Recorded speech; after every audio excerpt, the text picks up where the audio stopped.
Shalom, shalom. Nice to see all of you. Nice to see all of you.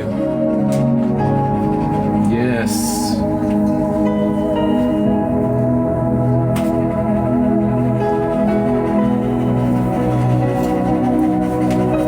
This is the day that Yahuwah has made. Let us rejoice and be glad in it. Be glad on this day, on this Yom. Speaking of Yom, this day, we're going to be doing a calendar study. One is her partner, and we're going to be getting in there very soon. I just wanted to make a couple of announcements before we get started, as we're waiting for the Mishpachah to show up. First, let me see if Akodi Katrina, if she is here, and also our Aki, Jeremy, if they're here. Let's see. Let's give them some time because they should be coming on. Yep, I see you, Aki, Jeremy. Nice to see you here, Ak. I want you to stand by if you don't mind. I'm going to be bringing you up as well as Akodi Katrina. Just waiting for her to show up as well. Akodi Katrina. Just waiting for her to show up as well. Before we do get started, for those of you who are ex-gens, who are Christians, it is very vital. It is so important. Oh yes, let me turn on my Wi-Fi. Thank you. Thank you. What would I do without you, Akodi Nazareth? Honestly, I don't know what I would do. I really appreciate everything you do. Everything you do. We Palal. Yeah, it should be getting better now. I just turned on my Wi-Fi, so it should be connecting properly. Yes, shalom to all the Mishpachah. So as I was saying, to those of you who are Christians who are coming in, you're going to want to hear this. You're going to want to hear about the calendar. And not only about the true calendar, but also how the calendar has morphed, how it has changed over the years.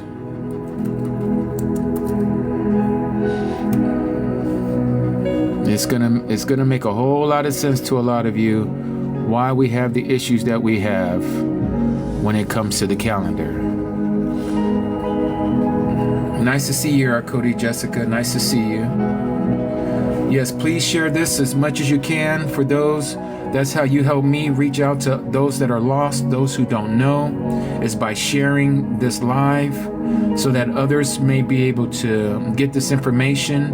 And if you're here, please tap the screen so that algorithms will get going. The more of you that tap the screen, the better it is for the algorithms. And so that's going to help us to be able to capture the audience that we need, because we're going to look back on this day.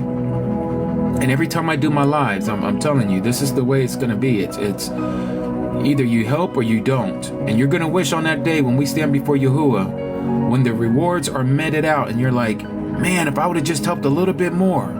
Exactly.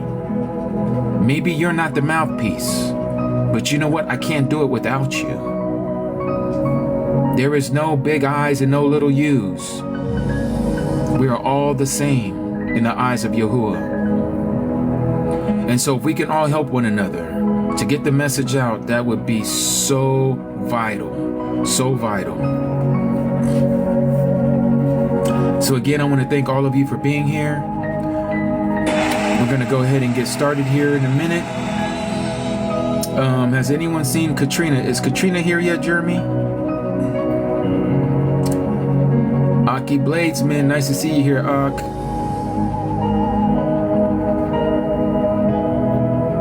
Nice to see you here, Ak. Nick. Akodi, be happy. Okay, great. Thank you, Jeremy. Thank you for that. Aki Al, I see you.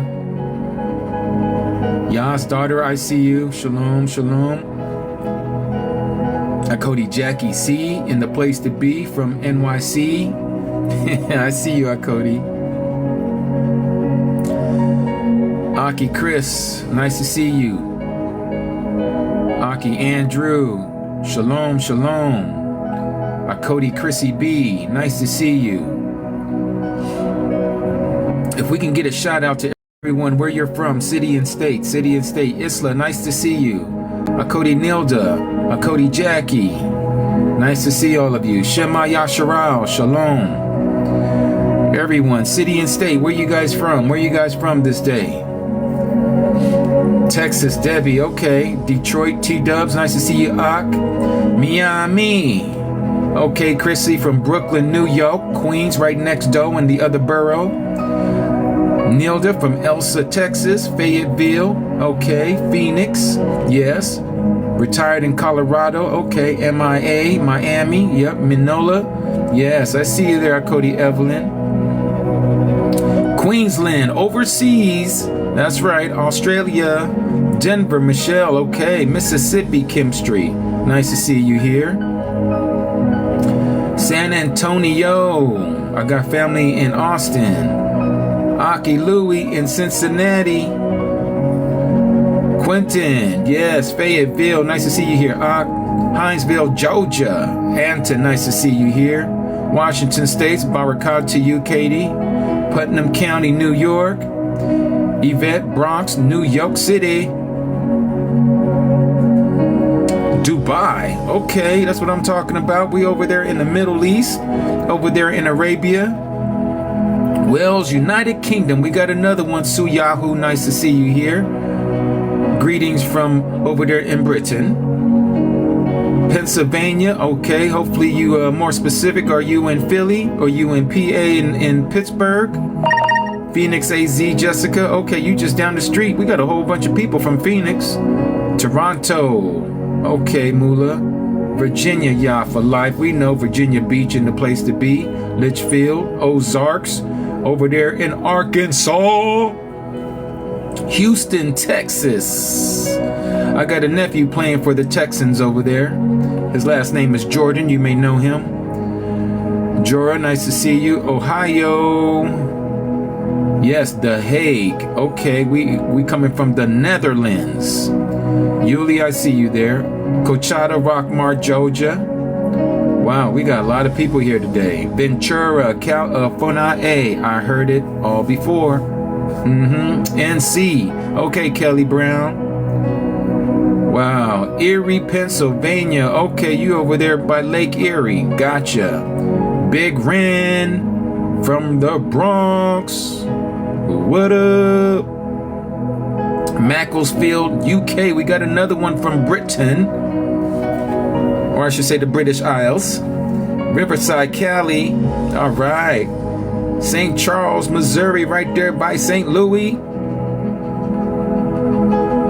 Oh, this is so beautiful. Vancouver, Washington. Okay, this is gorgeous. All right, let's go ahead and blow the shofar.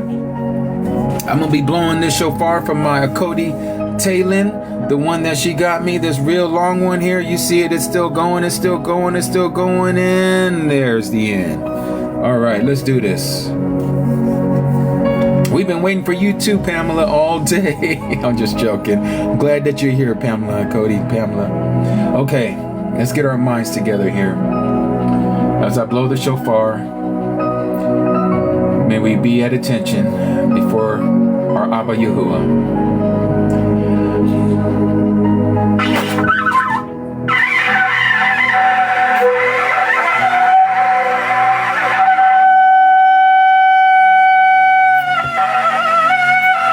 This is one of my new ones. Give me a chance here. Let me get the vibrato going.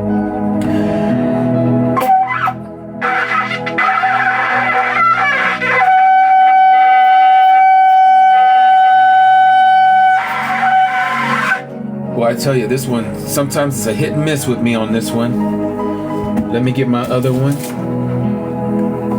This one I have dialed down. This one here.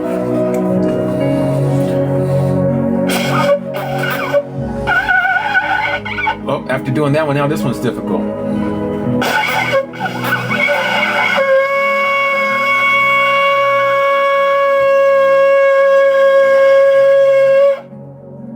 Hallelujah.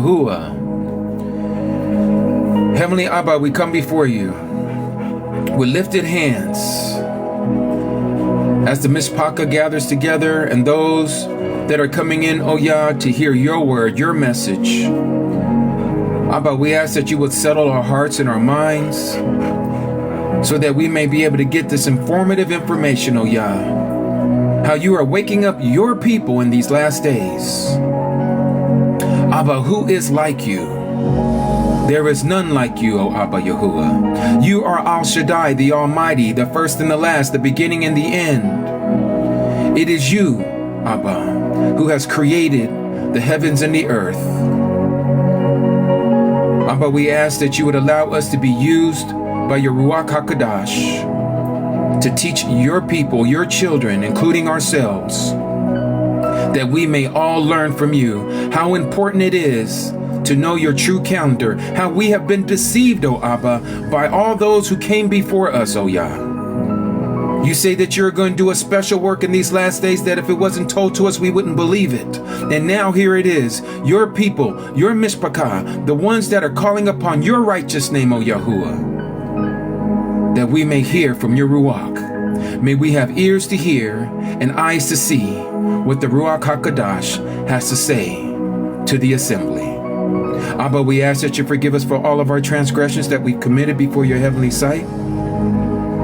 We ask that you do not account it to us according to what we have done. Please continue to have patience and long suffering with all of your people. Forgive us for our ancestors and the mistakes and those things that they have done purposely before you, O Yah. May we break these generational curses that are on each and every one of us in our households, because we know that you're able and capable of doing all things, for nothing, and I mean nothing, is impossible for you, O Abba Yahuwah. Touch your people right now in the mighty name of Yahusha. These things we ask in his name. Hallelujah, hallelujah, and hallelujah. So be it. Okay, Mishpachah. That means, family, for those of you who don't know, let me turn down this music. And I'm going to bring up here two people who I even learn a lot from, which just goes to show you that Yahuwah talks to all of us, Mishpachah. He talks to all of us, family. Like I said earlier, there's no big I's and no little U's. We're all the same. We're all one in the Messiah, Yahusha. And he wants us to learn from one another, for iron does sharpen iron. And we must have a teachable spirit. If you're already headstrong in whatever it is that you know, then maybe this isn't the place for you today. Maybe you need to go back and hear those that you can agree with until Yahuwah touches your heart to remove the scales from your eyes, symbolically speaking, to have you to be able to hear from him. Because as it says in the word, and I'm going to show you here before I bring up the two that are going to be coming up here again, Aki Jeremy and Akodi Katrina. I don't know if Akodi Katrina is here yet. Is she here yet? If she's not, then we'll go ahead and get started with Jeremy, and then when Katrina shows up, we can continue going from there.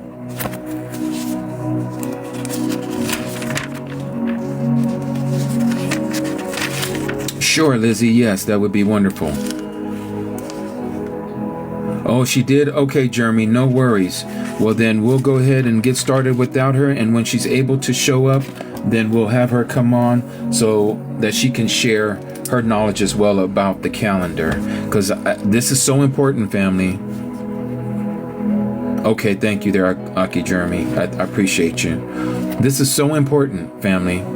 It's so important to understand, and there's going to be more people coming in. As always, Yahuwah pulls and tugs on the hearts of those who are supposed to be here. And so, as we continue on, let us make sure that we are in the right frame of mind to learn.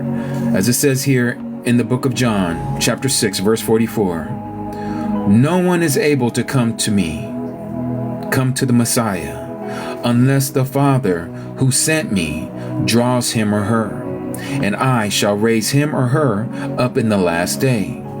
It has been written in the prophets, in the Nabaim, and they shall all be taught by Yahuwah.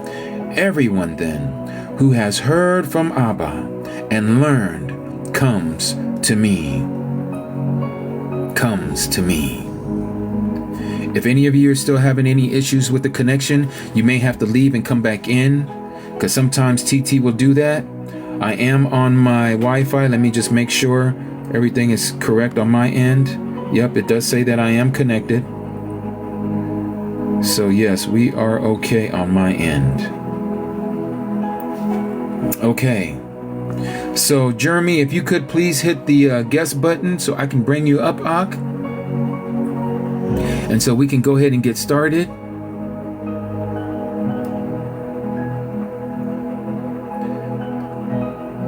Yes, please do be happy. Hallelujah. Jeremy, can you find the guest button there on the lower left-hand corner of your phone? Nilda, that was John chapter 6, verses 44 and 45. 44 and you don't see the guest button? Okay, let me see if I'll pull you up, and then you just click on and accept. Here we go. I just invited you.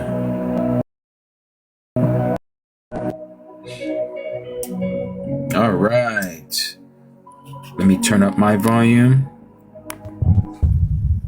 Aki, Jeremy, can you hear me? Shalom. Yeah. Shalom. I can hear you nice and clear. Awesome. Praise Yah. Yes. Yeah, How you doing? Everything's going well for you? Yeah. So, yeah, I just wanted to first say, all praise to the Most High Yahuwah. Yes, indeed. He does deserve all the praise, because without him, we would not be able to know any of this stuff that we're coming into this understanding about. Yeah, exactly. And, without him, none of us would know anything. And that's how I see it. But yeah, and, it's definitely important coming together to discuss these things and reason together through scriptures, Yes, exactly. So what I want to do, Aki Jeremy, is ask you the question.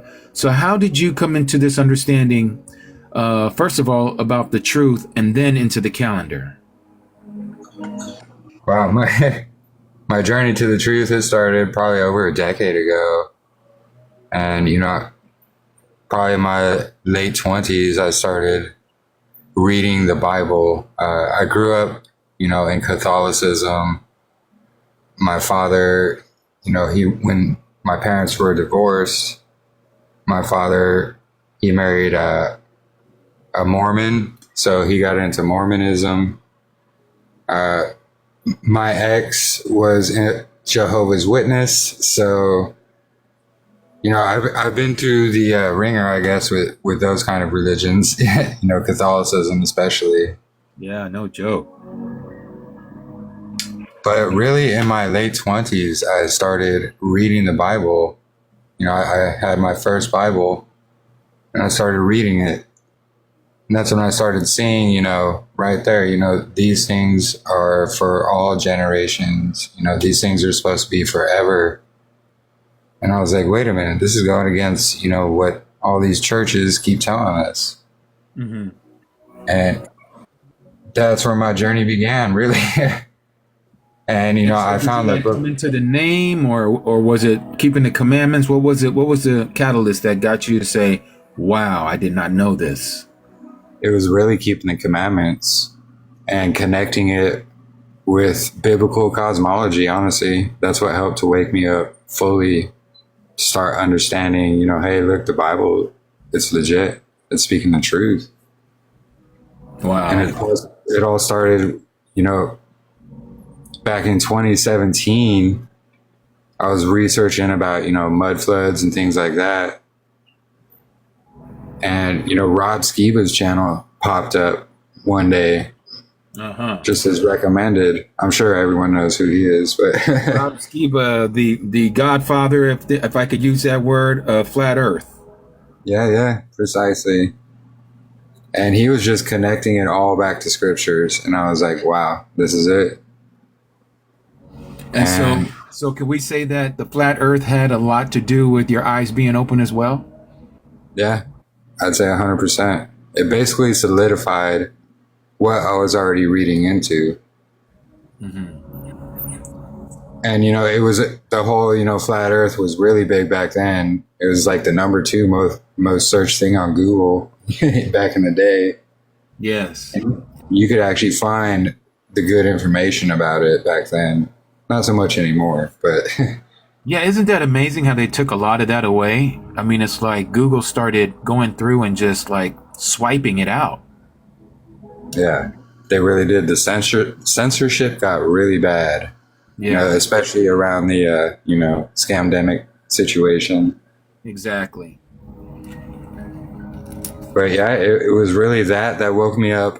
And then about 2018 came around, and I had seen all these, back and forth about which calendar, this and that, always around the feast times on Facebook.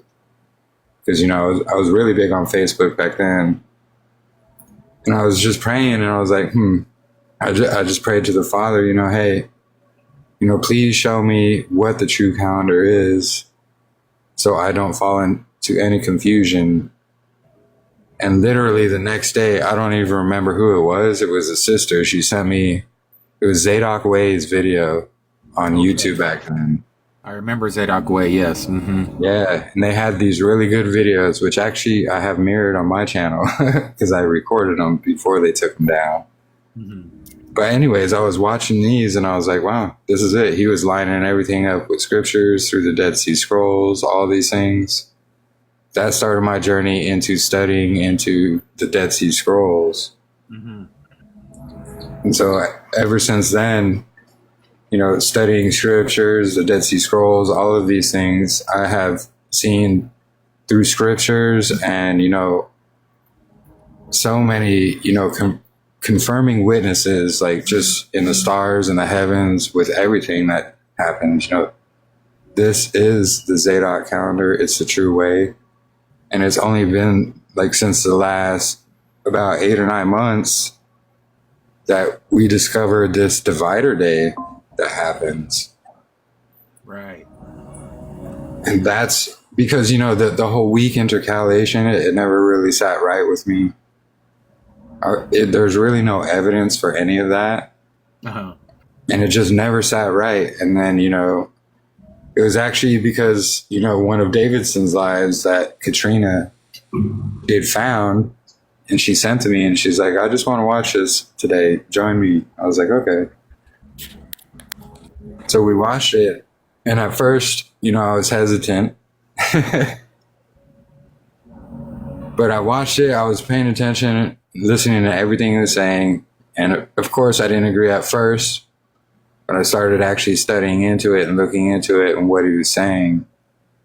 Because I'm one of those types, I'm not going to take someone's word for it. Like if they tell me something, I'm going to go look it up and see, if that's actually true, if there's sources cited for it, things like that. Right. So that's exactly what I did. And that's where I discovered, Saturday is not always the Sabbath day. Now that really bothers a lot of people, especially that are coming into the truth and like myself, when I was in Christianity and Christianity and my eyes started opening up, I was like, you know what? I'm gonna, the first thing that most of us do is we end up in the Hebrew Roots movement. Yeah. And we find out that the Hebrew Roots movement, they're keeping the Shabbat from Friday evening to Saturday evening. And without questioning, we just do it because we're like, hey, we're getting closer to the truth, And was that what it was like for you when you was coming into this? Did you started doing it that way? Yeah, and that's really the, amazing thing, praise to Yahuwah, is we discovered this when, it actually fell on a Saturday. So we had, so it wasn't like an immediate thing we had to like start doing. I actually had time to study even deeper into it. Yeah. Just to confirm it more. And that was it. We started finding more evidence, in the Dead Sea Scrolls. We started finding, actually our sister Marissa, she's really good with the sun, the moon. Well, actually not the sun, I should say. The moon and the stars is what she's really good at. Okay. And that you're talking And about our Cody Marissa Spencer. That I think she's here as well. Yeah. yeah, that's her. Yeah. And I see Cody Katrina is here. I brought her up. And Yeah, hi, she's here. Cody Katrina. Nice to see you. And Hello. Hello, brother. Shalom. Do you have any words you want to say before we start really diving into this conversation about the calendar? Yeah, you mentioned it's definitely an issue for a lot of people. A lot of people just say they want to, that the week never changed. And since creation, and it's like, well, not really, because it seems as though, the Jews have their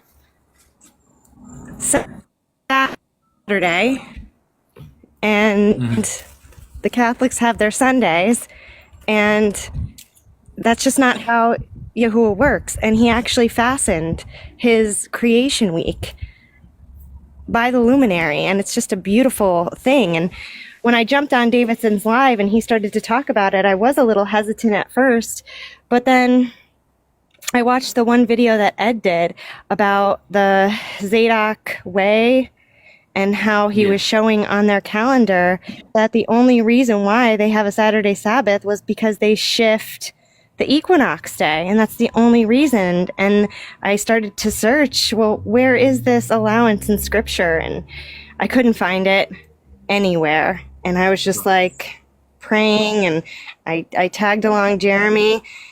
And at first he was a little hesitant too, but I kind of, we both had to take some time and just regroup and really come to the terms that, we've been lied to, first of all. And, we needed to make some decisions, and, we knew it was going to be a hard transition.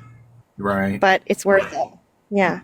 It really is. It really is. And because of you and Jeremy, my eyes were open to what you call the divider day. Some people call it the void day, or the out of time, or a day of separation. Whatever it is that we want to give it the label, there is evidence that this is supposed to be placed right after the last Sabbath of the year, correct? Yep, after the 52nd Shabbat. Yes. That's beautiful. Okay, so that's where we're going to start there. And before we get started, I want to get Marissa to speak a little bit, and then we're going to have a round table discussion about the calendar, and we're just going to allow the Ruach to lead us wherever he wants us to go. Cody, Hey, Marissa. Shalom. Shalom. How are you doing this day? I'm doing well. How are you? I'm doing well, and just so happens that I also have the last name Spencer, so you're in great company. All right. That's awesome.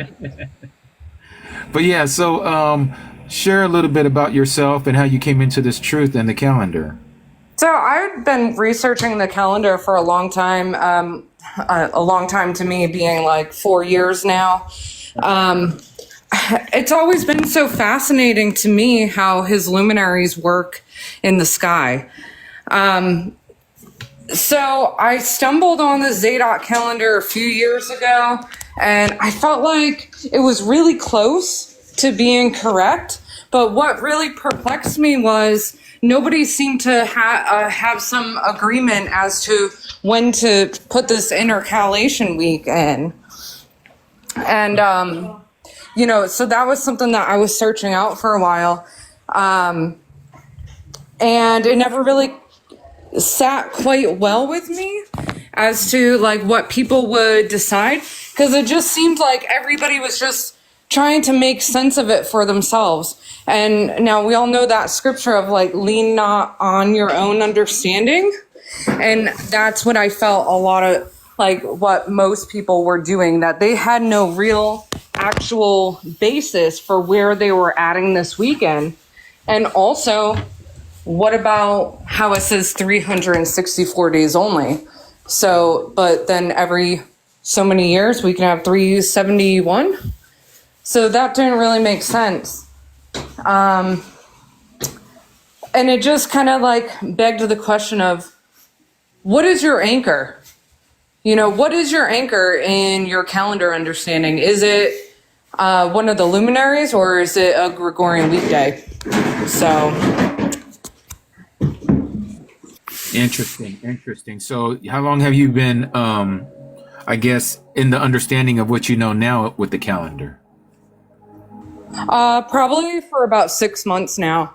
And so Okay. that was really challenging as far as like getting my husband to come on board with that. I had to Right. really pray about it for him to join me in that understanding. And if you don't mind me asking, is he now? Yeah, actually,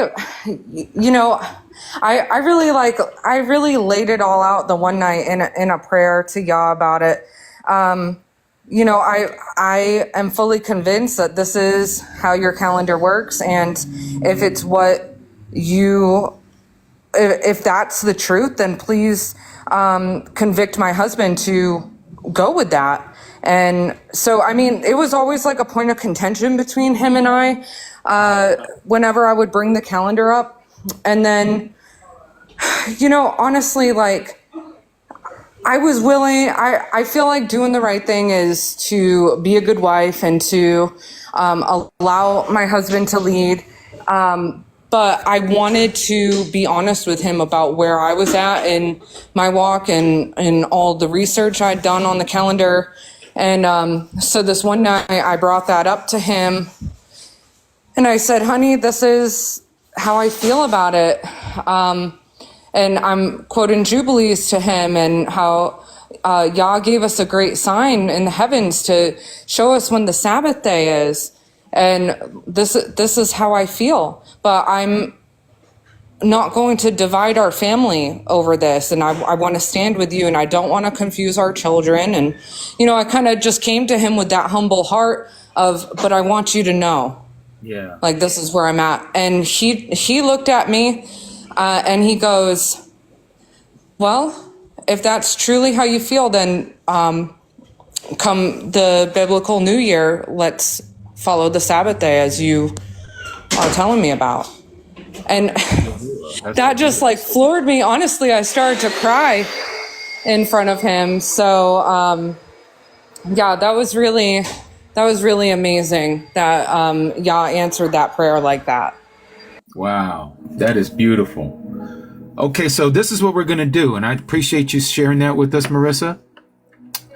What I want to do is to denounce, first of all, the wrong calendars. So we spoke about the Zadok way and how they were shifting it, Jeremy. And do you want to turn on your camera? Do you know how to do that so you can show us? Do you have anything that you want to share with us? Or if you don't, then maybe Katrina or Marissa, maybe you guys have it. I have it myself, but I want the people that come on here that are subscribed to me to see that not only am I knowing what I know, but that there's others that know this as well, as they also know this, so that we can all learn together. Yeah, I mean, I have a lot of stuff actually on my computer I can show you. Yeah, so go ahead and turn on your do you know how to turn on your camera? Yeah, let me see. Oh, how do I switch it around? Yeah, I'll expand you here. There we go. All right. There we So go. can everybody? Sorry, it's kind of on my computer there. It's all right. We'll work with But so basically, studying through the calendar, I can just walk it through real quick, give you a quick explanation. This is actually from my article I published online. But here, starting in Genesis, so Genesis 1 through 5. So I separated, what's going on here basically. So we have the creation. So in the beginning, Elohim created the Shamayim and the earth. And the earth came to be formless and empty. And the darkness was on the face of the deep.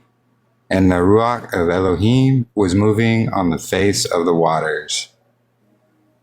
So what we're seeing here is on day one, in the beginning, this is a time before the counting of time.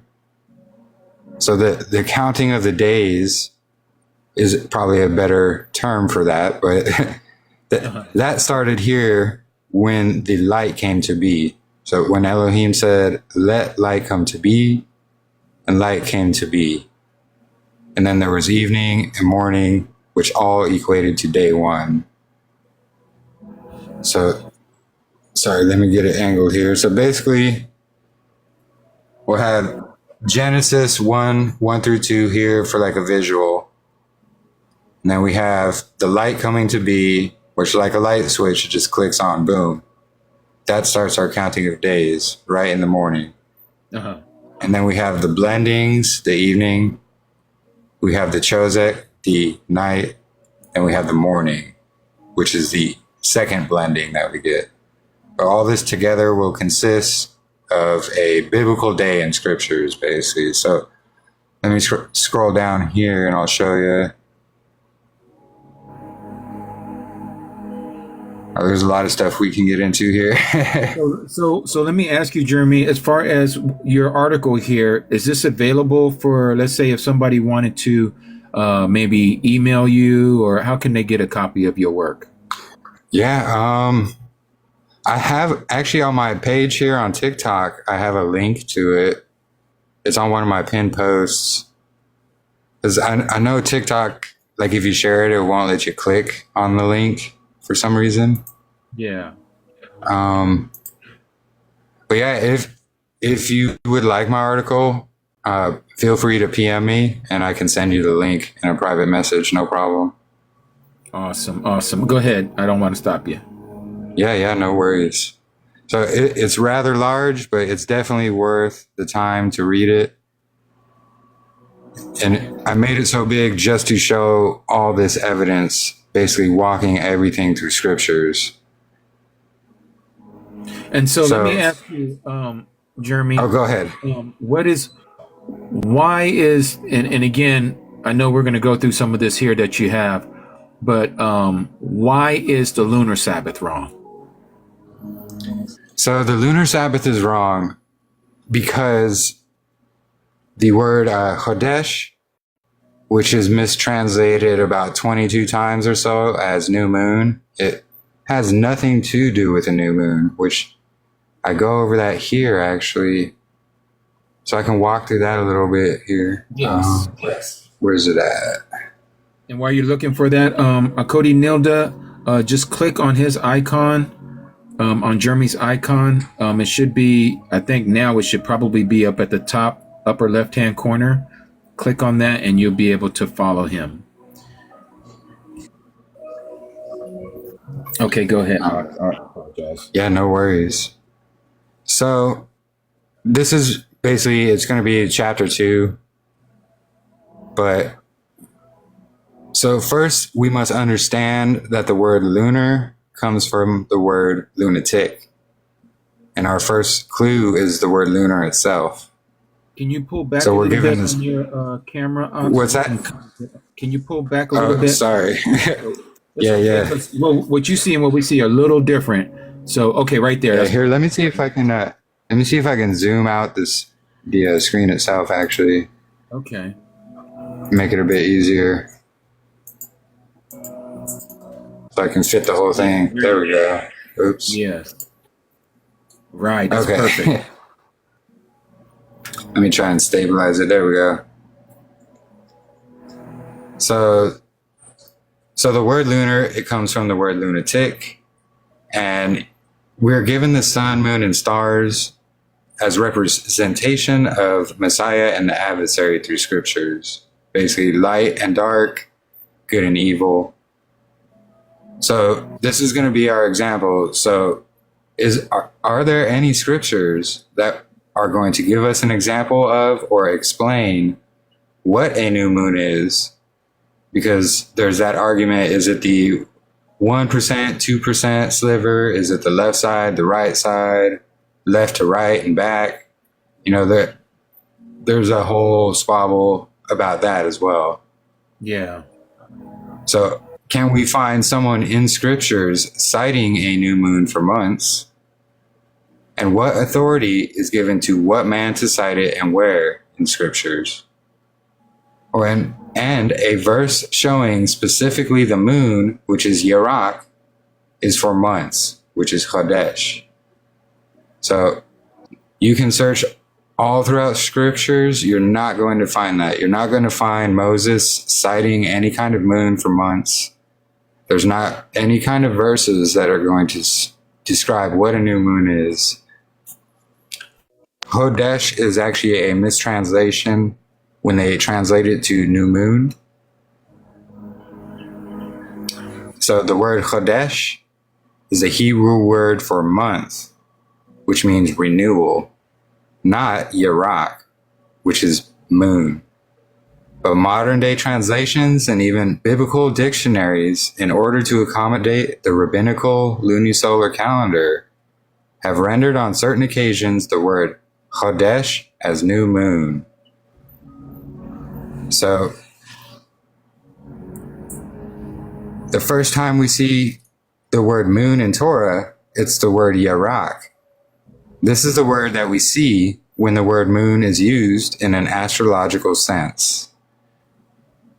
There's no example of the word Chayarak or Chayarak, however you would like to spell it, which means new moon, because the Ha means new, Yarak would mean moon. So we don't see Chayarak in there. But we do see Ha Chodesh, which means new month. We can find this all throughout scriptures, actually 19 occurrences. So from the interlinear, it's going to show us all 19 occurrences here, which actually, when you look up all 19 of these occurrences, it's talking about the 4 seasonal heads of the months right here. I actually did a study. We have it up on my YouTube channel, but we went over all 19 occurrences. We went over all these scriptures, and it showed it was pointing to the 4 seasonal heads of the months. And we're going to find these 4 seasonal heads of months in Enoch and in Jubilees as well. So when you say the 4 go ahead. head seasonal months, are you saying that that's being cited by the moon or by the sun? So Jubilees chapter 2 is going to tell us that it's the sun that's going to dictate the months, the days, the Sabbaths, the Jubilees. Exactly. Which, let me get down to that. I can show you that here real quick. Yeah, I was just wanting to clarify that so people know exactly what orb in the sky we're talking about and what we're using according to scripture. Yeah, exactly. So here, Jubilees 2 verse 9, it's telling us Elohim appointed the sun to be a great sign on the earth for the days, the Sabbaths, for months, for festivals, for years, for Sabbaths of years, Jubilees, and all seasons of the years. Hallelujah. So, praise Yah. So in that aspect, when we go down to that same Jubilees chapter 2, verse 21 here, we're going to see he created therein a sign in accordance with which they should guard the Sabbath. So verse 9 told us that sign is going to be the sun. Right. So that sun sign is going to be that Tekufa, or that spring equinox. They called it the Tekufa back then. Mm-hmm. But it's going to basically, they track this in the temple and the tabernacle as well. So what it's doing is we're going to see this right here. So on the Tekufa, or the spring equinox, according to the temple and the tabernacle, the sun would rise directly due east. It would shine through the doorway of the temple and would light up the Holy of Holies right there in the center of the temple, marking day 4 of the week always at the beginning of your year. That's beautiful. And we can see Ezekiel 43 is describing this exactly, actually. You know, the glory of Yahuwah, his esteem coming from the gate facing east, his esteem filling the house. That's beautiful. Yes. Truly.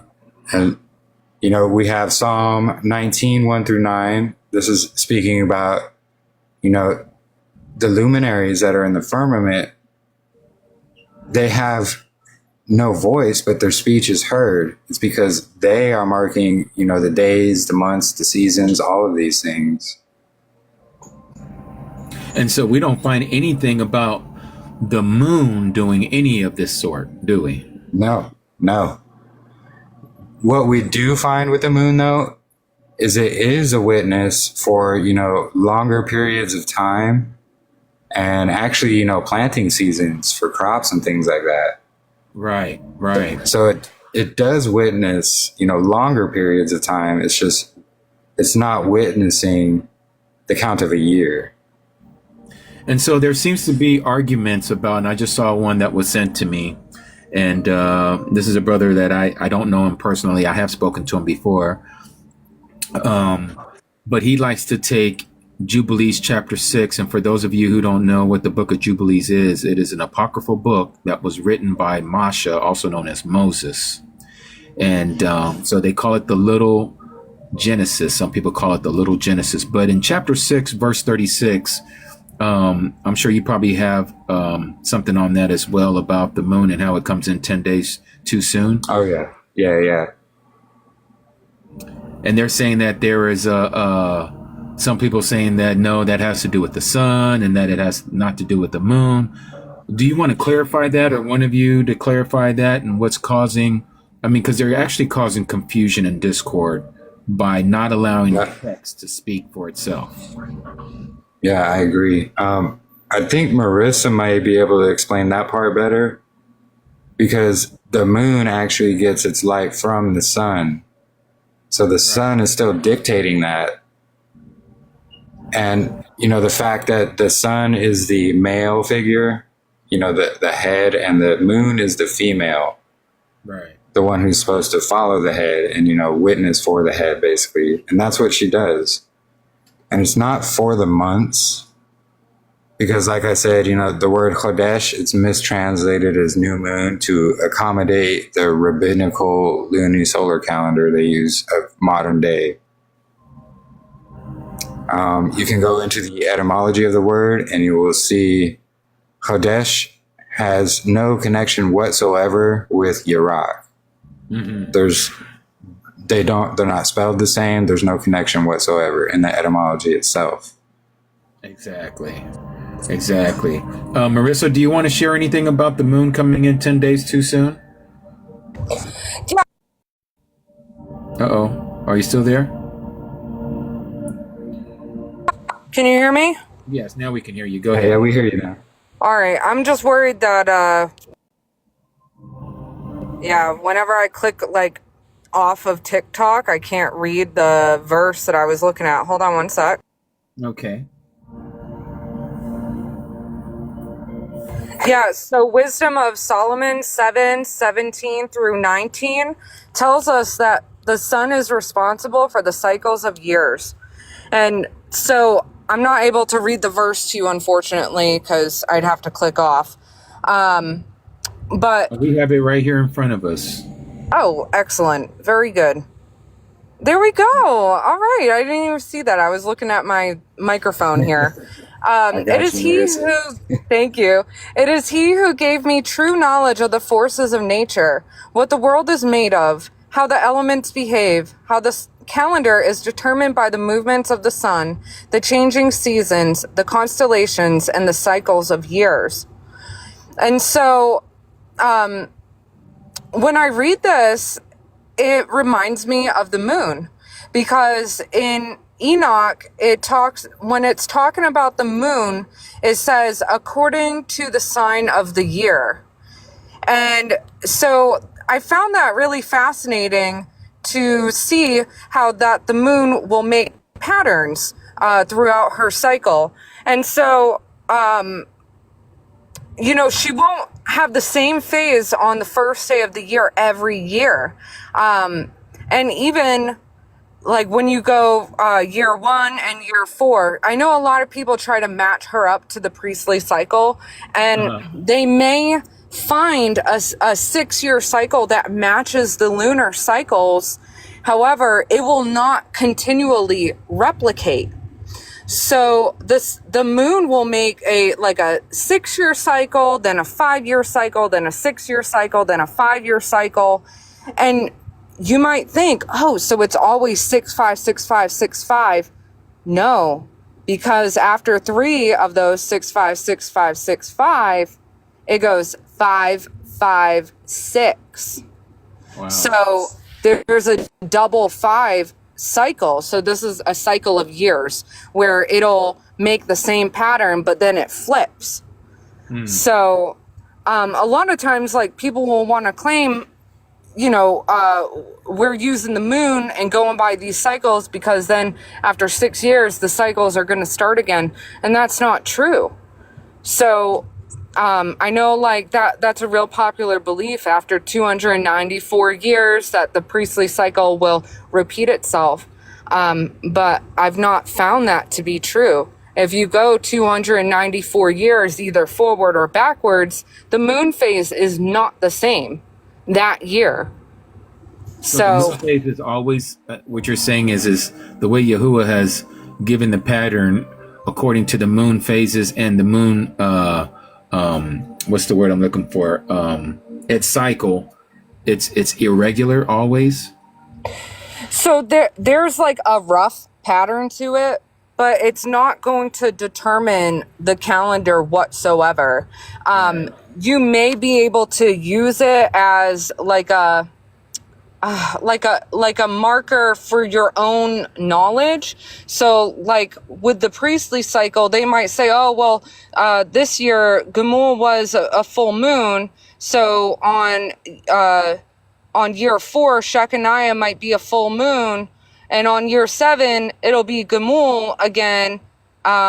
And it might be a full moon, but it's never on the exact day because that moon continually falls behind.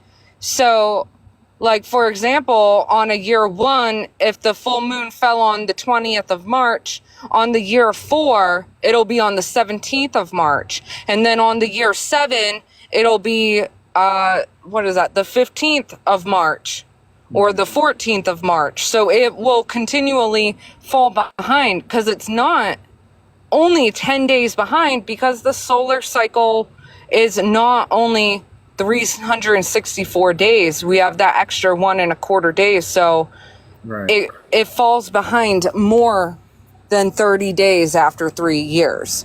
It's 33 days. Yeah. So what they're saying is that there's no way, and neither has Yahuwah given us the moon to dictate our days, our Sabbaths, our years. No. Right? Because it's so regular. Yeah, no, not at all. At the best, at the most, she could be a recorder of years, meaning like you could use her as a marker, but she's not going to tell you, well, which year, because it's like, well, which year are you starting on? So it would have to be something that you're using her as a sign for in your own personal life. So like with the priestly cycles, they might say, oh, it was a full moon this year, so in 3 years from now, the full moon will happen within that week. But it's not determining anything. It's just like could coincide with something, and it won't do that perpetually though. It will eventually shift its course. So it doesn't determine anything. And so it is true then what we read in the book of Jubilees 2:9, that Yahuwah has appointed the sun for this very purpose. Yes, sir. Yeah, absolutely. Awesome. That is so awesome. And I see that you have the patterns there, Jeremy, on your paper of what Cody Marissa was just explaining to us. Yeah, Sorry. No, go ahead, Marissa. Sorry. It's your explanation anyway. Well, yeah, like you have, we have written at the bottom here. So 3/20/2019, the moon was 100%. But when you go back 294 years, look, 3/20/17/26, it was 92%. And then you go back another 294 years, now it's 77%. So this is not a determining factor in Yah's calendar.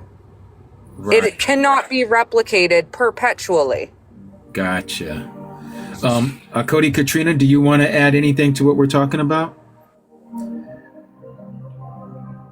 Well, just to be clear, so there's a group out there that's saying that the sun, the moon, and stars is just a pretty much second witness to the priestly cycle. And I think that's what Marissa was trying to relay. And they do this priestly cycle off of the author's insertions on the moon phases.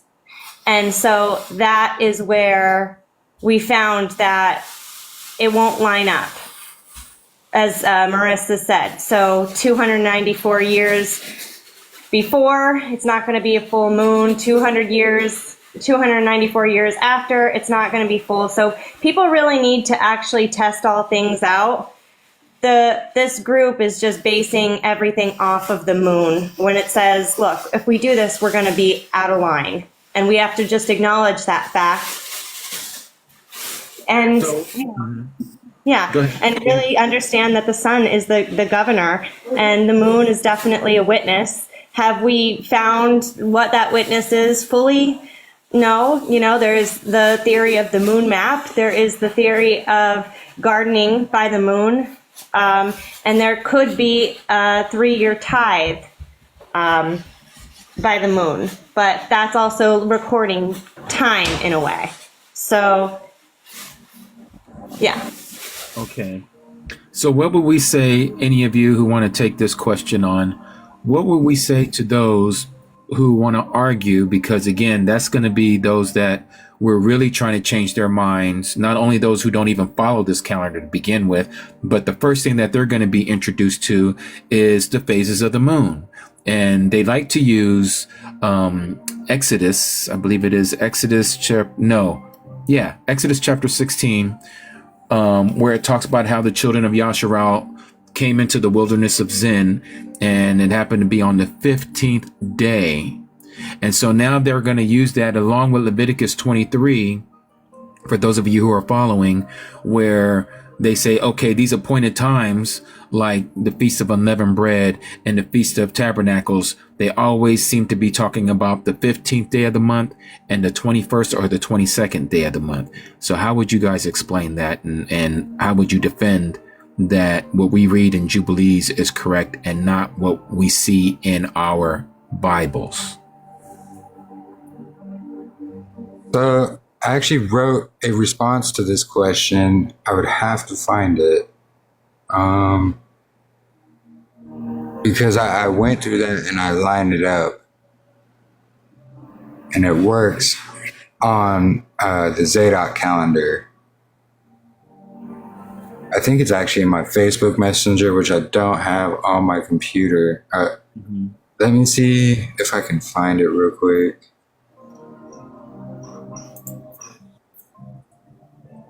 And while Jeremy is looking for that, Katrina and Marissa, do you guys want to try to tackle that?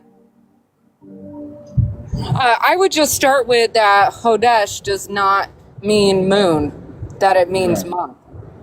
So that would be the first point to make, honestly. Okay. Katrina?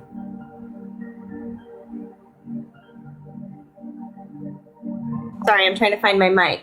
Well, that's kind of doing what all the other calendars are doing, trying to erect a calendar out of a theory that's not fully thus says Yahuwah. Do you know what I mean? So it's trying to lean on our own understanding rather than understanding the books that Yahuwah has preserved for us that clearly says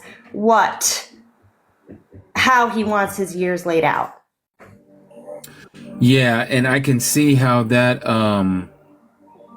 so like myself coming into this truth back in the day when I started studying the calendar, and one of the things that was introduced to me before this revelation of what we're finding in Enoch and in Jubilees was that, look, in the Torah, in Exodus and also in Leviticus, we're seeing here that, for one, they use the word because of the translators, new moon.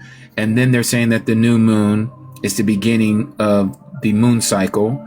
And since you have these rabbis and the Jewish people over there in the Middle East that are still doing this by looking at the sliver of the moon in the western horizon, in the western sky, every 28 to 29 to 30 days, and they would then make an announcement that they're in a new month, and then start counting, the days of the moon cycle. So like, for example, Pesach, Passover, is the 14th day of the first new moon.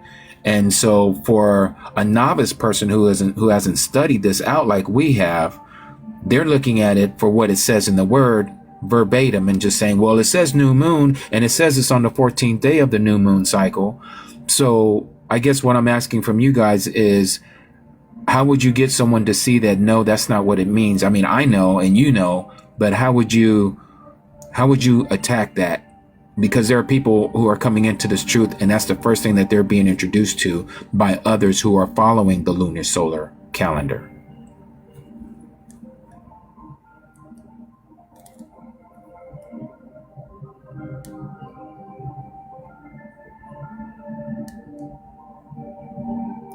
Was that too hard of a question? I'm sorry. So I can add something here. Yes. So I would also bring up how there are only 12 months in a year, and you would need to add a 13th month in every 3 years, I believe, Yes. for the lunar cycle to sync up in that way. Yes. So, yeah, I don't see how that would be possible, that it would always be the same moon phase at Passover. And you're so right about that.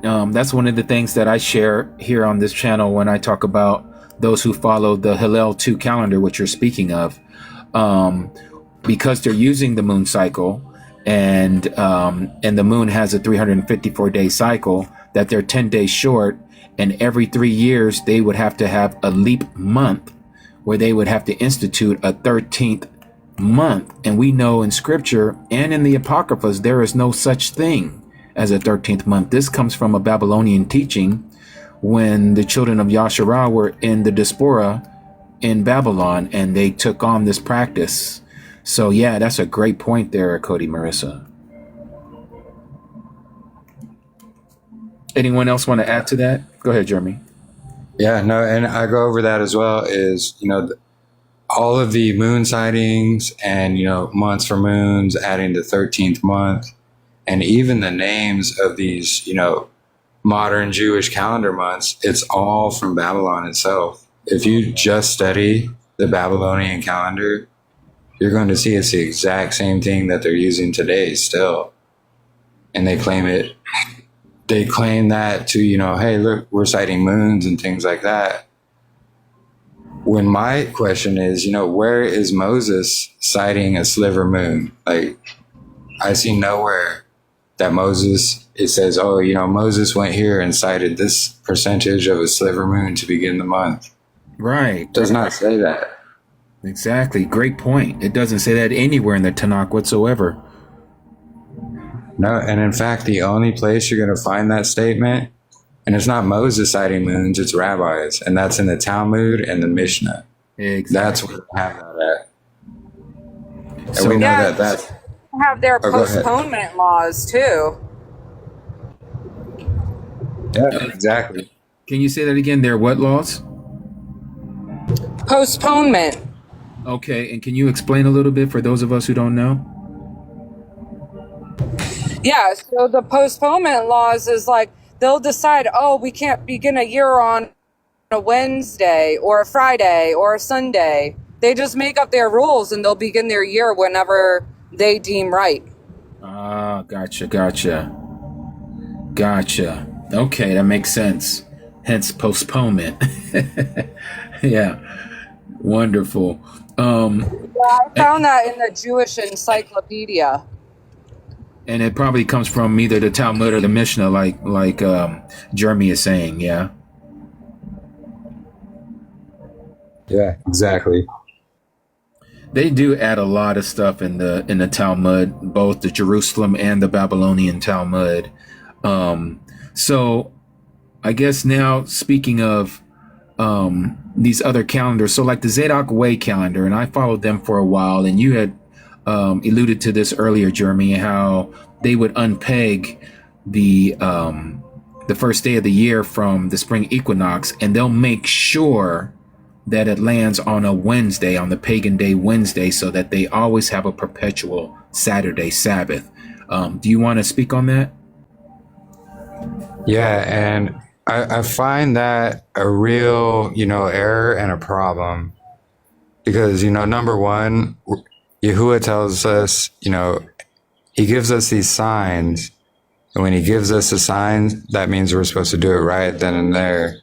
He doesn't give us the sign and then say, wait until a Wednesday and go ahead and start everything up. Not to mention, they didn't have the Gregorian calendar in ancient times. This is only a modern thing. So how could the people at Qumran, the sons of Zadok, how can they be intercalating to a Gregorian week if it didn't exist at that time? That is a great point. I never even thought about that because they came before the Gregorian calendar.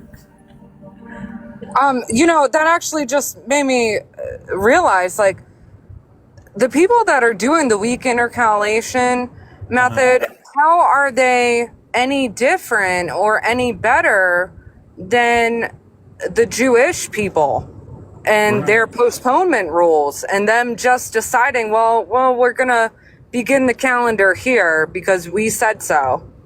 How are they any better? And that's what when I was watching that JP from the Way Biblical Fellowship and his debunking of the Zadok calendar, and he was pretty much bashing the intercalation theory, which pretty much means you're doing something wrong. Like at the end of his study, he's like, intercalating just means like you're not doing the right day. Because if it's not working out, you have to adjust. And that's what the lunar people do. They have to adjust that month. And that's what the Zadok Way people are doing. They have to adjust a week every so many years. And it's just because they're missing that one day a year that we experience from vernal equinox to vernal equinox. There's 365.2, 5 or 4 days. And if you miss that, you're going to have to make up for that time lost. Exactly. So just for those who don't understand what we're talking about here, is that there are two counts. There is a 364-day only count, as we're told in the book of Enoch and in the book of Jubilees. And then we're told also in the book of Enoch that there's an overlap of days, which gives us the understanding of the 365 and a quarter days that we know of the solar cycle. So Yahuwah wants us to keep a 364 because it's divisible by 7. And since that is divisible by 7, that is exactly what he wants for us to follow. So you have 52 Sabbaths a year, but there's this 1 day and a quarter that happens between vernal equinox or the spring equinox to spring equinox, like our Cody Katrina is saying, that we have to account for, even though we don't count it, if that makes sense. We know it's there. We know we're not supposed to count it. It's as if it is a double rest day. And you guys explain that if it, to make it make sense. So we have the Shabbat, the last Shabbat of the year, and the very next day after the 52nd Shabbat of the year, we have this marcator line, this divider day, this separation day, this void day, right? Right. And that's the day where it's night and day are equal. It's not the straight line shadow. So it's marking the creation week. So right after the 52nd Sabbath, there's two kind of cycles going on within this cycle. There's the creation week that cycles through the year, but there's also like the counting of months. And because time started on day 4 of the luminaries, when the luminaries were set in place, that's when we start our year count. but there's 2 cycles and they all kind of line up perfectly every single year. And Jeremy could go through that and walk that through. But yeah, so the some people like to call it the equilux. I'm kind of veering away from even using that man-made term. I just kind of want to call it, equal day, equal night. And then, of course, the equinox, the 4th day, that is our start. That is our equinox, but it's the straight line shadow. It's when the temple would light up, as Jeremy says. And so, we see that the priests were turned the wrong way. They were facing the sun in Ezekiel 8. And, just by them turning the wrong way, they were called an abomination. Mm-hmm. And so we have to get this right. I mean, it's pretty important. It's Yah's esteem showing up on this temple. And we don't have that temple now, but we could still track it. Exactly. Anyone want to share and add to that, Jeremy, Marissa? Yeah.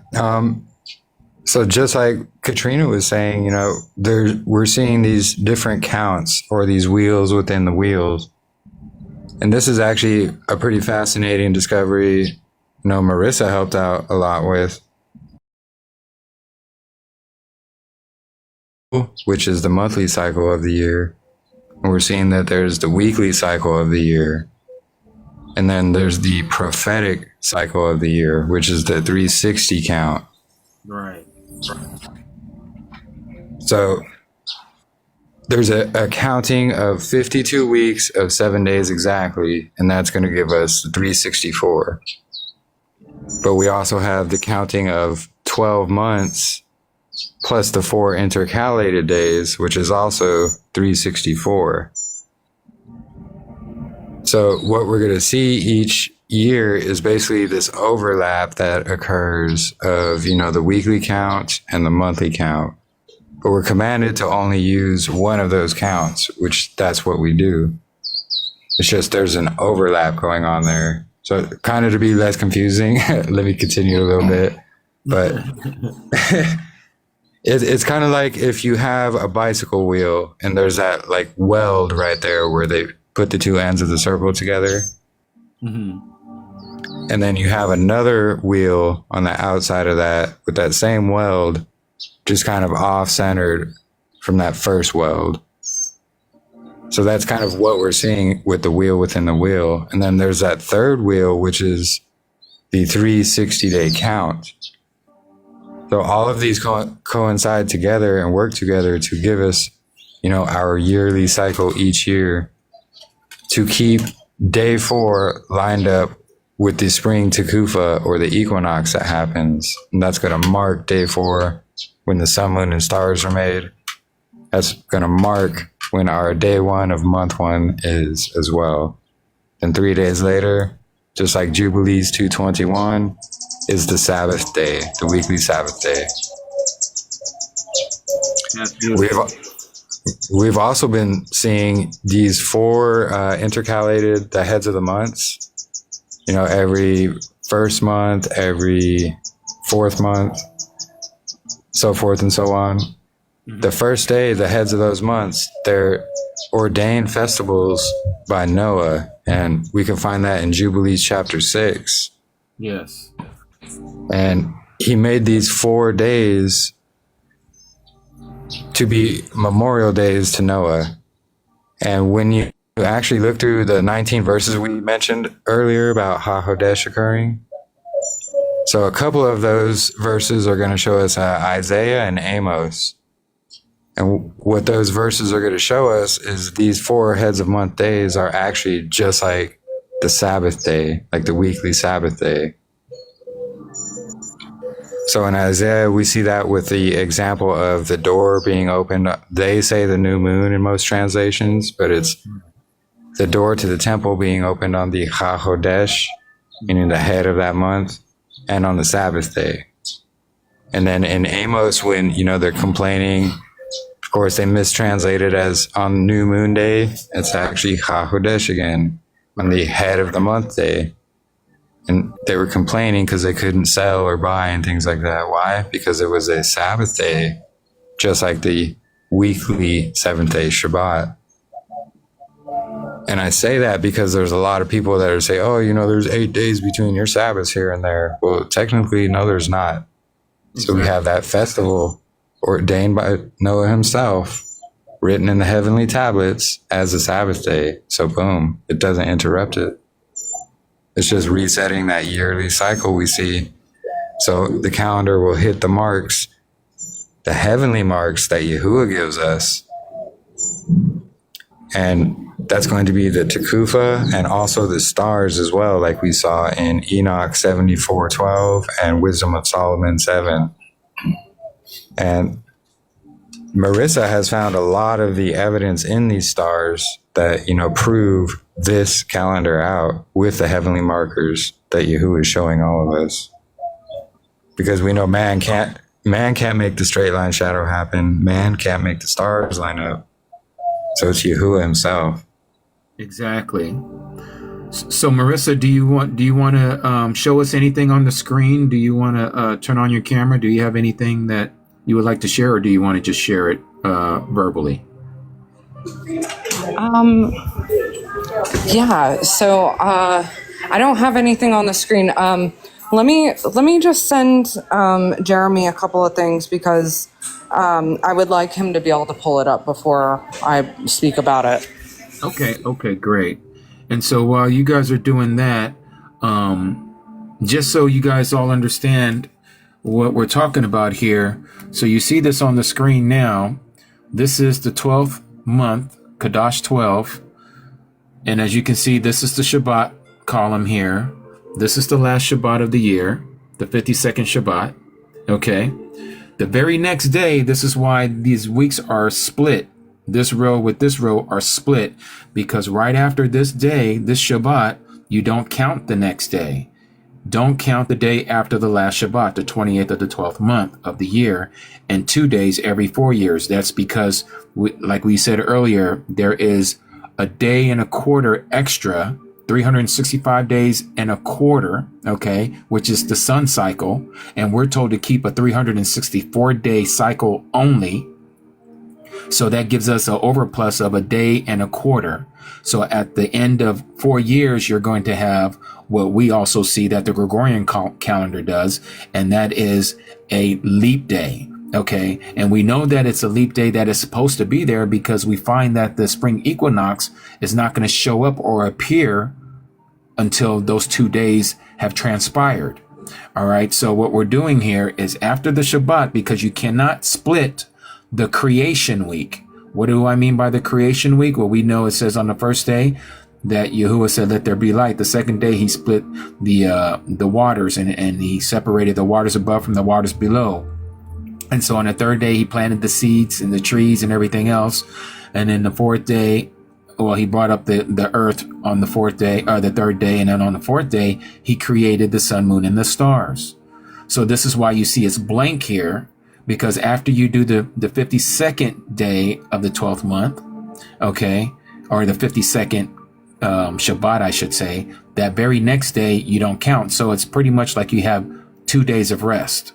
Okay, you don't have to do anything on this day. It's a void day.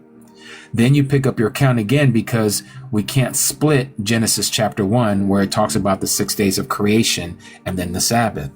So you have your first day, your second day, your third day of creation.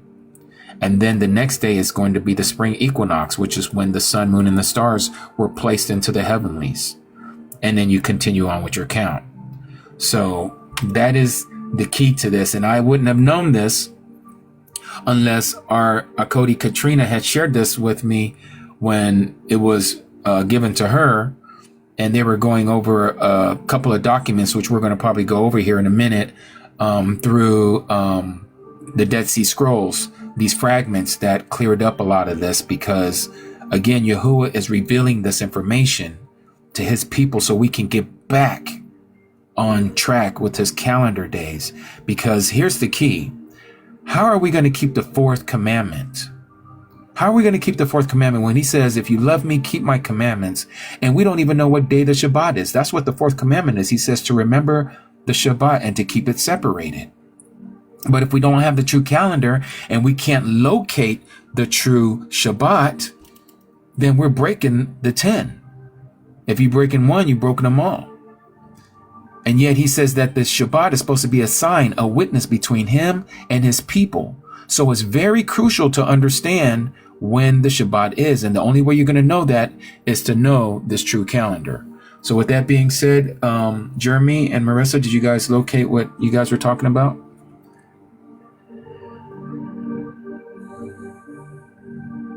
We got them. I got to get them on my Telegram. Okay. But with that, to go along kind of with what you're saying, we have proof of that divider day in the Dead Sea Scrolls as well. You know, the 28th of the 12th month being that last Sabbath of the year. Yes. Then in 4Q2.22, if you take out the brackets, which are author's insertions, what they think should go there, we're going to see after that last Sabbath, the 364 days. So we're seeing after that last Sabbath of the year, a day is going to be added according to the Dead Sea Scrolls, which I have in my article as well. Okay.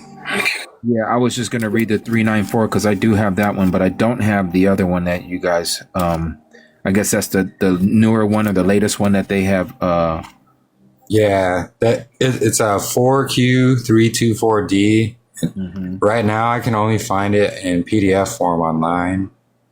Okay. But we do have that as well. So here's the 394.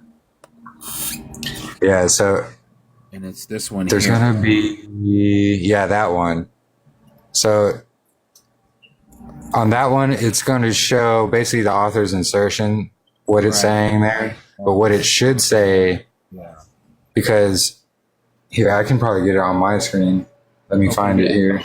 Because that's, is that the Giza Vermes or Michael Wise translation? Yeah, the Giza Burmese, you know it. Yeah. Yeah. And of course, they put the pagan days in there that causes the confusion. Oh, yeah. They actually added a whole lot to that statement. So actually, if in Florentino Garcia Martinez version, he's going to show the brackets that should be where Giza Vermes is not showing them. Let me get. Okay, yeah. Let me know when you're ready, and I'll pull yours up here so we can see it on the screen. 1 second here. And so even here, while Jeremy's looking for that, how it shows here the 28th of the 12th month is a Shabbat. And I just showed you guys that on the screen that it is a Sabbath. And it says the first of the Sabbath, and then they put here SUN day, which we know that shouldn't even be there. And then the second day, and they use MON day. We know that ain't supposed to be there. And the third are to be added to it. And the year is complete 364 days. And then we have this famous word, vacate.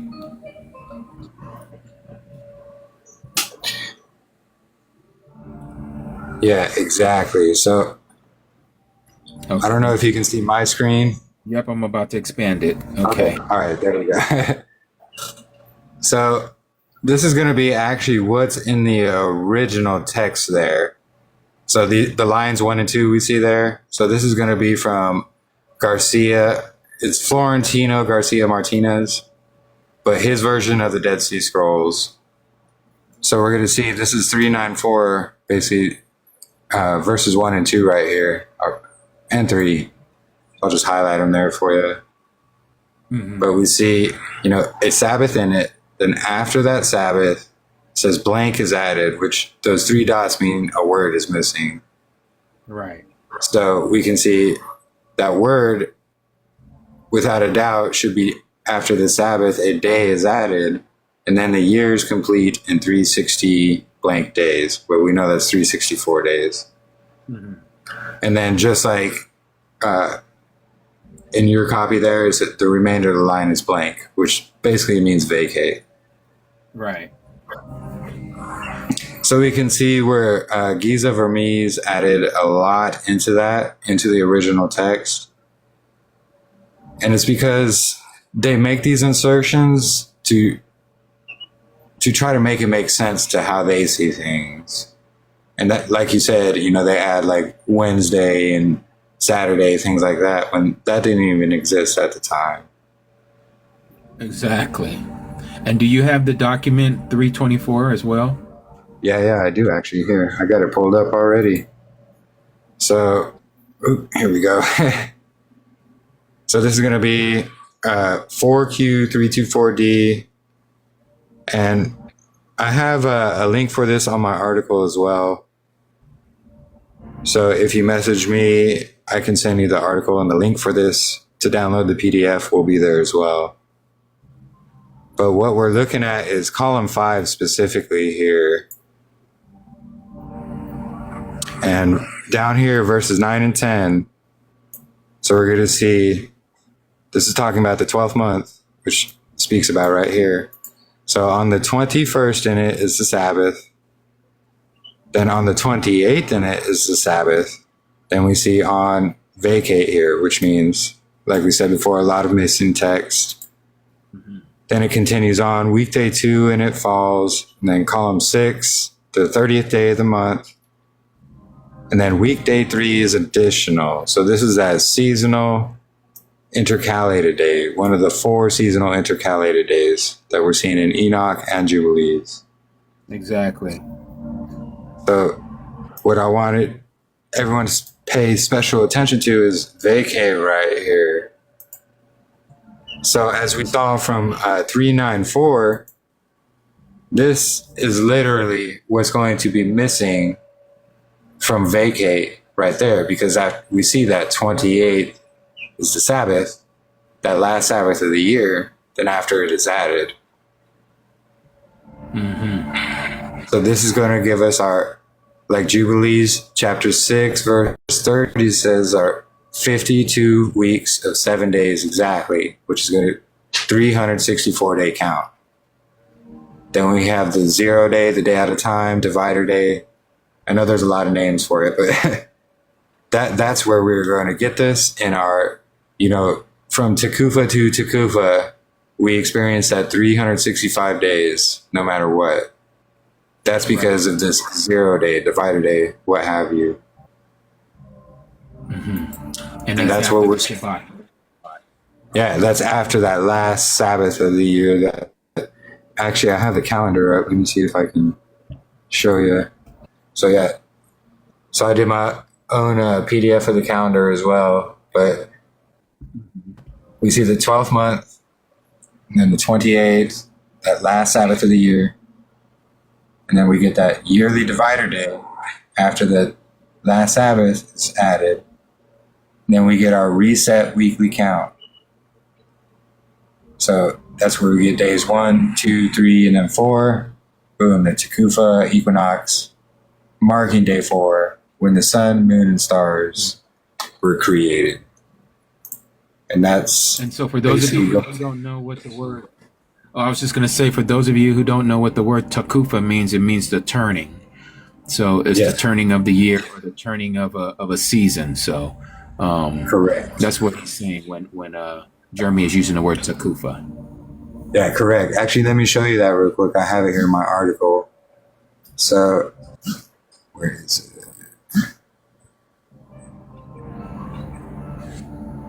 Oh, here it is, right here. So it's actually Strong's number H8622. Tekufa. We see it's the circuit, cycle, season, or the revolution of a year. Because all the times you'll encounter this word in the scriptures is talking about the circuit of the year or the circuit of the sun, things of that nature. And then this is from, the Jewish encyclopedia themselves explaining what the Tekufa are. So they name them. So they say Tekufa Nisan is the vernal equinox.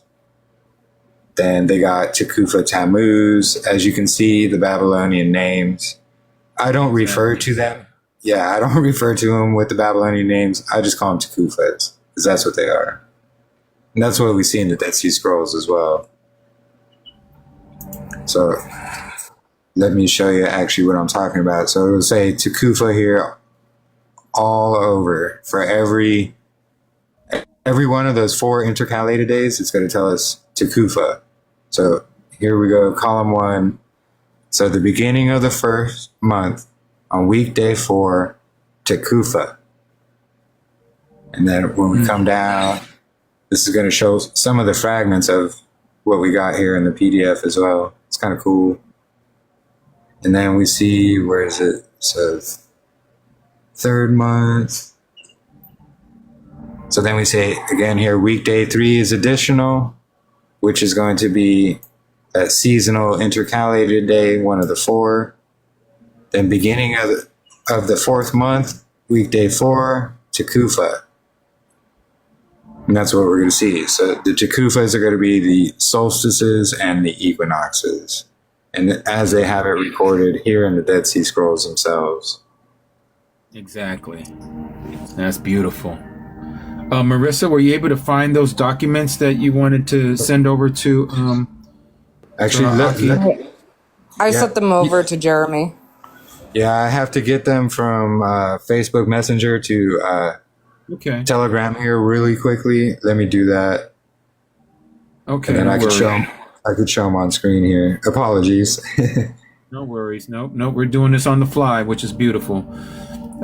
So someone had asked a question about the 12th month being February. Okay, the first thing you guys have to do, and this is the key when we're studying this, you have to, and I know it's difficult, but hear me out. You have to erase everything you know about the calendar that we follow today.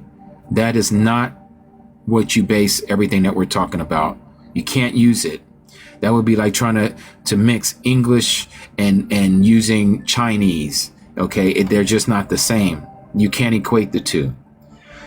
And so the same thing with this calendar that we're talking about today, which is Yahuwah's calendar. This is the true calendar, the calendar that was given from the Creator to man. And then what did man do? Man created a calendar, and that's the calendar that we're following. And you can't use the man's calendar to associate it with Yahuwah's calendar. Now, we do merge the two together so you have some sense of where you're at on his calendar. But to truly understand this calendar, you have to separate the two. And I'm going to tell you why as we're waiting for our Aki to bring up these documents. I was sharing this last night before I got off. If you was in a cave, okay, I'm just using this as a scenario because this is going to happen to a lot of us. We're going to be thrusted out into the wilderness when the Great Tribulation happens. You are not going to have any sense of time other than you're in the wilderness, be it in the winter, be it in the spring, summer, fall, whatever that time is. But you are going to lose your days of the week.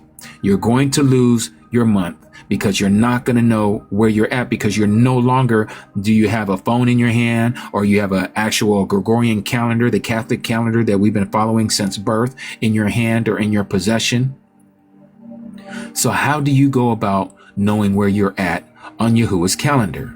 After all, he tells us in the book of Daniel that there's going to be 1,290 days from the abomination of desolation, which is going to be the erecting of this fake third temple until the time that he comes back and cleanses everything on this earth. And the same thing that we read in Revelation, chapter 12 and chapter 13, where it talks about how Satan is going to wage war against the saints for 42 months or 1,260 days exactly, or 3.5 years exactly, times and half a time. How would you know how to keep your time? How would you know how to keep your Sabbath? Very simple. What we're talking about today. You have to know how to read the sun, the moon, and the stars, specifically the sun, because the sun is going to cast a shadow on a stick that you can stick on the ground or in the ground, and you can start numbering your days by looking at the casting of the shadow upon your stick without moving it. Okay, the sun is going to tell you where you are on Yahuwah's calendar. That's why he said this in Genesis chapter 1. And let me know, Jeremy, once you have it so I can bring you back up, my friend. Genesis chapter 1, verse 14. Notice what it says here. It says, and Elohim said, let lights come to be in the expanse of the Shamaim in the heavens, to separate the day from the night. Notice what it says, and let them be for signs and appointed times and for days and years. Again, let me show you also in the book of Jubilees, which our Aki Jeremy had read earlier for us in his in what he had there that he has, that you guys can get a copy of his article. Here again, talking about the same fourth day that it talked about in Genesis chapter 1, verse 14. And on the fourth day, he, meaning Elohim, created the sun and the moon and the stars, and set them in the firmament of the Shama of the heaven, to give light upon all the arats on the earth, to rule over the day and over the night, and to divide the light from the darkness. Now notice verse 9. Again, this is what Jeremy was showing earlier. And Elohim appointed the sun, not the moon, the sun, to be a great sign. What is that great sign? The spring equinox. On the earth for days. The sun is for Sabbaths. The sun is for months. The sun is for appointed times or feast days. The sun is for years. The sun is for Sabbath or 7 years. The sun is for jubilees or 50-year periods. And the sun is for the seasons of the years, which you know as spring, summer, fall, and winter. Very important to know. If you know the sun and what the sun is doing in the sky, then you're going to know where you are on Yahuwah's calendar. You might be off for about 3 months. But guess what? As you continue on following the sun, you're going to know exactly where you are on his calendar. That's why he put those orbs in the sky. You won't be able to do that with this calendar that we follow. So you can't equate the 12th month with February. Because actually, the 12th month of Yah's calendar is going to overlap a little bit of the last part of February and most of March. So you can't use those months. You need to throw that away. We only use that for commerce here in the Babylonian system. All right, let me see here. Let's see if our Aki Jeremy is ready. And Katrina, let me get both of them up here. Okay, Katrina is coming up. And let me get Jeremy back up here. Okay, anyone want to share before we get going again? Go ahead, Katrina. Wait, I gotta roll up the thing. Jeremy or Katrina, either one? Please stop. Uh-oh. Mom having mommy problems. Shut up. Yeah. Sorry. No, I'm trying. My kid, I'm caught. My kid to run the wells. Oh yeah, you're breaking up really bad right now.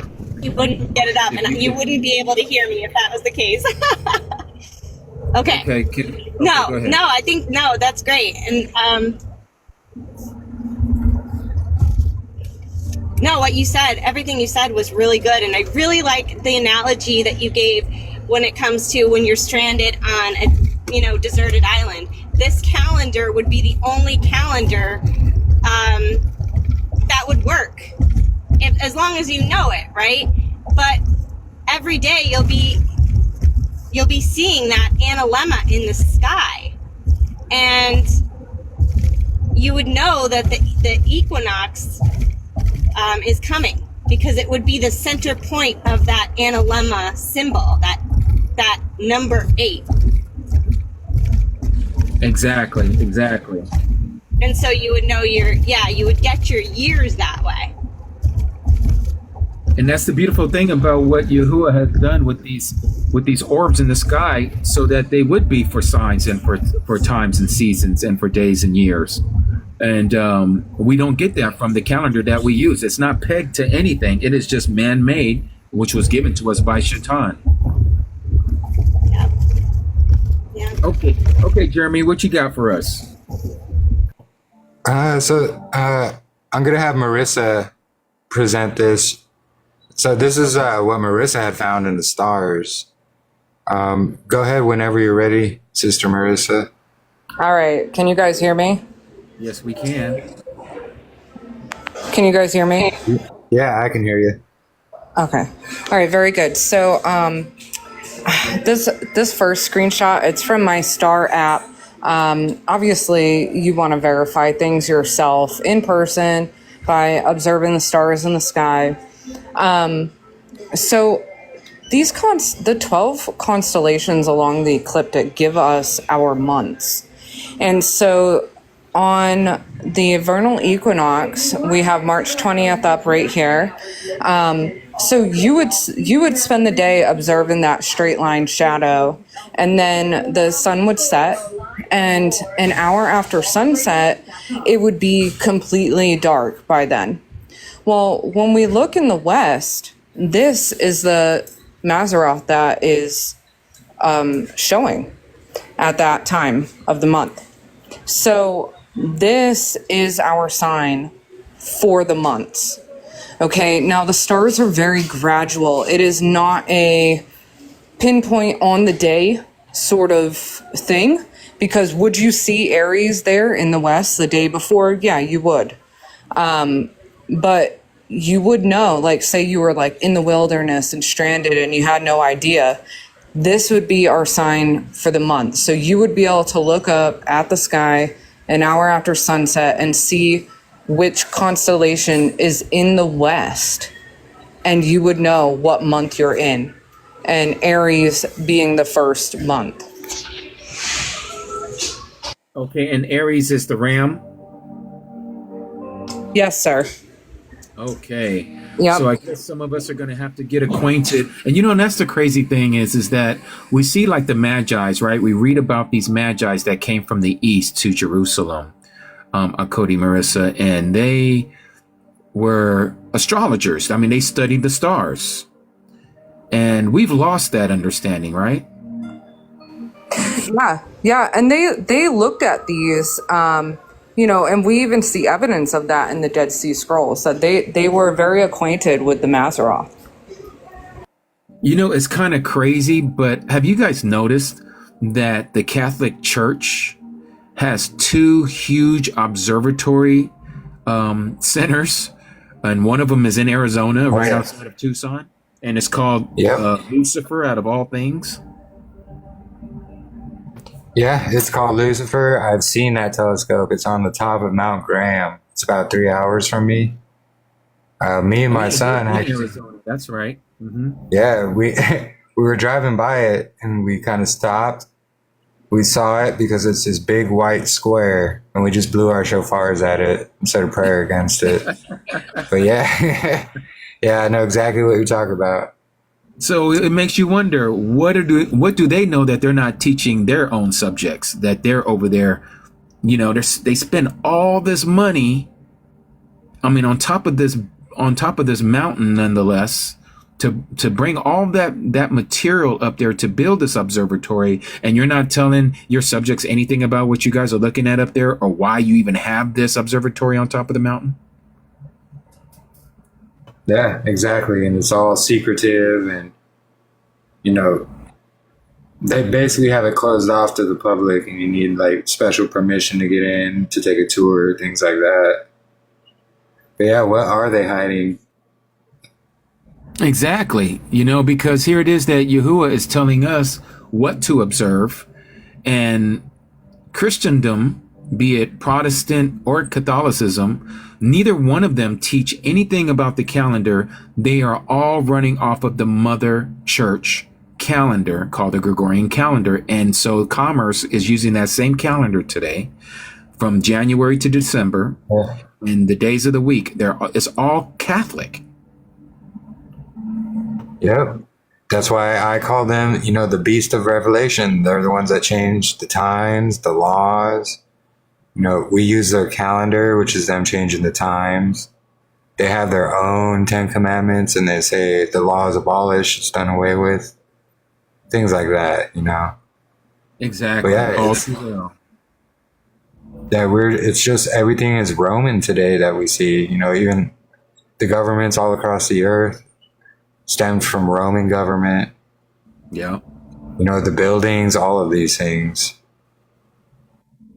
Yeah, exactly.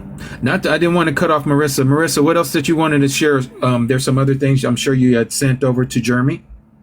Yes, sir. So, like the stars are a witness in the Shamayim for us so that we know where we're at in Yah's calendar. So while we can see the months in the west an hour after sunset, Jeremy, flip to the next slide for me, please.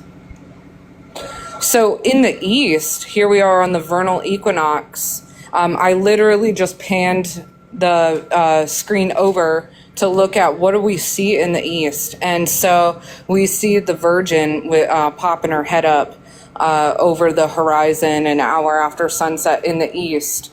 And so what's really fascinating about this is the very next slide, Jeremy. By Passover, we see here the Spica star, that really bright star in her hand there. That's the barley sheaf.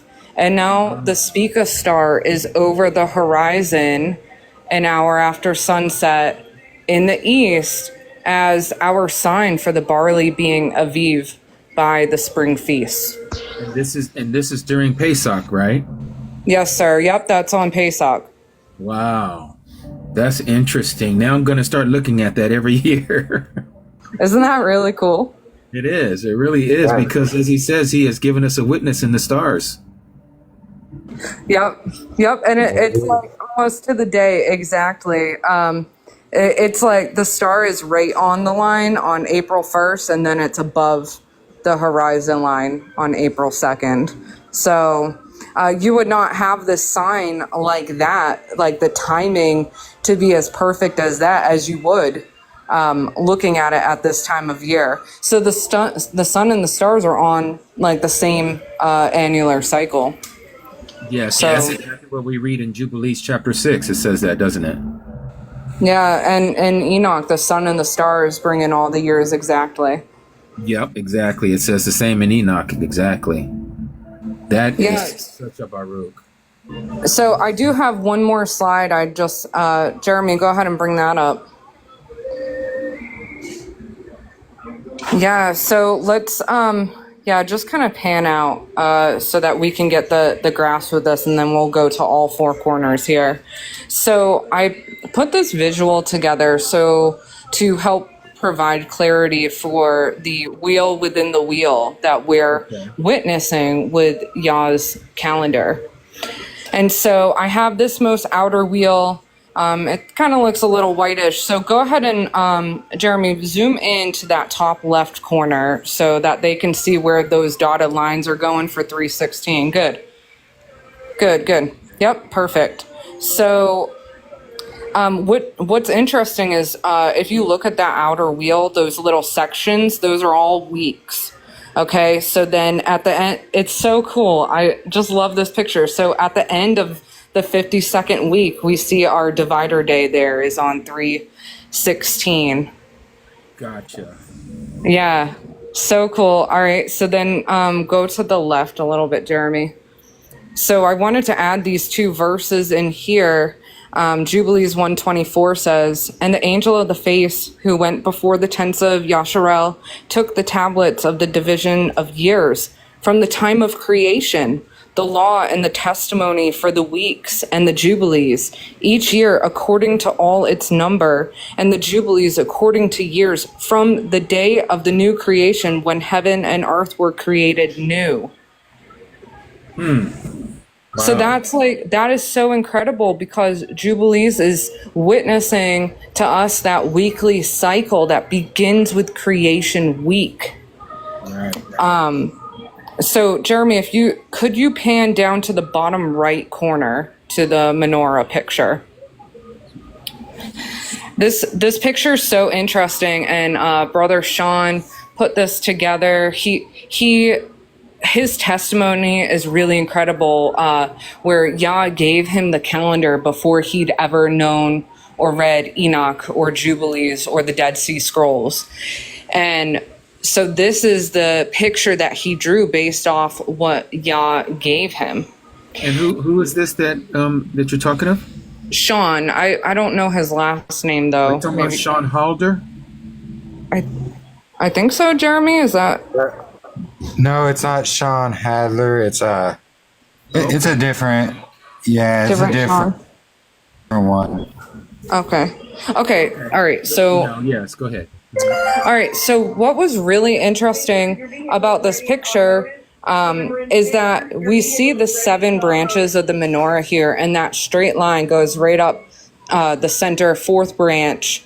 However, he wrote down the gates in these little white boxes between them. And when I saw this, it was really interesting to me. I thought, how could this equinox be between the 3rd and the 4th gate? And so I had to ponder that one for a while.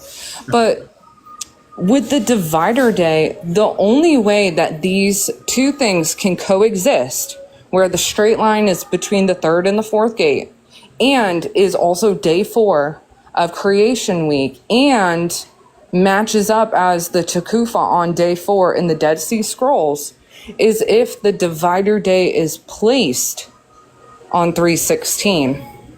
So if it's not, like, so a lot of groups, I know, like Nick Vanderland, and there's a few other people who are beginning their years the day after the equinox, and it's because they're viewing the equinox as day 0, which is not wrong. However, Jeremy, pan to the top right here.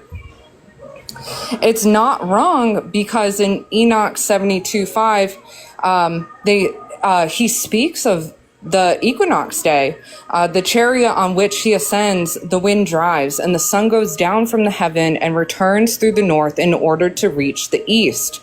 So that is day 0 on the solar cycle.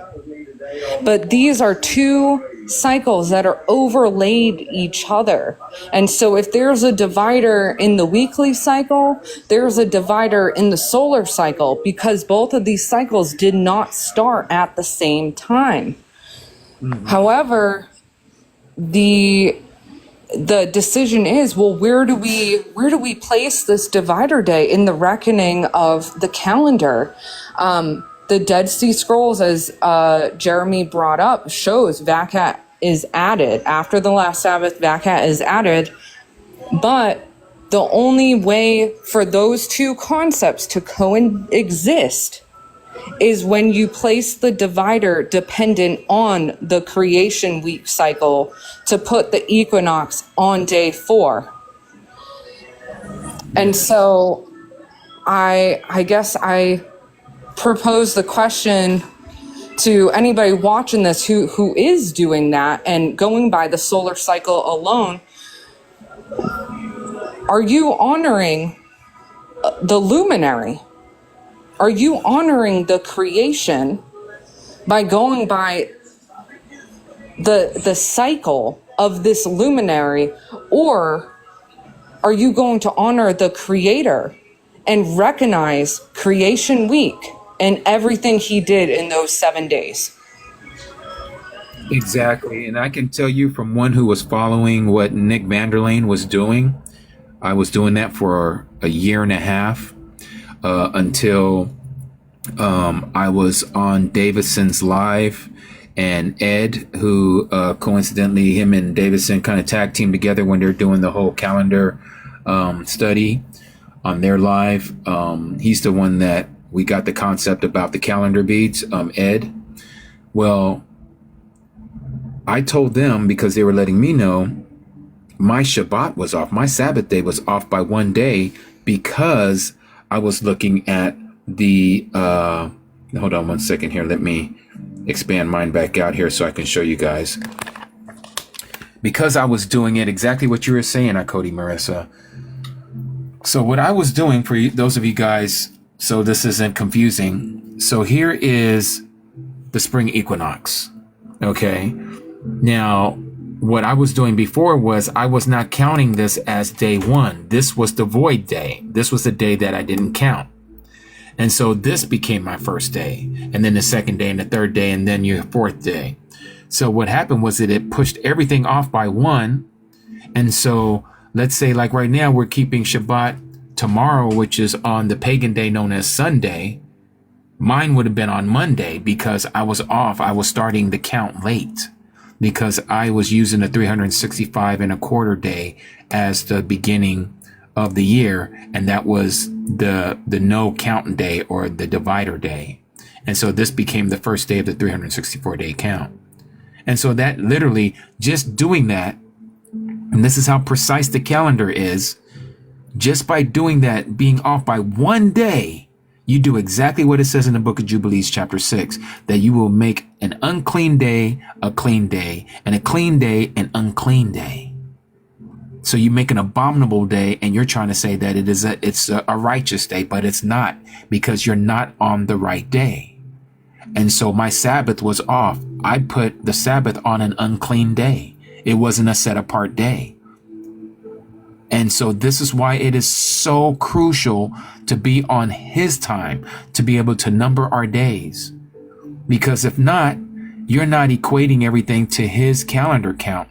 And as those of you who've been following me on this calendar, on my channel, we see that even the angels in the Shamayim in the heavens are keeping the same count. They're keeping the Sabbath day on the Sabbath day.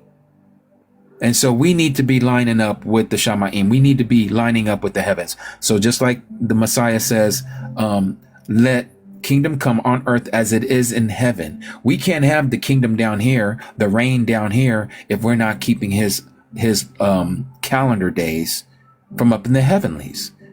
When he has the inner court open, right, Jeremy? If he has the inner court doors open on the Rosh Kadash and on the Shabbats, and only on those days are they open, and we're off by one day like I was, I'm missing it.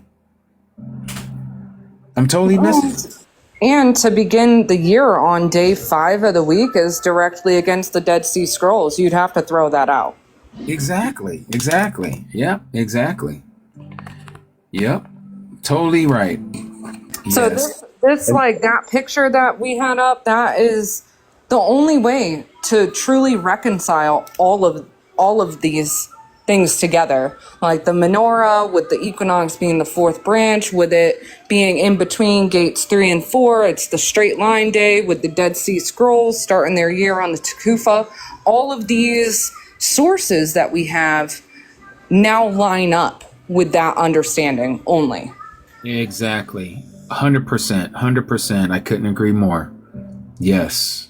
So beautiful. And what Marissa found, it also validates why some people do that and put their 0 day on the equinox. It's because, they're not seeing that there is 2 different divider days, because we have to have a divider day for each one to accommodate the other divider day, Yes.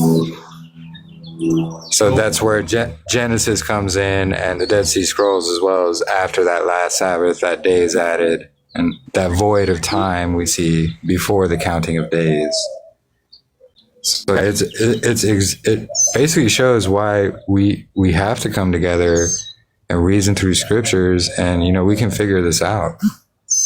Right. And I think the 3 of you, and I would like for you guys to share your Telegram group chat for those who may want to be a part of your chat, so they can continue to learn about the calendar. Because as I think it was you, Makoti Marissa, was saying that we don't know everything about the moon just yet, but over time Yahuwah is going to start revealing even more so about that's definitely my prayer. I have, I don't know, maybe over 30 hours put into recording moon cycles and patterns and everything. I'm just like earnestly trying to figure out her purpose in Yah's calendar. And I don't have her figured out 100% yet. All I can say is that I believe she is a recorder of years, and that she helps us see like longer term spans of time. Not that she's determining, the start date of any year, but she is just another witness to know where we're at in a particular cycle. Exactly. She is that witness. Exactly. Well, I want to thank all three of you, and I want to give each one of you guys a chance to give us any of your anything you want to say last before I drop you guys down, and we'll continue on with this count, or I should say about the calendar. I'm going to get into a few things and speak about what we just spoke about and summarize some of this. So starting off with you, Katrina, any last words you want to share with everyone here? Maybe she had to walk away from the phone for a little while. Jeremy, do you want to start off then? Yeah, absolutely. So I think understanding the history is important. Understanding, how this came to be, why the majority of, Judaism follows a Babylonian calendar. I think all of that is important for understanding the calendar in its entirety. Because when you look at the history and you can see, they hidden a lot of stuff. They've chased out the true priesthood, and then how it connects to the New Testament as well. It's all going to start making sense, and that's when you can start seeing the deeper things that are inside Scripture. Because once you start understanding the calendar, these things, they start sticking out to you, and you're like, wow, that's about the calendar. And it's truly amazing, and all praise to the Most High.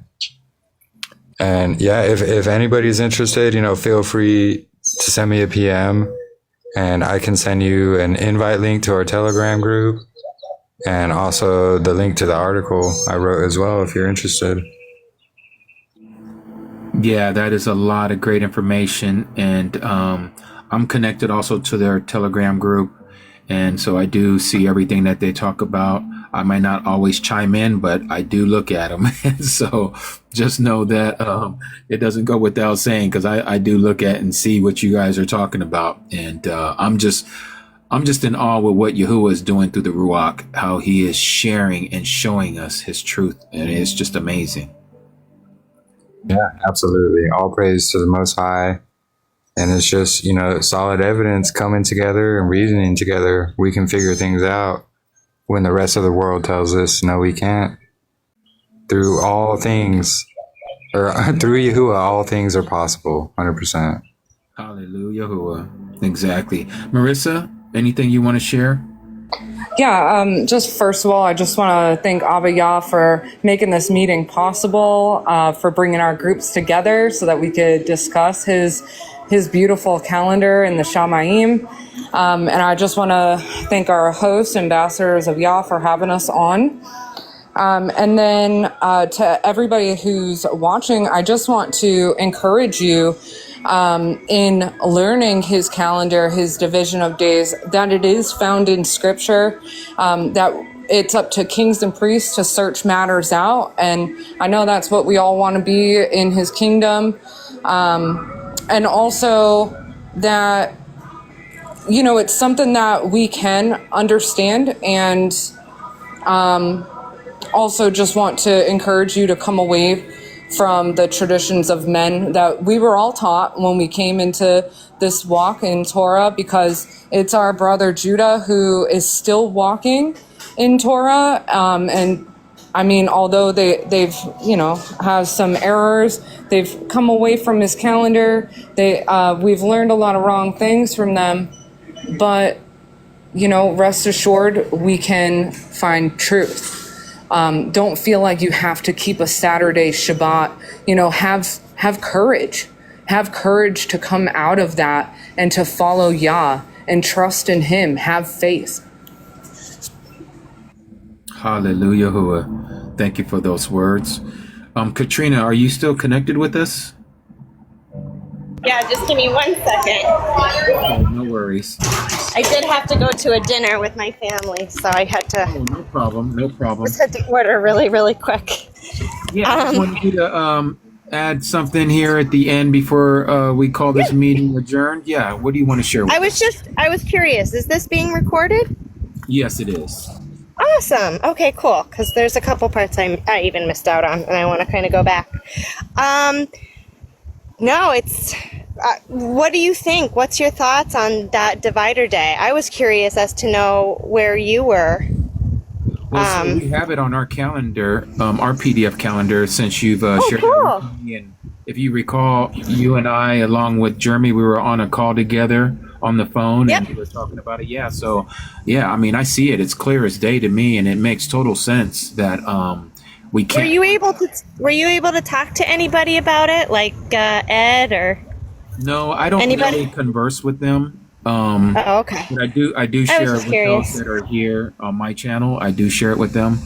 I do know that they also do see it themselves, from what I understand. That Davison always talks about not splitting the creation week. So I know that he sees it. I don't know how they go about it. He just denies the.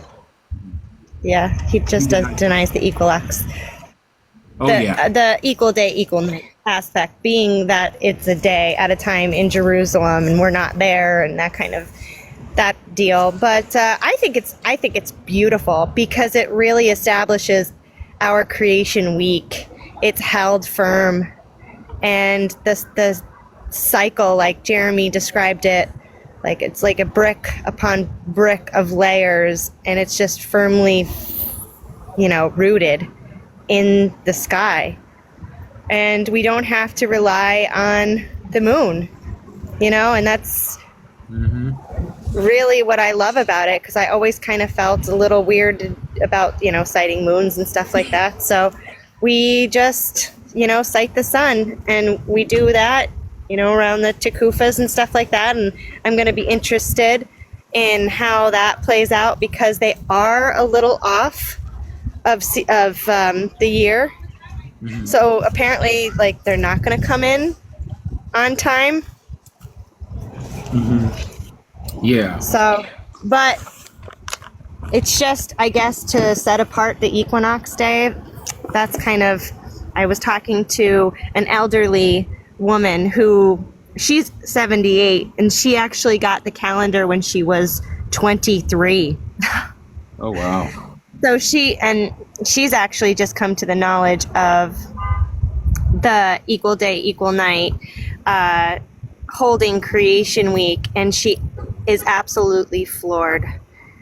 She's loving she actually went to a place to print out Jeremy's article in big font so she could just pass it out to like everybody. She's so thrilled with the way that he put it together. So that really makes me feel so,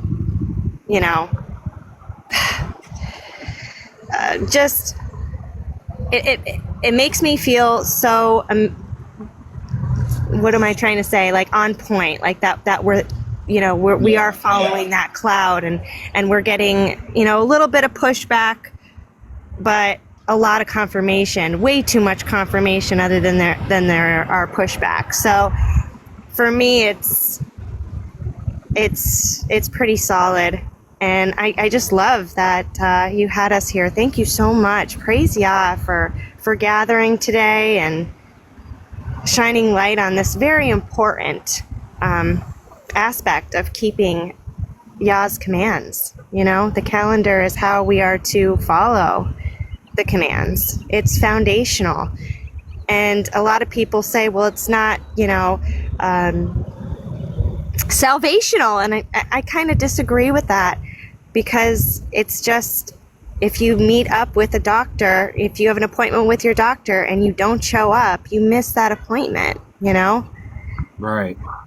And So- the appointment dates are very crucial. They are. And they tell about salvation. They tell the story of salvation. Yes. And so, yeah, it's really, really critically important. And a lot of people think that they could just, be a little bit lukewarm and say, oh, it's too difficult for me to understand. And, I'm sure he doesn't really care, just as long as there's unity. But there is really no unity when we're all divided on calendars. It's confusion. And I think it's an embarrassment to our, Torah community, is that we're all over the place, and the Christians are looking at us like, geez, even the the satanic worshipers are more on the same page than these Torah observers.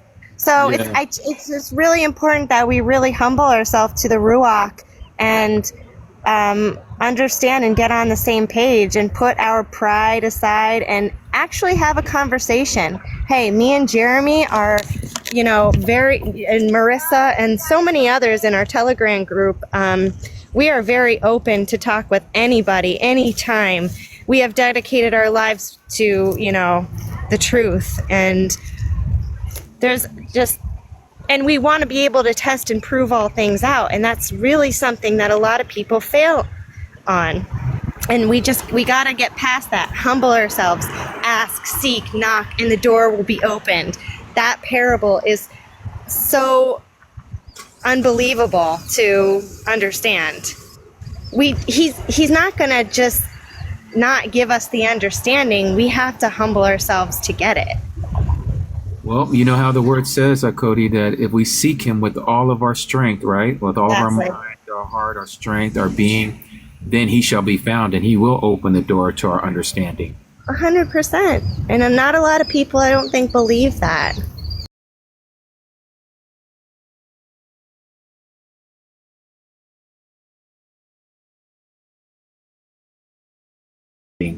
But how many warnings do we have not to do that? Don't get stuck with traditions of men. Don't get stuck in your ways. Prove all things. Hold fast to what is good. Yeah. I mean, this calendar is true freedom. Because a lot of people also say, oh, well, this is going to change my whole life. I'm going to have to get out of my school teaching job, or I'm going to have to get out of my bank job 9 to 5, or I'm going to have to get out of working at the pediatrician's office as a nurse, Monday through Friday, 9 to 5. But when you think about it, isn't that one more step out of Babylon? Doesn't this calendar actually put you on a level where we can't do any of those Babylon jobs either? So it really pushes us out further when you think about it. Yep. Separating us even more. Yes. Yeah. That's something that you just said, Katrina. I was reading this chapter 80 of Enoch, and where you were talking about, there seems to be a little discrepancy about these tukufas and when they come in. Yes. And, I don't know if you had time to read chapter 80, but I'm going to read this real quick. It's not that long. Okay. And it says here, starting at verse 1, this is again in the book of Enoch, chapter 80, verse 1, and it says, in those days the messenger Uriel answered and said to me, behold, I have shown you everything, Enoch, and I have revealed everything to you, and you should see this sun and this moon and the leaders of the stars of the Shama, and all those who turn them, their tasks and times and departures. And in the days of the sinners, the years will be shortened. Very interesting. And their seed will be tardy on their lands and fields, and all things on the earth will alter and will not appear in their time. And the rain will be kept back, and the heaven will withhold it. And in those times the fruit of the earth will be backward and will not grow in their time. And the fruit of the trees will be withheld in their time. And the moon will alter her order and not appear at her time. Kind of like what Marissa was talking about. And in those days the sun will be seen, and he will journey in the evening on the extremity of the great chariot in the west, and will shine more brightly than accords with the order of light. Hence why we're seeing record-breaking heat. And many chiefs and the stars will transgress the order prescribed, and these will alter their orbits and task, and not appear at the seasons prescribed to them. And the whole order of the stars will be concealed from the sinners, and the thoughts of those on the earth will err concerning them. And then this is in brackets, and they will be altered from all their ways. Yes, they will err and take them to be Allahim. And evil will be multiplied upon them, and punishment will come upon them so as to destroy all. So I find that very interesting, and in light of what you had just said earlier about, and I've noticed that too, as far as the times of the equinoxes, after, of course, the vernal equinox, but you'll see like the solstice will be either a day ahead or a day behind schedule. So it's not perfectly 91 days. And the same thing with the fall equinox, and also going back to the beginning of the year. So what is your thoughts on that? So my thoughts is kind of what we see is, so like one season, it will kind of have 92 days, and then another will have 90. So even though it's offset, it would still be a 91 day season if you combine them both together. It's just one number is getting moved to another season and taken away from the other. So it just evens out, you know? Right. And yeah, that's yeah. And that's what I always bring up as well. Enoch chapter 80. I think we should take it into consideration because, you know, we are in these last days, the days of the sinners, things like that. Yes. So the moon is going to be slightly off, the season's slightly off, things like that. And I believe that's exactly what we're seeing. I totally concur with you. Totally. Well, I want to thank all three of you for your time today and sharing your knowledge and what Yahuwah has revealed to all three of you. And I, for one, am in total agreement with you all. And I'm sure many of those that are here on my channel are also in agreement.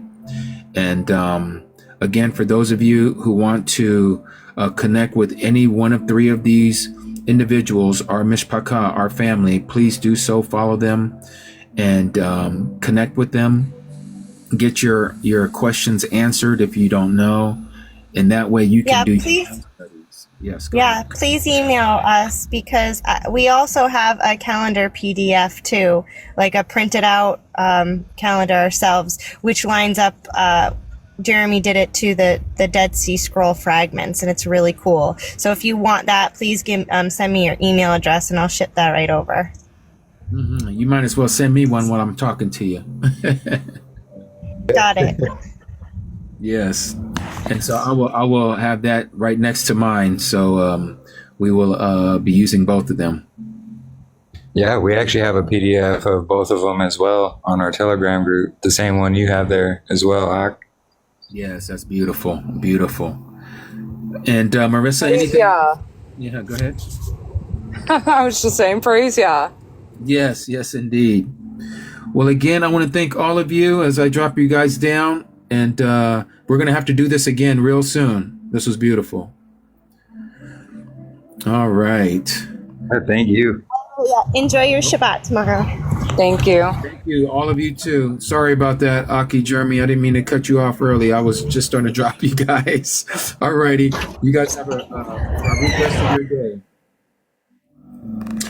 All right, Mishpachah. So I'm thankful for all of you being able to hear that, and we're going to continue on with this discussion.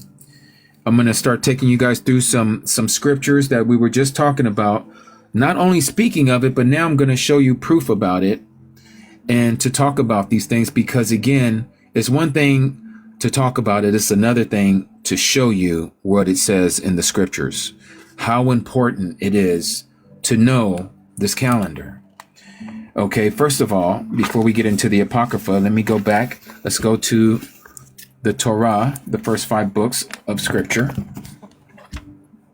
And let's go to Leviticus, chapter 23. And notice what it says here.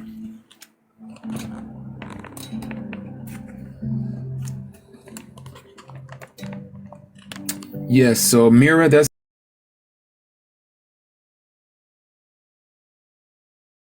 icon, and then send him a message, and he will give you the info to get connected onto the Telegram. Okay? But now notice what it says here in Leviticus chapter 23, verse 1. And Yahuwah spoke to Moshe, aka Moses, saying, "Speak to the children of Yasharal, and say to them, the appointed times of Yahuwah." Notice the word appointed times, like an appointment, which you are to proclaim as set apart gatherings. My appointed times are these. Now, for those of you who want to read and get into every last one of them, you're going to know that these 8, and I say 8 because we're going to include the Sabbath. The Sabbath is the first one, but you have the Sabbath and then you have 7 appointed times. Each one of them, you can only make those appointed times if you know the calendar. You cannot make up your own calendar. You cannot say when you want it to be. You cannot just follow the Gregorian calendar and say, well, you know what? I follow this calendar and this is what it means. And those Jewish people over there in the Middle East, they know what they're doing because after all, they are Jewish. Well, again, for those of you who know that they are not the actual people, but that's a whole nother subject for another time. I would say, please do not put your trust in those people over there. They don't even believe in the Messiah. Okay. They're still waiting on the Messiah, their Messiah. All right. They're not even looking for our Messiah, because those of us who are looking for our Messiah, we're the only ones that are going to be taken into the promised land. You can't wait for him to crack the sky and then think you're going to believe in him. That's not how it works. That's nowhere in scripture. You need to do this now. You need to understand this now. The Great Awakening is happening right now. You can't wait until he cracks that sky and then you say, oh, now I believe him because I can see him. It's over with. It's over with. You are now in trouble. So again, these are his appointed times, not our appointed times. They're his appointed times. And again, let me show you in Exodus chapter 20, why it is so important. Did I say why it again? I meant why and again. This is important. The 4th commandment, remember the Sabbath day. Again, this is one of the appointed times to set it apart. Why? Because it says here, for in 6 days, Yahuwah made the heavens and the earth. He made the heavens and the earth, the sea and all that is in them, and rested on the 7th day. Therefore, Yahuwah Baruch the 7th day, the Sabbath day, the Shabbat, and set it apart. So you won't know that day if you don't know the calendar. That's how precise his calendar is and his time of appointment. Let me see. Miss Singh, you said, Brother Jimmy, is it possible to receive screenshots of your scripture notes to mark in ours as well? Yeah. I'll hold it here for a second so you guys can see. Here's my scripture notes here, how I do it. And if you don't want the comments, just swipe, I think it's to the right or to the left on your screen, and it'll remove the all the comments off of your screen while you do your screenshot. Okay. And so let me show you again another one. Let's go to the Apocrypha. Okay, so now in the Apocrypha, very important. This is why it's so important to read the Apocryphas, because you get a lot of information that we don't get that are in our so-called scriptures. Okay, and now we're going to go to the book of Jubilees. I want you to see this in book of Jubilees. Chapter 6 is phenomenal, but we're going to start in chapter 2 and then we're going to work our way up to chapter 6. And I read this earlier, and here's Jubilees. You can screenshot this as well. My margins here of my notes on my margin. All right. Okay, so now I'm going to bring it down and show you what it says here about the 4th day. Once again, this is very crucial to understand. If you're going to get anything out of this whole lesson, please understand this passage right here. Okay? Because this is what separates our calendars. All the calendars that you hear about on TikTok and on Facebook and on Instagram, this right here, if they're not following this, they have the wrong calendar. That's all I can say. So starting at verse 8, this is chapter 2 in the book of Yobalim, also known as Jubilees, chapter 2, verse 8. And on the 4th day, he, meaning Elohim, Yahuwah, created the sun and the moon and the stars and set them in the firmament of the Shama of the heaven, to give light upon all the arats on the earth, and to rule over the day and of the night, and divide the light from the darkness. And Elohim, Again, we don't use the word God. That is a pagan word. And Elohim, or to say, translated, the mighty one, appointed the sun, not the moon, the sun, S-U-N, to be a great sign. This great sign happens 4 times a year. They are called, like our Aki Jeremy was saying earlier, Takufa in the Abrit language, in the Hebrew language.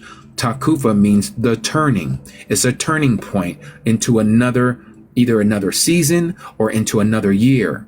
Okay, so this great sign on the earth for days. So the sun is appointed for days. The sun is also appointed for Sabbath. The sun is also appointed for months. So you can't have the moon appointed for months if the sun is appointed for months. You can't have both. The moon has a shorter cycle than the sun. The sun has a 364-day cycle according to what Yahuwah wants us to follow. Not the 365, that's the solar cycle, but the sun cycle as the calendar, we are to keep a 364-day only. The moon cycle is 10 days shorter. It's 354 days. So you can't use the moon for months. You cannot use the moon for feast days, even though many of your translations will say on the new month or the new moon, and you automatically, because you've been told and you're drawn to understand what you're reading when it says the moon. But I'll show you here in a second that the word moon in many translations has been what's the word I'm looking for? It has been put there. That's not the word I'm looking for, but they put the word moon there when it shouldn't be there. Okay. And so it says that it's also for Jubilees. All right. So it's 7 years, which is the Sabbath years. The sun is also for Sabbath year counting or 7-year counts. And also for Jubilees, which is a 50-year count, according to the book of Leviticus chapter 25. Okay. Yes, substituted would be a nice one. Altered would be another one. But they had man, I can't believe I can't remember this word right now, but it's okay. So again, it's the sun that is appointed for our days, our Sabbaths, our months, our feasts, our appointed times, and our years, and Sabbath of years, or 7-year periods, and our Jubilees, or 50-year periods, according to Leviticus chapter 25. Now, let's go here to about this Shabbat, about the Sabbath. Yes, it's a mistranslation. Exactly. Still not the word I'm looking for, but that's okay. Verse 17, again, chapter 2 of the book of Jubilees. And he, Elohim, gave us a great sign. Here's the word again, great sign. What's the great sign? The Sabbath day. The Sabbath day is a great sign that we should work 6 days, but keep the Sabbath on the 7th day from all work. And all the messengers of the presence and all the messengers of the purification, these 2 great classes of messengers, of angels, you may call them, he, meaning Yahuwah, has hidden us, notice what it says here, to keep the Sabbath with him in heaven and on earth. Let me read that part again. He has hidden us to keep the Sabbath with him in heaven and on earth. So do you not think it might be a little important for us to know when the Sabbath day is? Of course, because Yahuwah has told the messengers, the angels in the heavens, this moment is the Sabbath. So even before the heavens and the earth was created, because we know that the angels were created before he created the earth, the Malachim, the angels, were already keeping the Sabbath day. A mind blower. It's a mind blower. Because if you understand that, then you know that the calendar that we're supposed to keep is vital to our salvation. Because again, we find in the Tanakh, or in the Torah, in the first 5 books of what we know as Genesis, Exodus, Leviticus, Numbers, and Deuteronomy, that the Sabbath is a sign between him and his people. So it's very, very important. So again, it says here, he has hidden us to keep the Sabbath with him in heaven and on earth. Why on earth? Because these angels have work to do here on the earth. So even when they're here, like you have an angel next to you right now, who has been commissioned to you from birth, and he is watching over you and what you're doing, recording everything that you're doing in a book, which, by the way, coincidentally, you're going to be judged by what is written in those books, as it says in the book of Revelation, chapter 20. All those things are being jotted down, everything that you're saying and everything that you're doing. These angels on the Sabbath, do you not know that they're resting? They're resting even here on the earth. That's what it says here. That they even keep the Sabbath on the earth. And he, verse 19, said unto us, that is to the angels, to the Malachim, behold, I will separate unto myself a people from among all the peoples. Notice what is being said here in the book of Jubilees, chapter 2, verse 19. He is going to separate for himself a people, a single people, different from among all the other peoples, all the other ethnic groups, all the other countries of peoples. And these will keep the Sabbath day, and I will set them apart unto myself as my people, and will baruch them as I have baruched the Sabbath day, and do baruch, or set it apart unto myself. Even so I shall baruch them, that is this people, and they will be my people, and I shall be their mighty one. And I have chosen the seed. Now he's going to tell you who the people are. I have chosen the seed of Jacob. We know him to be, in the Abrit tongue or language, Yakub. From among all that I have seen, among all that he's witnessed on the earth that he has made, he has chosen the seed of Jacob. You know it as Israel later on, right? And have written him down as my firstborn son. That's what it says in the book of Isaiah, Yashiyahu. And have set him apart unto myself forever and ever. And I, Yahuwah, I will teach them the Sabbath day, that they may keep Sabbath thereon from all works. Well, when did he teach them this? When did he teach them this? Let's go back into the book. Let's go back into the scriptures. The only place in all the scripture where you will find where the Creator taught the children of Yasharal how to keep the Sabbath is located in Shemot, also known as Exodus chapter 16, when he rained down manna from heaven. I would ask for you to read this in your own time. I'm just going to hit up a few key points, but notice here what he says. Verse 4 of chapter 16 in the book of Exodus. And Yahuwah said to Moshe, that is to Moses, see, I am raining bread from the heavens for you. And the people, again, singular people, this is Yasharal, Israel. And the people shall go out and gather a day's portion every day in order to try them. Yours may say in order to test them, whether they walk in my law, Torah, or not. And it shall be on the 6th day that they shall prepare what they bring in, and it shall be twice as much as they gather daily. Why 6 on the 6th day? Are they going to get it extra? Because he's about to teach them how to understand and recognize what the day of Shabbat is. And so here it is. Moses and Aaron said to all the children of Yasharal, at evening you shall know that Yahuwah, which is I am, Yahuwah, I am, self-existent, has brought you out of the land of Mitzrayim, that is the land of Egypt, and in the morning you shall see the esteem of Yahuwah. Now notice what he says here so you understand, and there is no issues. And this is how you need to break the word down. Okay, you got to look into these little bits of nuggets of information. Notice what he says here. See, I am raining bread down from the heavens for you. Raining bread from the heavens for you. Remember that. He's raining bread from the heavens. And so he says here in verse 8, and Moshe, aka Moses, said, in that Yahuwah gives you meat to eat in the evening, and in the morning bread to satisfaction. What did he say earlier? What did I say was the bits of nuggets? That he was going to rain down bread from the heavens. When is he going to do that? In the morning, bread to satisfaction. Not in the evening. He's going to give them meat to eat in the evening, but in the morning, he's going to give them bread. And that's what he's going to use to test them, to try them, to see if they're going to keep his Sabbath day or not. How many of you, give me a one, how many of you who already know this, but there are those of you who don't know this, but how many of you have heard that the day begins in the evening? Give me a one. How many of you have heard that the day begins in the evening? Exactly.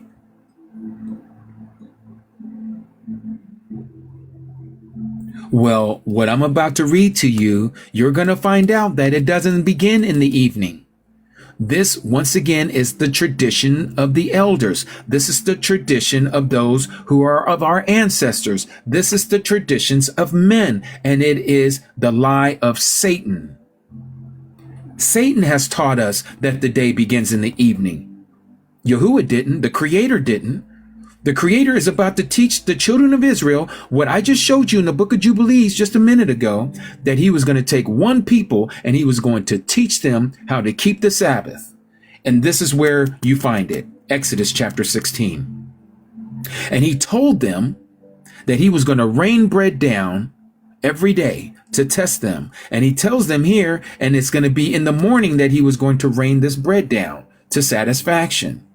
And so if we continue to read, and I'm going to skip a whole lot here, but we're going to go to verse 12. And it says here, verse 11 actually, and it says, and Yahuwah spoke to Moshe, aka Moses, saying, I have heard the grumblings or the complaining of the children of Yasharal.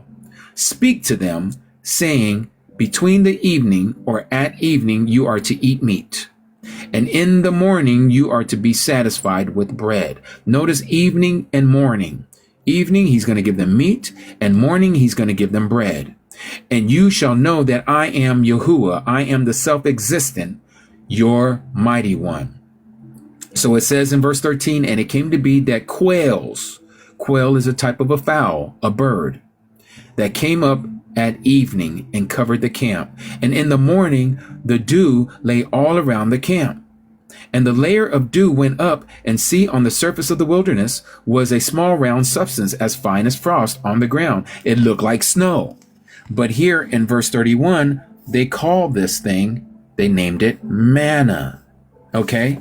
But it says here that they would gather this stuff every morning. Notice here, and they gathered what? They gathered the manna, not the quail. They gathered the manna every morning, each according to his or her need. And when the sun became hot, it melted. So they had no time.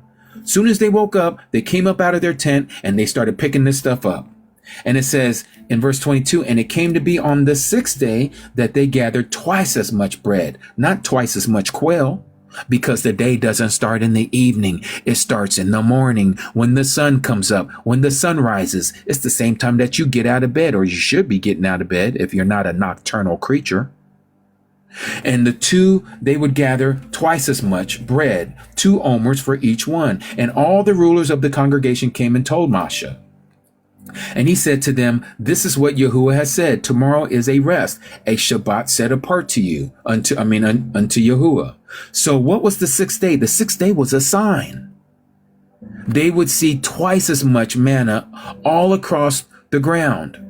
It would let them know as a sign that the next day is going to be the Sabbath. And it says that which you bake, and that which you cook, and lay up for yourselves all that is left over to keep it until morning. This they can actually keep until the next day, on the 6th day. Again, a sign to the people. This would not grow worms and stink like the other days that it would. This day, it would keep its substance. And they would be able to eat it on the Shabbat day because they were supposed to rest on the Shabbat.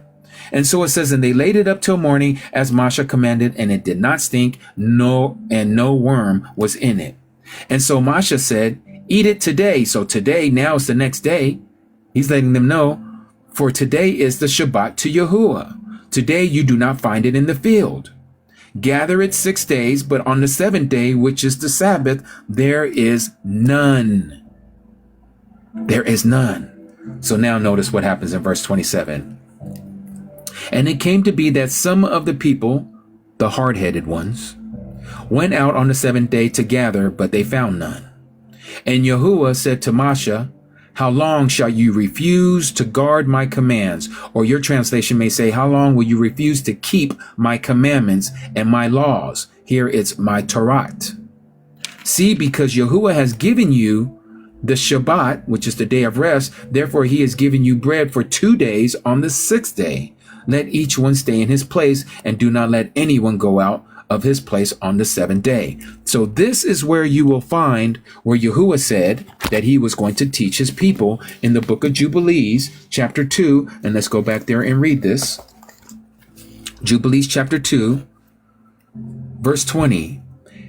Let me bring this down a little bit so you can see what we had read earlier.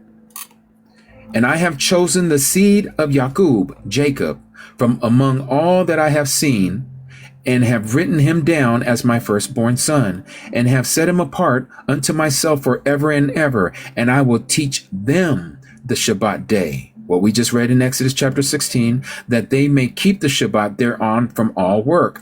And thus he, Yahuwah, created therein a sign in accordance with which they should keep the Sabbath with us, that is, with the angels, on the seventh day, to eat and to drink, and to Baruch him, that is Yahuwah, the Creator, who has created all things, as he has Baruched and set apart unto himself a peculiar people above all the peoples.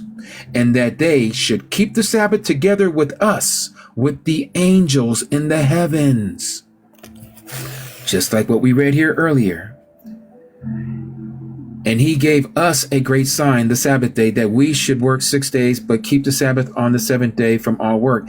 And all the angels of the presence and all the angels of the purification, these two great classes, he, the Creator Yahuwah, has hidden us to keep the Sabbath with him in heaven and on earth. How wonderful is that? And so he says here that they should keep the Sabbath together with us, the angels. This is why it is so crucial right now for you and I to come to understand why it is so crucial to know the calendar. Let me fast forward a couple of chapters so you can understand what is happening in your midst right now according to what is being taught. Let's go to Jubilees chapter 23. Jubilees chapter 23, verse 26 says this. And in those days, meaning the last days, the children will begin to study the laws and to seek the commandments and to return to the paths of righteousness. How many of you, not those of you who have been here subscribed to me for months, but how many of you who are new to this channel, or this is your first time coming and listening to this, give me a one if you never heard of this before and that the laws have not been done away with. We're supposed to study the law. Give me a one if this is your first time seeing this. Give me a one. Okay, I see you. I see you. I see you. Yep, Candy, Angelic. Yep. Pamela, Royal. I see all of you. George, Jorge, Appa, Bodie, or Bote, Bonnie, Sparta, Emperor. Yep. You're seeing it for yourself. This is why this great awakening is happening right now. This great awakening is letting us know that we are to study the laws again. Because we've been taught in Christianity and Christianity that we're not to keep the laws anymore. Because they have twisted the teachings of Paul. And that we are to seek the commandments again and to return to the path. What path is that? The ancient paths. The ancient paths of righteousness. And so this is why it is so important to understand the Sabbath. Let us continue into this reading about the Sabbath. Let's fast forward. Let's go to this side here. Verse 25. He created the heaven and the earth and everything that he created in 6 days. And Elohim made the seventh day set apart for all his works. Therefore he commanded on its behalf that whoever does any work thereon shall be unalived. And that he or she who defiles it shall surely be unalived. For that reason do you command the children of Israel. So let me say that in plain terms in the English language. For this reason, Masha, you are to tell the children of Yasharal to observe this day, that they may keep it set apart, and not to do any work, and not to defile it, as it is more set apart than all the other days. And whosoever profanes it, and they shall surely die or be unalived. And whosoever does thereon any work shall surely have the unaliving of eternity, the eternal death, that is the lake of fire. Do you see why now that the calendar is so important? If you are not keeping the Sabbath day, which is a sign between him and his people, you're going to be unalive eternally. That the children of Yasharal may observe this day throughout their generations. That is, throughout their generations, not when the Messiah came and was nailed onto the tree.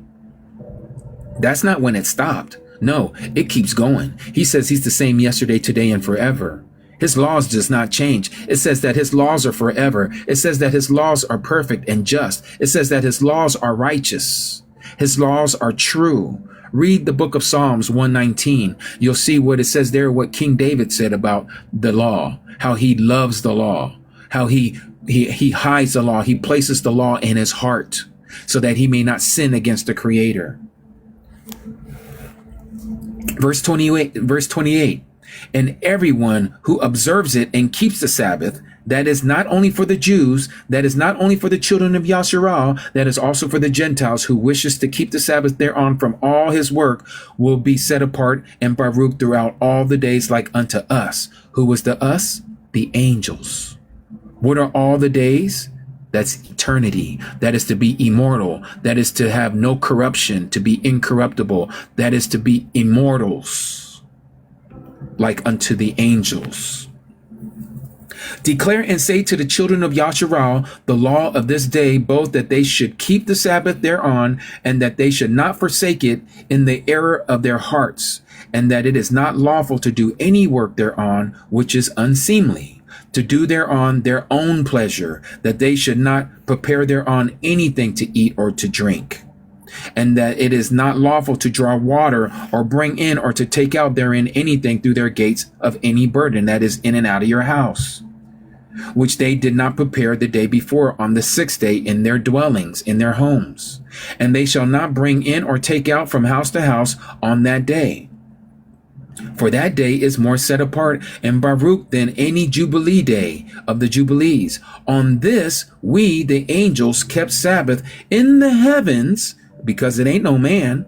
We're not in the heavens. We're here on the earth. On this we, the angels, kept the Sabbath in the heavens before it was made known to any flesh, even before it was made known to Adam, to keep the Sabbath thereon on the earth. And the Creator of all things blessed it, baruched it, but he did not set apart all the peoples and nations to keep the Sabbath thereon, but Yasharal alone. Them alone he permitted to eat and drink and to keep the Sabbath thereon on the earth. And the Creator of all things baruch this day, which he had created for a barakah and a sanctification, or to purify, a purification and an esteem above all days. This law, this Torah and testimony was given to the children of Yasharal as a law forever unto their generations. So when it says here that he gave the Sabbath thereon to Israel and Israel alone, he's talking about those of you who've also been adopted in, who've been grafted into Israel. You are now Yasharal. You are no longer a Gentile. I don't care what the Catholic or the Christian Protestant church tells you. You are not a Gentile believer. There's no such thing. You won't find that anywhere in Scripture. There's no such thing as a Gentile believer. Once you become a believer, you are no longer a Gentile. You put away the Gentile ways. You no longer run as the Gentiles do. You no longer do as the Gentiles do. You become Yasharal. You are grafted in to the natural tree. You become Yasharal. You are not replacement of Israel, like the Christian church likes to teach, this replacement theology. No, you are not even called the spiritual Israel. No such thing. There is no such thing as a spiritual Israel. You're either Israel or you're not Israel. You're either the seed of Abraham or you're not the seed of Abraham. Do you not know that Abraham is not Israel? Israel came from Abraham. Or do you not know your genealogy? Just so you might know this, Abraham came before Jacob. Jacob is his grandson, and Jacob's name was changed to Yasharal, and Yasharal had 12 sons, and the 12 sons had the 12 tribes, and now you need to be adopted into one of these 12. That's how you become Yasharal. And so if you become Yasharal and you keep the Sabbath, it's only to Yasharal alone to keep the Sabbath. Everybody else is a heathen. Everybody else is a Gentile. Everybody else is a pagan. They do not believe. They are non-believers. They're going to continue to do the Christian thing. They're going to continue to say that the law has been done away with and it has been nailed to the so-called pagan cross.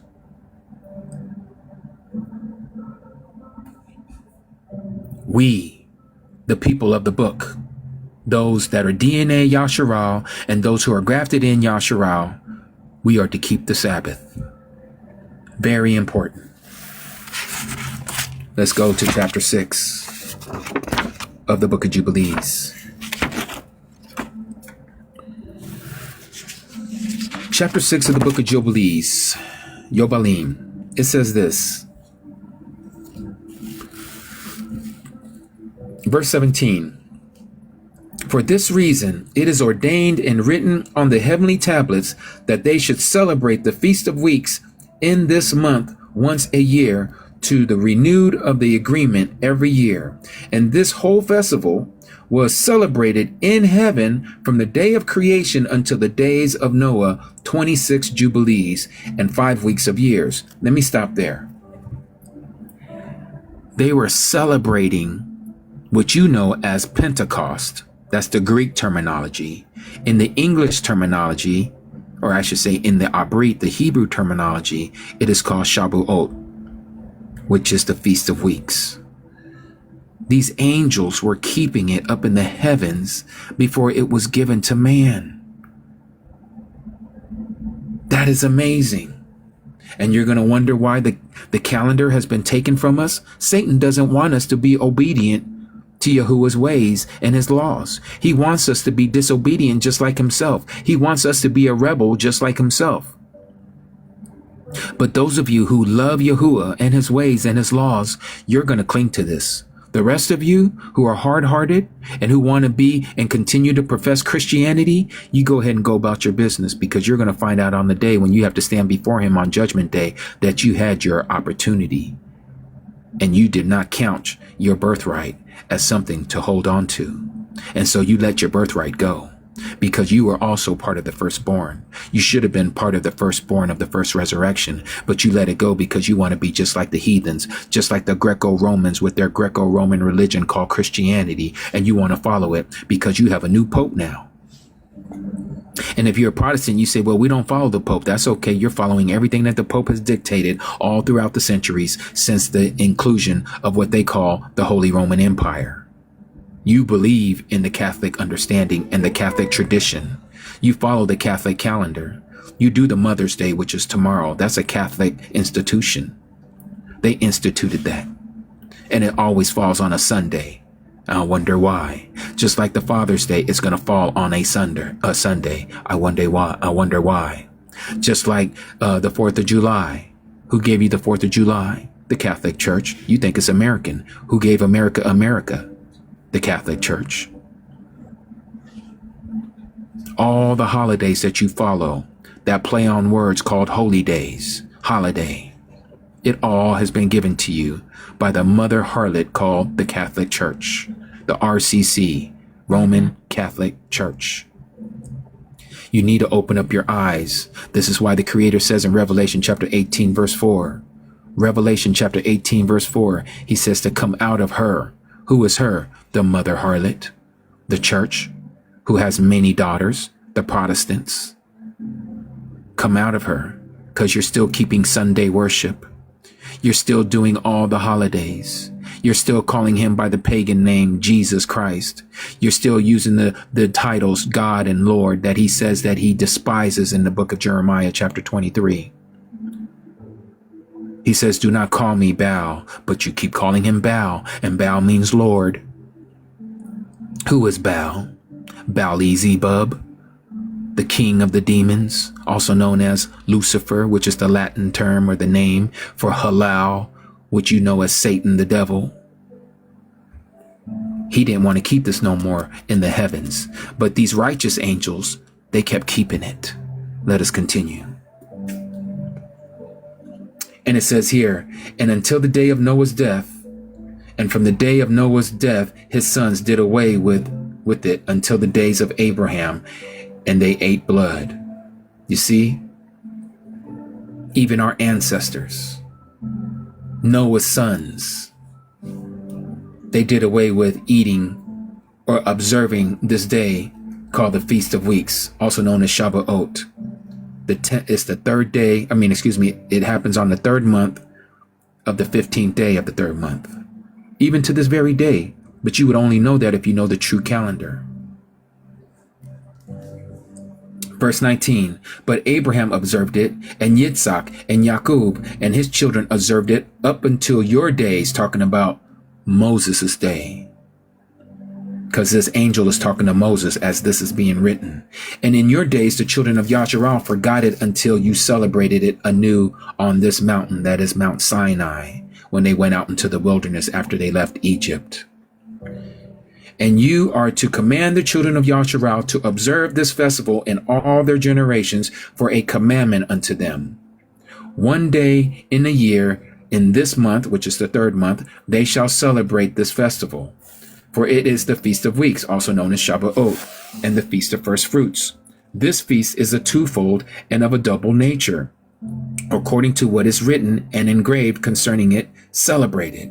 For I have written the book of the first law, in that which I have written for you, that you should celebrate it in its season, one day, that is the 15th day of the third month in the year. And I explain to you its offerings, and the children of Yasharal should remember and should celebrate it throughout their generations in this month, one day every year. Now, why do I bring all this up? Because if you don't know this, and many of you Christians don't know, but I know you probably don't, so I'm going to share it with you because I didn't when I was when I was a Christian. The Feast of Weeks is the same day that the law, the commandments, was given to Moses, also known as the laws of Moses. It was given to him on top of Mount Sinai on that day, the third month of the 15th day, also known as Pentecost. It was that same day in the book of Acts that we were given the renewed agreement that was prophesied by our Messiah when he says that he will no longer drink of the wine of this cup until the kingdom comes of my Father. And he said to tarry here in Jerusalem until the Helper comes, the Ruach HaKodesh, the set apart Spirit. And the set apart Spirit came, as you can read in the book of Acts chapter 2. And it was on that day that the Ruach, that the Spirit, indwelled in man. And it says in the second agreement, the second covenant in the book of Hebrews chapter 8, starting at verse 8, it says that there that he will no longer deal with that first agreement as he did with our ancestors when he brought them out of the land of Mitzrayim, out of Egypt, when he gave them the law on stone, which they broke. He says, no, I will make a new agreement with them. I will write my laws on their hearts and impute it into their minds. The law hasn't been done away with, Christians. It's supposed to be in your heart. It's supposed to be in your mind. You're supposed to do these things. That is the renewed agreement. But Christianity doesn't teach that. Christianity just teaches that you believe in Jesus.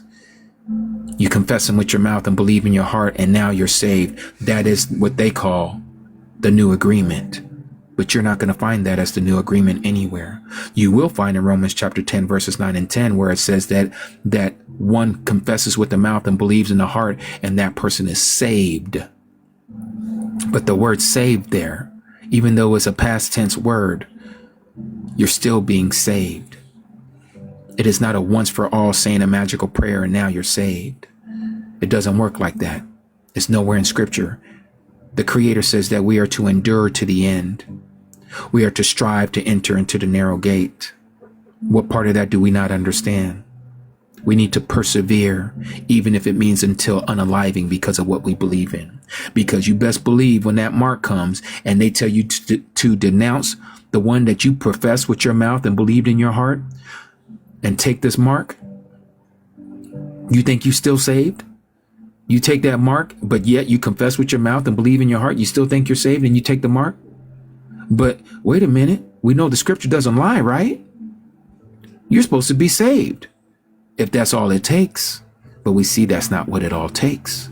This is why James, his real name, Yaqub, in his book, he says faith without works is dead. What is faith? Faith is the substance of things hoped for. Evidence. Let me say that again.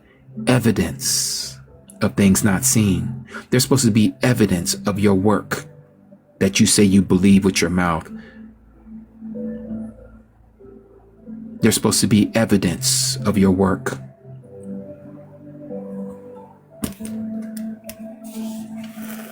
And so it goes on to say here, verse 32, and command you, the children of Yasharal, that they observe the years according to this reckoning, 364 days, not 365, not 354 according to the moon cycle, 364 days. And these will constitute a complete year. And they will not disturb its time from its days and from its feasts. Notice that, from its feasts. You can't follow the appointed times of the feast and you're following the moon. Because the moon does not give you 364 days. The moon gives you 354 days. And you're going to see what it says here as we continue on reading. For everything will fall out in them according to their testimony, and they will not leave out any day nor disturb any feasts if you keep 364 days only. But if you're following the moon, it's going to do exactly this. But if they do neglect and do not observe them according to his commandment, that is to keep it 364 days, then they will disturb all their seasons, and their years will be dislodged from this order. And they will disturb the seasons, and the years will be dislodged, and they will neglect their ordinances. And all the children of Yasharal will forget, not maybe forget, but they will forget. This is a prophecy. This angel is telling Moses, that your people are going to forget. They're going to go away from this calendar, just like we see all these people doing right now, following the moon. And they want to say it's a loony solar calendar. No, it's not. You're following the moon. Stop playing around. You're following the moon. You're making observations of the moon. And that's what it says here as we continue. And they will not find the path of the years and will forget the new months. It can't be moons if it's talking about months and how the sun dictates the months. You can't have new moons. And seasons and Sabbaths, and they will go wrong as to all the orders of the years. For I know, and from now on I shall declare it unto you, and it is not of my own devising, it is not my own understanding, for the book lies written before me. That's what this angel is saying, and he's telling it to Moses. And on the heavenly tablets the division of days is ordained, lest they forget the feast of the agreement, and walk according to the feast of the Gentiles. What are the feasts of the Gentiles? Your holidays, Christmas, Easter, Halloween, Thanksgiving, you know them all. After their error and after their ignorance. But you won't keep none of the 7 feast days that's in Leviticus chapter 23 because you a New Testament church, huh? You don't do Old Testament because you think the Old Testament is exactly what they call it, old. Well, guess what? It's not called old. It's called the Tanakh. It's called the Scriptures. For there will be those who will assuredly make observations of the moon how it disturbs the seasons and comes in from year to year 10 days too soon. That's not a wonderful thing that's being said here. That's for people who want to be hard-headed and who want to continue to follow the moon, because they are lunatics. They are lunar ticks. They're following the lunar cycle. They're not following the solar one. And then they're going to say, oh, they're following the sun. They're worshipers of the sun. They're sun worshipers. No, we're not. In fact, we don't even look up at the sun. They look up at the moon. We look at the shadow that the sun casts upon a stick.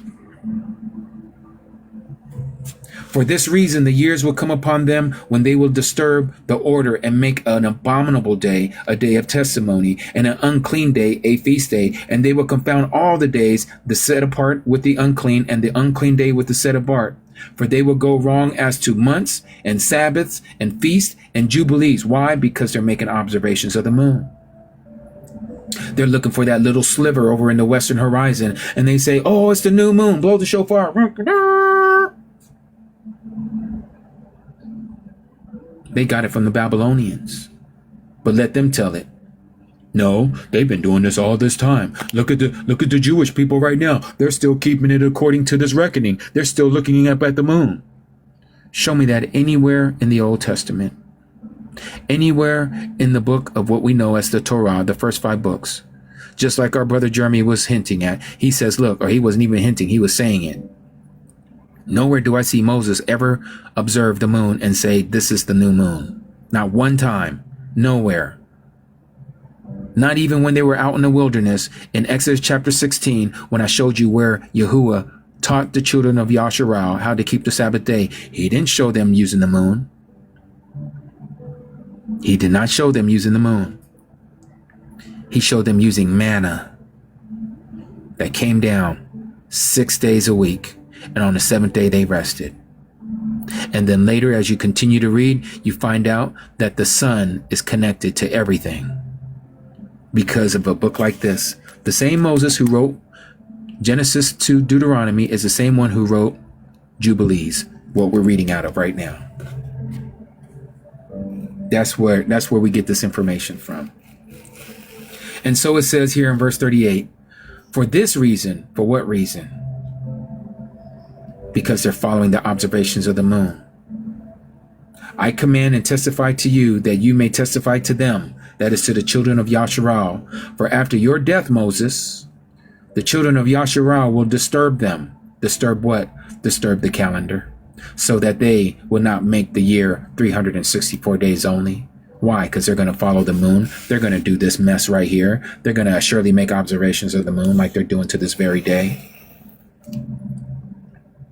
So they will not make the year 364 days only.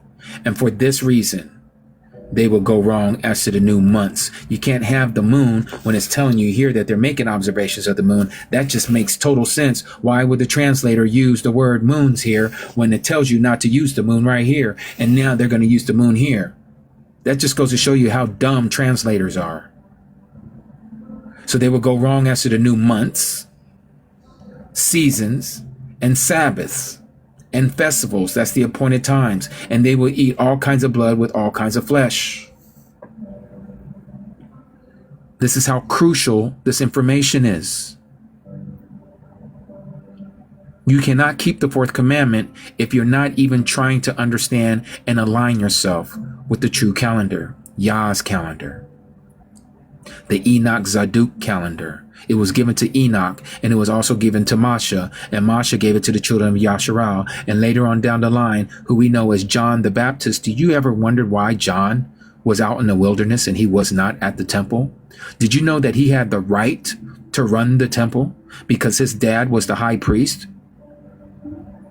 He comes from the lineage of Levitical priesthood. He comes from the Levi priesthood. John does. But John the Baptist didn't want to have anything to do with those people over there, over at the temple. So he's out in the wilderness by the Jordan River. Guess where we found the book of Jubilees and the book of Enoch and all the Dead Sea Scrolls? By the Jordan River. It's called the Qumran Cave. They were known as the Qumran community, even though they didn't call themselves Qumran, nor did they call themselves the Essenes. They called themselves Zaduk priesthood. the righteous priesthood. Hence why we use the word Enoch Zadok calendar. John, he knew the calendar. They kept the calendar.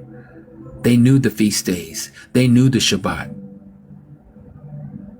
They separated themselves from the Pharisees and Sadducees and the Zealots.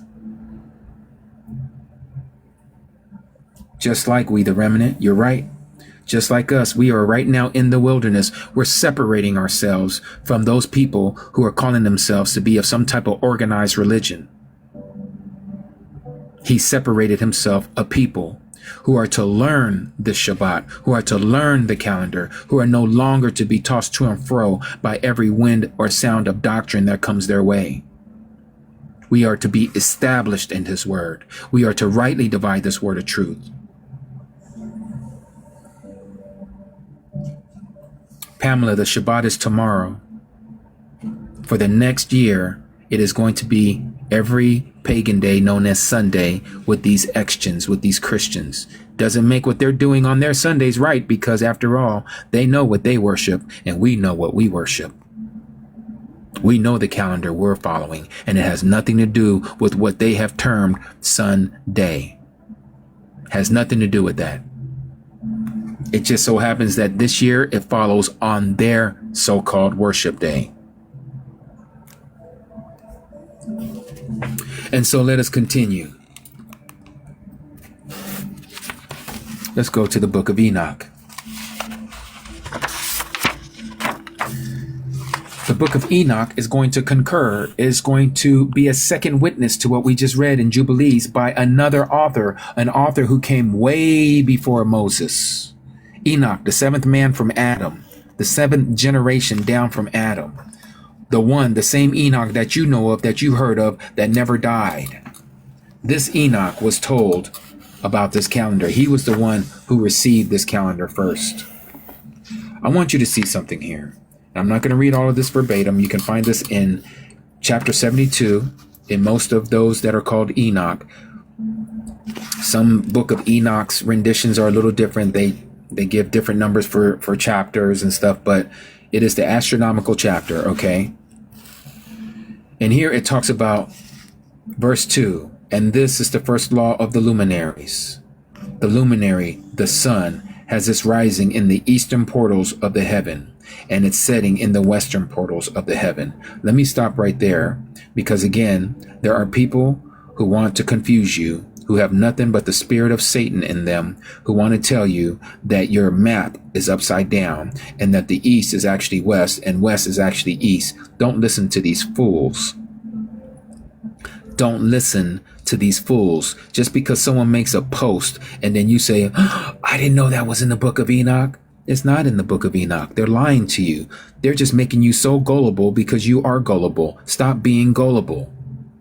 Right here, I'm showing you what it says in the book of Enoch. It talks about how the sun rises in the eastern portal. It's called the eastern horizon. Just like it does to this very day, we call it the east. Stop following these people because they come out with something and they post it and you're like, oh, and then you send it to me without doing any kind of study, and then you want me to answer your question. Is it true that America is Jerusalem? This is Israel. This is the promised land? Come on now. What do you see here in America? Because they see a little so-called pyramid and they call that area Memphis in Tennessee, and the Mississippi is right there, and they say, well, that's actually the real Nile. Really? Is that all it takes for you to just have somebody just line up a few geographical locations and points of interest to say that, oh, this is actually the place called the promised land? Because a whole bunch of Mormons came out towards the west and they named a state called Utah, and Joseph Smith wanted everything to be known as New Jerusalem. So they started naming things like the national park, Zion National Park, or they got an area that they want to call Enoch. Come on. Are we that shallow? Are we that shallow? No. But there are people that want to believe that. Just like there are some people that are in here who want to be that way, who want to be hard-headed, and they want to believe that the Americas is the promised land. Well, you go ahead and continue to believe that. And when you see the day when Yahuwah cracks that sky and he obliterates what we know today as the United States of America off the map, and that she shall not rise any more, this mystery Babylon, the harlot, who is connected to the harlot in Rome, Italy, you tell me if this is the promised land. It might be the promised land for you because you're going to go down with it, but it is not ours. It is just like what it says in Luke chapter 21, verse 24, that the Gentiles were trodden the city called Jerusalem. There's only one place on this earth that is called Jerusalem, and there are people over there calling themselves Jews, and they are not. And they are the Gentiles, and they're trotting down Jerusalem, just like it says in Luke chapter 21, verse 24, until the times of the Gentiles are fulfilled. Let us continue. And so the sun rises in the east. Well, so now let's go down here, how it talks about how in verse 5, the chariot on which he ascends, the wind drives, and the sun goes down from the heaven and returns through the north. This lets you know that the earth is flat, by the way. In order to reach the east, is so guided that he comes, meaning the sun. The sun comes, not the earth. The earth is not rotating. The earth is stationary. It is the sun that goes up through the north and returns back to the east. It's doing this clockwise over the surface of the earth. If you're standing here, this is the east. The sun comes up to your right if you're facing north, and it goes to the west to your left. And then it goes up to the north, which you're facing, and now it's coming back to the east, which is going to rise again. That's what he's telling you right here. This is what Enoch is talking about. And the sun goes down from the heaven and returns through the north in order to reach the east. It's so guided that he comes to the appropriate portal, that is the appropriate window, and shines in the face of the heaven. In this way, the sun rises in the first month. Again, not the moon month.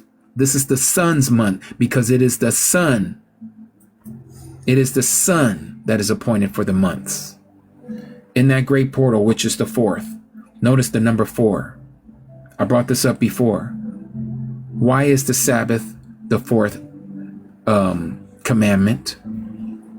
Yahuwah could have made the fourth commandment anything, but no, he decided to make the fourth commandment about remembering to honor and remember the Sabbath, to keep it set apart.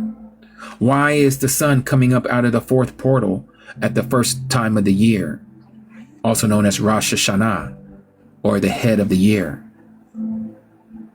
Because it's to come through the fourth portal. Why was the sun created on the fourth day? Because he is connecting the numbers for you. Our Abba Yahuwah is all about the numbers. Like he created man on the 6th day. And the 6th commandment says you are not to unalive man. He could have made that the 7th commandment. He could have made that the 5th commandment. But no, he made that the 6th commandment. Why? Because that is the number of man, just like it says in the book of Revelation, chapter 13. For it is the number of a man, and his number is 6, 6, and 6. But let us continue. And in that fourth portal, from which the sun rises in the first month, are 12 window openings.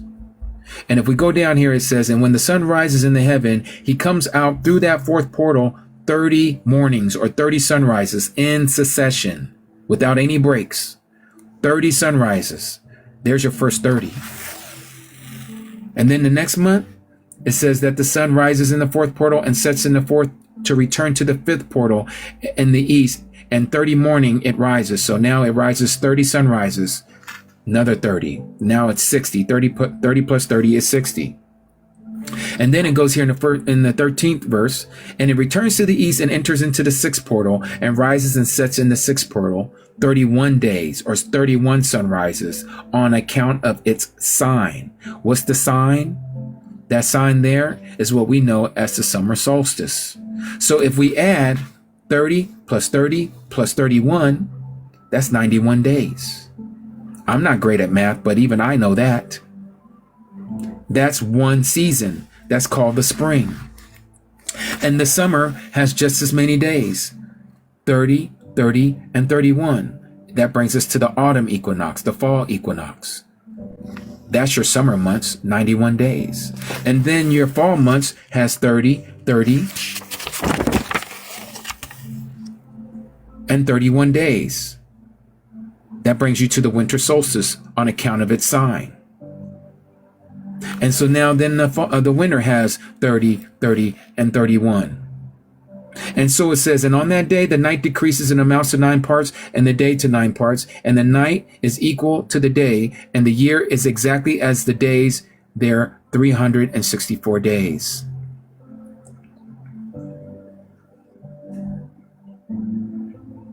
'91 plus 91 plus 91 plus 91 gives you 364 days. Exactly what we read in the book of Jubilees. Same thing it says here, 364. That is the true calendar. No other calendar. This is the true calendar. It is not by accident that we, the last generation, our understanding of the true calendar has now come back to us so that we can keep his Shabbat, so we can keep his feast days, so that we can keep all his appointed times. But those who are stiff-necked and hard-headed and want to continue into the traditions of the elders according to the customs of men and want to follow the tongue of Satan, they will not see this, nor will they recognize it, nor do they want to know it, because they despise the laws of Yahuwah. They will find their part in the lake of fire that burns with sulfur and brimstone, where there'll be weeping and gnashing of teeth. But all you want to say is, but God is love. God is love. He accepts all of us. Come just as you are. Hear the Spirit call. Come just as you are. No. Yahuwah says repent. Tashub. That is to return to the ancient path. If you love me, keep my commandments. You say you love me, but you don't do what I say. He says to keep his commandments, but you don't want to keep his commandments. Unconditional, there is only 12 months. Men changed it to 13 months because they're following the moon calendar. It sounds like that's what you're following.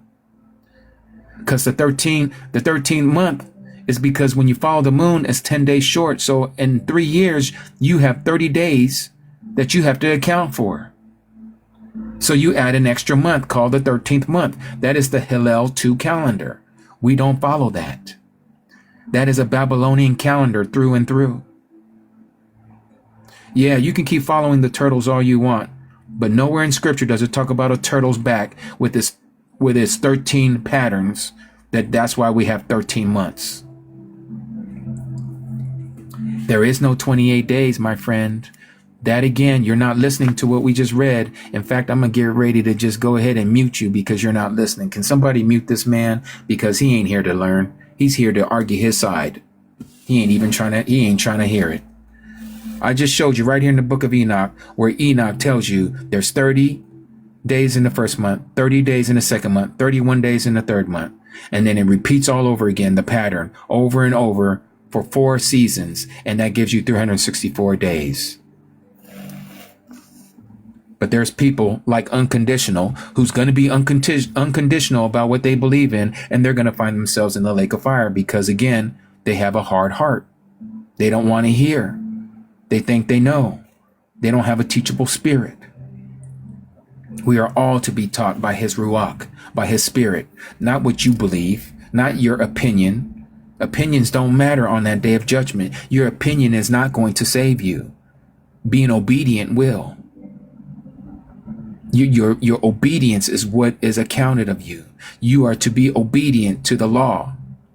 And in that way, the blood of the Messiah will cover you of all your crookednesses, of all your transgressions, of all your deeds. But if you're going to continue to live without the law, none of your sins are covered. You are exposed. You are naked, deaf, dumb, and blind. Don't get me started.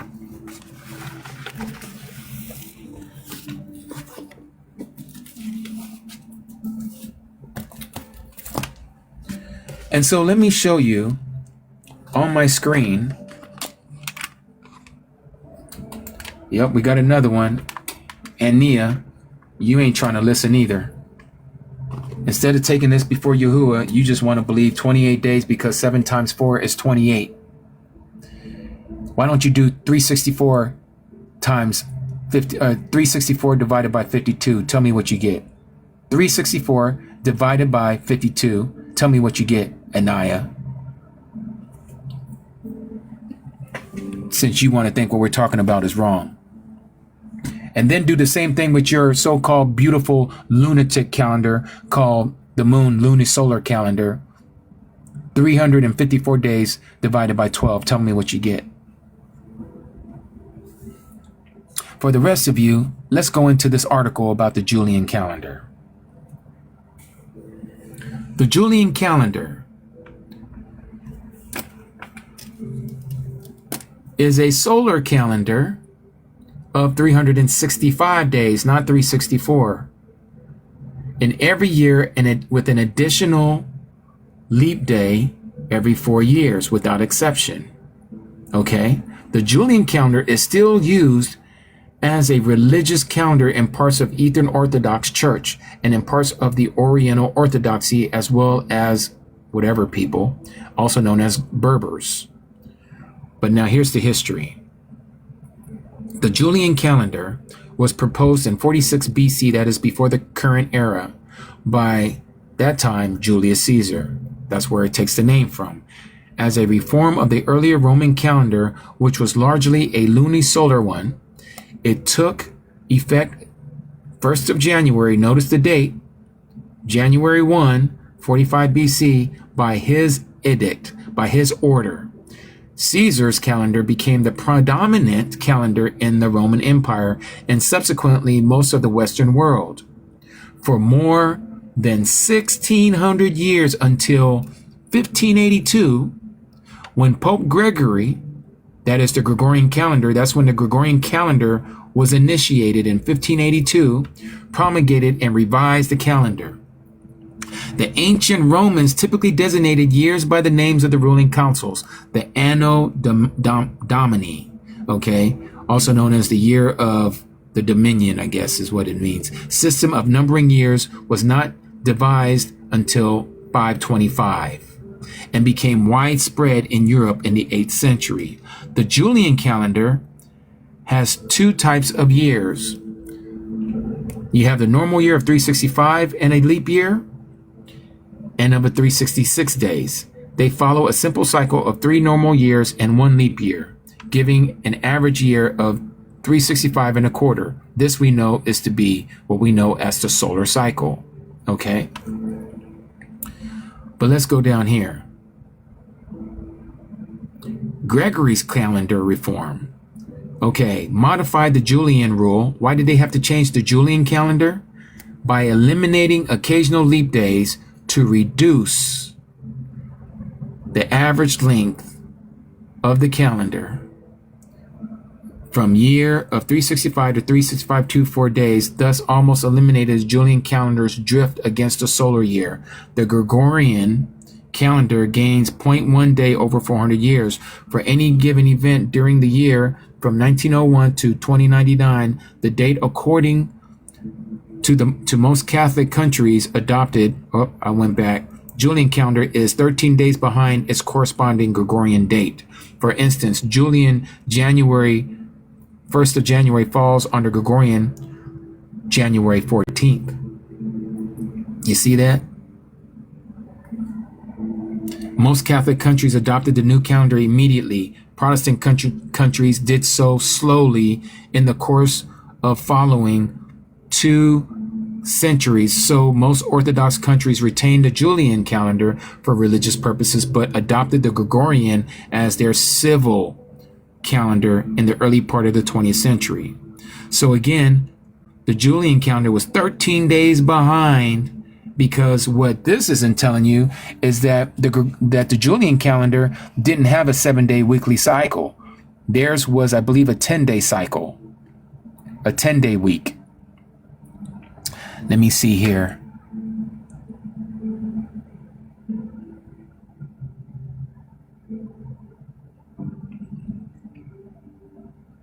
wanted to see if they would actually talk about the week of the Julian calendar. And as I'm scrolling through this, I don't see it.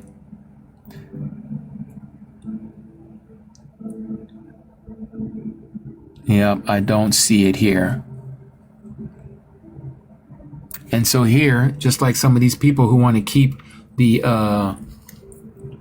so-called 28 days of following the moon, February was not changed in ordinary. It was continued in the traditional 28 days. The traditional 28 days was because they used to follow the moon cycle. And so they try to line up with Yahuwah's calendar, which they know has to be a 7-day week cycle. But even then, they still messed up. So now let's go to the Gregorian calendar. Here is the Gregorian calendar.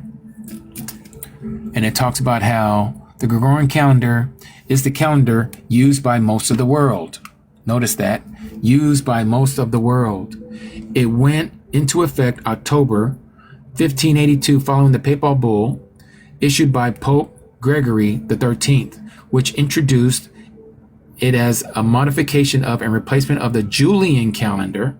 The principal change was to space the leap years differently so that to make the average calendar 365 and a quarter, more precisely approximately from the 324-day tropical or solar year that is determined by the Earth's revolution around the sun. And we know that the Earth does not revolve around the sun, but vice versa.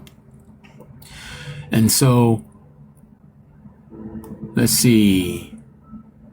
So here it is down here. The Gregorian reform shortened the average calendar year by 0.0075 days to stop the drift of the calendar with respect to the equinoxes. Second, in the years since the First Council of Nicaea, here goes this date again, the Council of Nicaea, 325 AD, with Constantine, the excess of leap days introduced by the Julian algorithm had caused the calendar to drift such that March equinox was occurring well before its nominal 21st of March date. This date was important to the Christian church because it is the fundamental to calculation of the date of Easter. That's why they did all of this, because of Easter. Ain't that amazing? Because of Easter. To reinstate the association of the reform advanced the date by 10 days. 10 days. So Thursday, October 4th was followed by Friday, October 15th. So they just added all these days and said, bam, 10 days, October 15th now. It's October 15th instead of October 4th now. And they did that change by advancing it 10 days. And you're going to tell me that you still have the right Shabbat day? That every day of your so-called Saturn's day, Saturday, is the right day? Not happening. Not happening. In addition, the reform also altered the lunar cycle used by the church to calculate the date of Easter, because astronomical new moons were occurring 4 days before the calculated dates. Whilst the reform introduced minor changes, the calendar continued to be fundamentally based on the same geocentric theory as its predecessor, meaning as the Julian calendar. So the person who, as one person says, am I Jewish? No, I am not Jewish. I am a Nazarene, a Nazarai. I am from the tribe of Yehuda. I don't follow the Catholic calendar, which a lot of people follow. I have to use the Catholic calendar for everyday business because that's what we live in. We live in a Roman system, hence the fourth beast in the book of Daniel, chapter 7, and chapter 8, and chapter 9, and chapter 10 and 11. The fourth beast is different than all the other beasts before it, for she tramples the world and divides it into pieces. Hence the Roman so-called Catholic Church, the Holy Roman Empire, never died. It dispersed to the four corners of the earth. And this is why so many people follow this Catholic calendar, just like it says here that we was just reading. And And so the reform was adopted initially by the Catholic countries of Europe and their overseas possessions. Over the next 3 centuries, the Protestant and the Eastern Orthodox, because that's the daughters of the mother, countries also gradually moved to what they called the improved calendar. So you can tell by what we just read that the book of Revelation chapter 17 is true through and through. That the mother harlot, called the Roman Catholic Church, who has many daughters known as the Protestant churches, have followed the ways of her mother. They do the Easters, they do the calendars, they do everything that the calendar says. Even the heathens, even the atheists keep the Catholic calendar unbeknownst to them, because they also do Christmas. They also follow their birthdays. They also do Halloween. They also do Thanksgiving. They do all the things that the Catholic Church say, other than profess that they're Catholics. But they're following the Catholic order.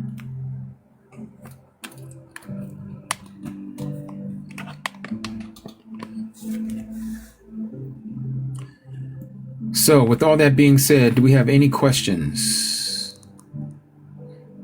Thank you, Aki Al. Let me stand up. And Aquaba, thank you for your gift as well. Yes, Pamela, you can go to our link tree and get our calendar, and you will see both the pagan dates along with Yahuwah's calendar together. So to show you what I'm saying, let me take you there. Give me a second to pull it up.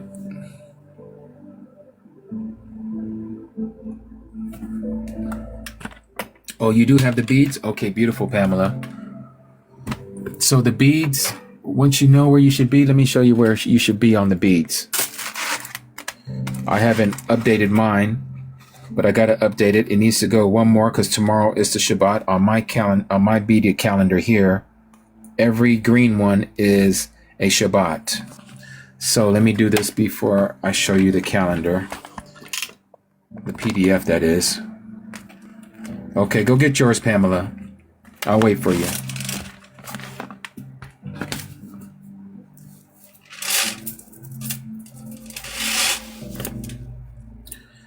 So you came in late, so when should one keep the Sabbath? Shabbat, the Sabbath is tomorrow. It's from sunrise to sunrise. Okay, Pamela. So again, you know you have 12 strands for 12 months, right? All of them being divisible by these little beads here at the top. These are the 4 seasons of the year, okay? Spring, summer, fall, winter. We're still in the spring months, so we're going to deal with these. Make sure you have it associated, lined up in this orientation, where you see these beads like this. The first month, this is the Feast of Matzah. This is the second Feast of Matzah, okay? You're not going to see that on the other end. It's going to look different, okay? Yes, Yarick, because Sunday is not what you think it is, and it's not every Sunday. That's only for this year. Next year is going to fall on a Monday. Okay, so Pamela, we always count from the bottom up. So we're in the second month on the 22nd day. So if you count from the bottom, 1, 2, 3, 4, 5, 6, 7, 8, 9, 10, 11, 12, 13, 14, 15, 16, 17, 18, 19, 20, 21, and 22. So you're going to want to take your tie down. Today is preparation day, the day before Passover. Every day before Passover, Shabbat. Every day before Shabbat is called preparation day. And so you're going to want to make sure that you have it set like this. So whatever color yours is, Pamela, you're going to want to make sure that you have your Shabbat above this tie down. So tomorrow you'll put it above your Shabbat, so that lets you know that you're on Shabbat at that moment, okay? And then when you're done with this whole week coming up, you'll start back down here at the bottom, and you'll go back up, and you'll do the same thing every month, okay? And it's that simple. So we are in the 22nd day of the second month. So now let me show you that on our PDF calendar. So here's Kadash 1. I'm going to take you, that's the first month. Now we're going to go to Kadash 2. Kadash 2. Look for the 22nd day, and there it is. You see the pagan day with Yahuwah's date. 10th of May. That's today on the pagan calendar. We're on the 22nd day of Yah's calendar of the second month. We're on the 27th count going to what we know as Shabbat or Pentecost. Hold on one second, you guys. I got to put in this little puzzle piece here that they made a little more difficult. All right. You're very welcome, Gloria.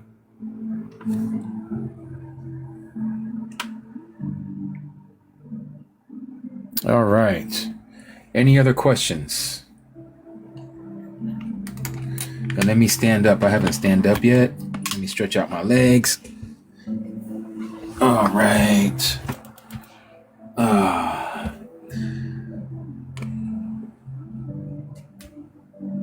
I've been sitting for a minute, letting the blood flow down my legs. Yes, tomorrow is the pagan Mother's Day. What does let's see, what does the yellow beads the yellow beads represent the appointed times. Those are the high days according to Leviticus chapter 23.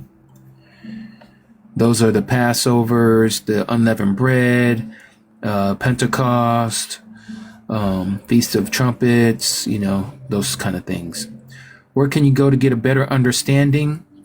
Rick, we're going to have this posted again so you can hear the whole teaching on this calendar. But if you go to our link tree, we have others that we talk about a lot of the stuff about the calendar.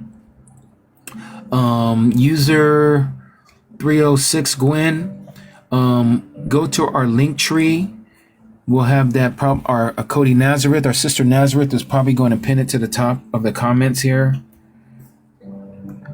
And you'll be able to learn little by little about this calendar. It's very important. For those of you who are here today, who was with me from the beginning of today, did you learn anything new today? Give me a 1.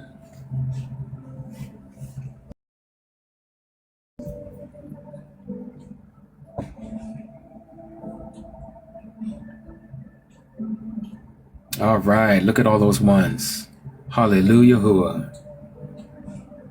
Every time I do this, I learn something out of the calendar because, again, we have to deprogram to reprogram. We've learned so much lies, so many lies. And so we have to be retaught Yahuwah's calendar. And what makes it so difficult is because the calendar that we all follow is causing the confusion. Because we're equating everything to the calendar that we already have in our brain. I mean, you got to think about it. We were raised in this calendar. And so something that you've learned, and some of you, I know at least all of you in here have got to be over 18 years old. So you got to think about it. At least 18 years of your life, at least. And some of you, if you're old as I am, over 50, you've been indoctrinated. And it don't take too many years to be indoctrinated.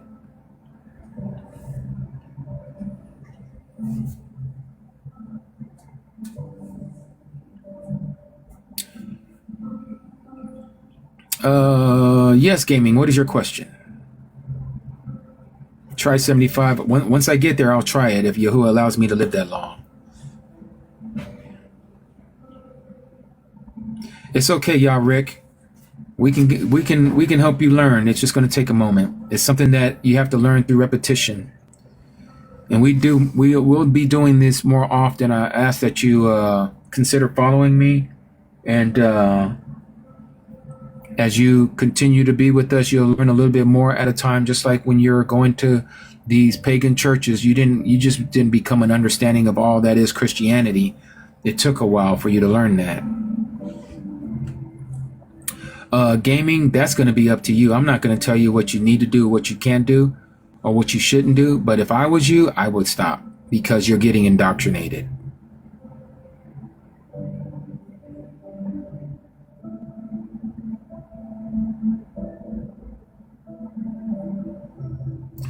Hey, Lester, nice to see you here. You're very welcome, Susan. I'm new to the times and beads. I desire to get it right. I too thought to follow the Enochian 20-day. Yeah, Brittany. Again, this is why we do these studies. And again, you're not going to get it just one time. This is something that you're going to have to learn little by little. Again, I would tell you to go and check out our link tree where we have a lot of information on the calendar, and it'll help you out. Also, go there to get a copy of our calendar PDF so you can study it. Study the calendar, because once you study this calendar right here, this PDF, you can get it. Study it. Look at it. And you'll see how we're supposed to keep our count.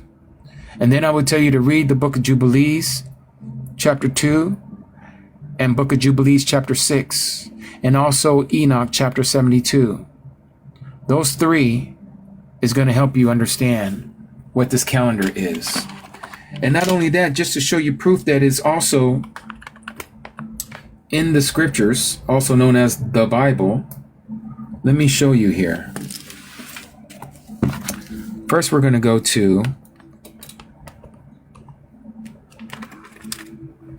Genesis. In the book of Genesis, let's go to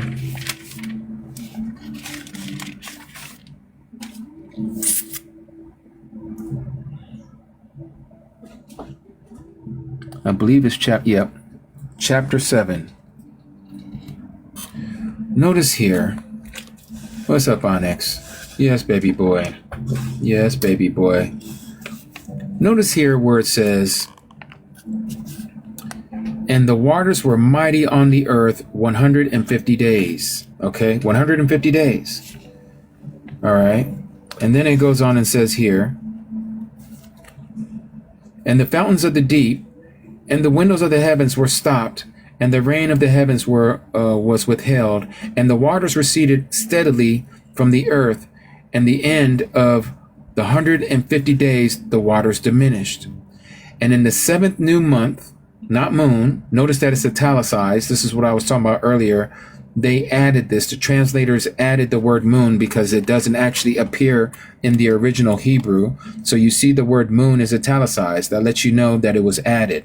So it says on the 7th new month, on the 17th day of the new month, the ark rested on the mountains of Ararat.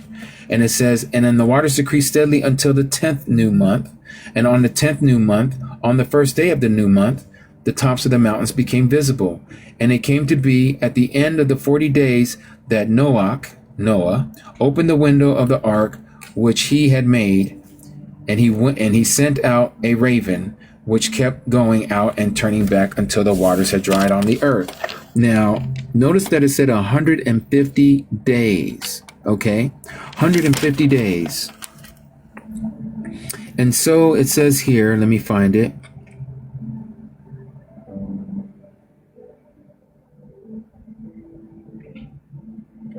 Second to the 27th of the new on the earth, it was dry.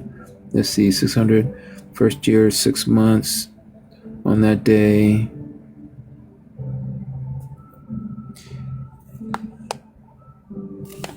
There's a passage I'm trying to find here. But let's do the math real quick. 150 divided by 30. What do you get? 150 divided by 30. What do you get?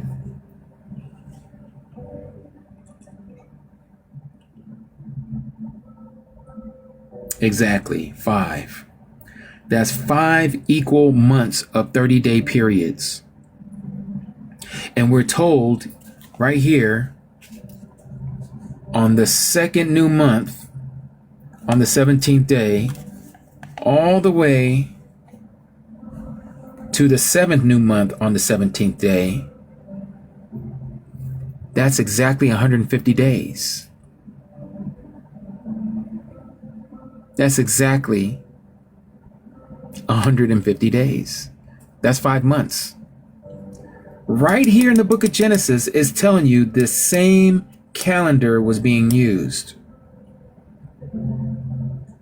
Sharon, I did not know this truth when I was a pastor, or when I was a youth assistant pastor, I should say. I was never a pastor. I was just a youth leader in a so-called mega church. Aquí, Víctor, mi hermano, ¿cómo estás? So, again, we see that this calendar was even used and is being taught to us even in the book of Genesis. But we weren't told this. Yes, Gwen. So right here in chapter 7 in the book, also known as Genesis, it says here, in the 600th year of Noah's life, in the 2nd new month, on the 17th day of the new month, and on that day all the fountains of the great deep was open and broken up, right? And then in chapter 8, it says, verse 4, and in the 7th new month, the 17th day, same date, different month, on the new moon, or on the new month, I should say, the ark rested on the mountains of Ararat. That was 150 days. 150 days from the 2nd month, right here, on the 17th day, 2nd month of the 17th day, to the 7th month on the 17th day. That is exactly 150 days. Do you see it? If you see it, give me a 1. I mean, it's pretty explanatory, self-explanatory. Do you see it? Give me a 1.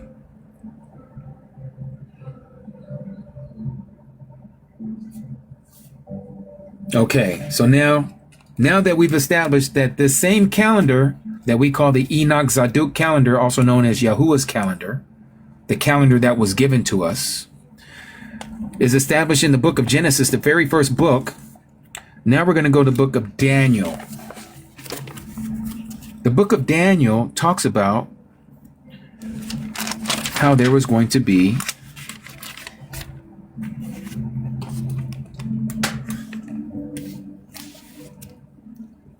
1,290 days. So here, Daniel chapter 12, verse 11.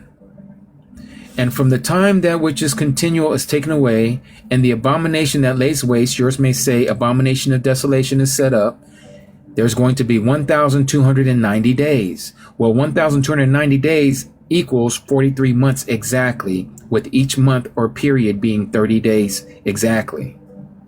So 40 times 30 will give you 1,290 days. Same calendar, using the same calendar. Every month is 30 days. Let's go to the book of Revelation. Now let's go to the New Testament. Notice what it talks about here in the 12th chapter of the book of Revelation.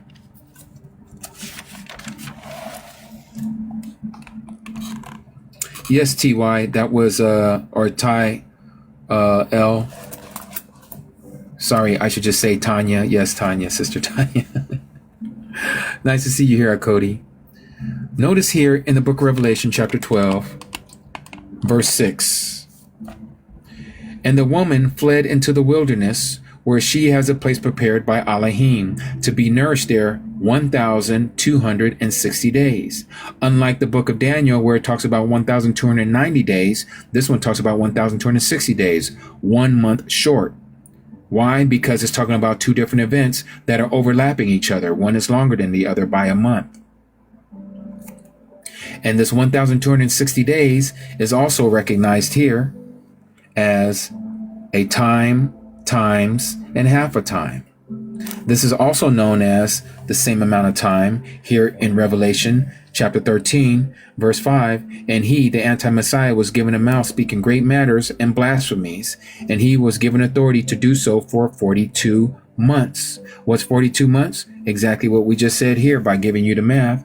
1,260 days, 30-day periods of 42 months. That's the 3.5 years.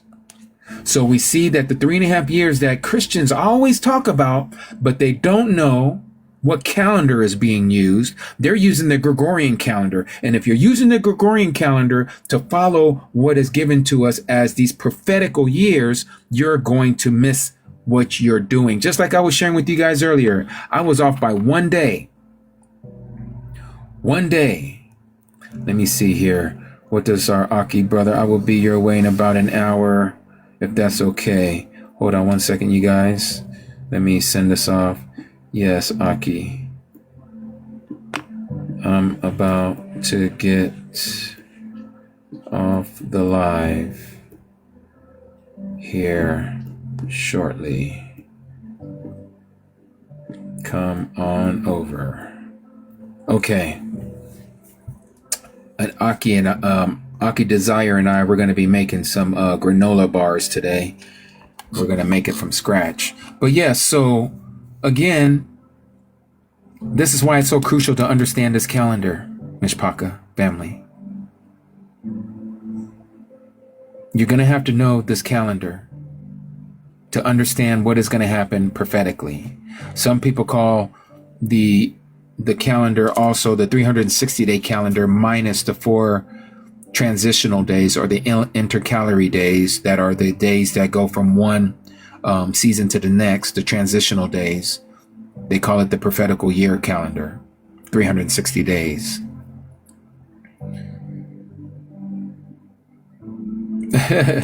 I see what you're saying there, JJ.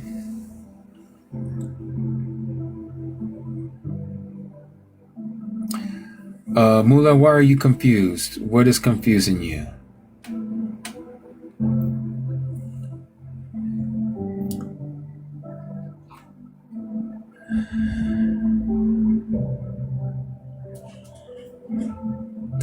They will be yummy once we do them, yes.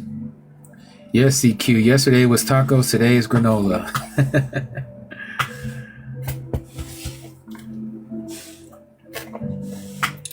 So, I was talking about Tuda. I didn't know what that meant, but now okay, gotcha. Yes, Amadora. Once we put what we're gonna put together, I will send you. I can send you guys or share the recipe that we're gonna use. We're gonna use peanut butter and honey as the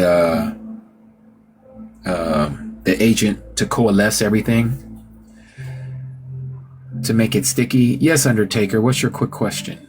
And then we're going to palal, and we're going to call it a day. And for those of you who are part of the Mishpachah, we will be we will be gathering together tomorrow for Shabbat on YouTube.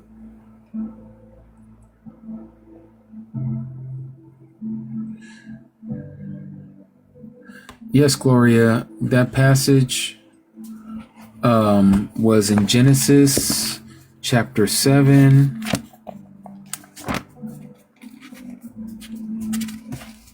I sure can. I shows can. Okay, let's see here. So Genesis chapter 7, you know I've been on here talking too long today. Genesis chapter 7, verse 11. 7:11. And then the other one was Genesis chapter 8, verse 4. And it was to connect Genesis chapter 7, verse 24 about the 150 days. My next time here, the next time I go live here on TikTok will be tomorrow evening. Most likely around 3 or 4 o'clock on the West Coast. So let's just say pretty much 4 o'clock West Coast Pacific time, 5 o'clock Mountain, except Arizona. That would be 6 o'clock Central and 7 o'clock Eastern.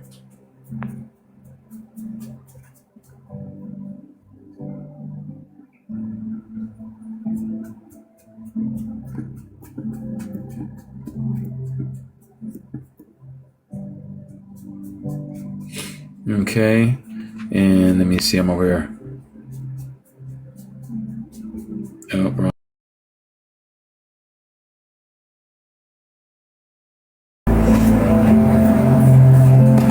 Sorry, you guys. I don't know what happened, but it went blank on me. So I wanted to come back on because we're gonna Palal, and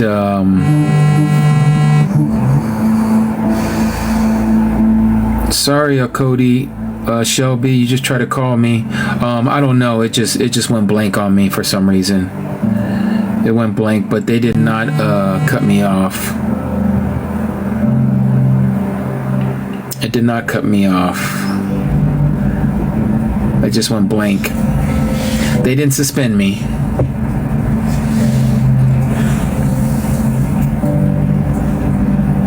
But yes, we're going to Palal.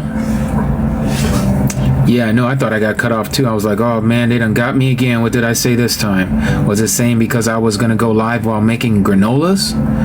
Is that something against their community standards? Today is the 22nd, Jorah. Mira, you can't see comments. Swipe to the left or to the right, Mira. Also, for those of you who are able to help out our Cody Victoria, I wanted to bring this up. Our Cody Victoria, she had I don't know if I even want to say lost her son. Her son has been taken for now. But if you could please, for those of you who are able to please send money to her Cash App, even if it's just a mere $5. We have it here pinned to the top of the comments. $ Victoria Romo 105. If you can send her $5 through Cash App, that would be awesome. Minimum 5 if you can do that.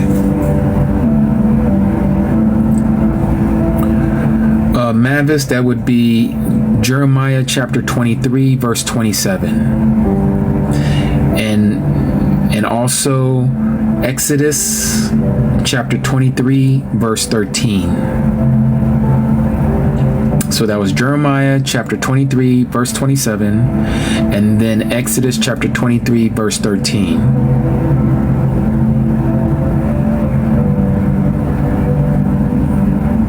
Okay, awesome, forever, yeah. Yes, please do. Let her know that she is loved and thought about as she's mourning right now. We feel for her. Unless you have lost a child, you wouldn't understand what that feels like. It's got to be hard.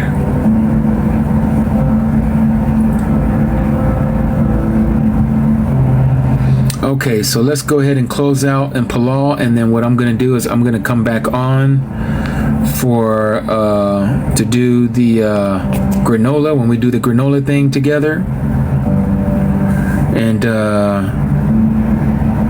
we'll go from there. Yeah. All right. Okay, so let's Palal. Heavenly Abba, we come before you in the mighty name of Yahusha. Abba, we thank you for the meeting that we've had today as we came together to speak about your calendar, your times, oh yeah, not ours. Abba, we thank you for those who participated, our Aki, Jeremy, our Cody's, both Marissa and also Katrina. Abba, we ask that you would Baruch each one of them and their mishpachah, their family. Abba, we ask that you prepare your people. We ask that you continue to teach us and guide us by your Ruach as we learn about your calendar. Remove all the things that we've been taught, oh Yah, that's in our minds and in our hearts, that is unpleasing and displeasing to you. May we learn your way, oh Yah, and not that of man. May we understand your calendar and not that of man. Abba, we thank you for opening up our eyes to your truth, that we are a part of this great awakening that is happening amongst your people. Yasharal. Abba, we also Palal for our Cody, Victoria, and her mishpachah at this time while they are mourning. May we all be mourning with her. of these days of mourning that she is going through for her son.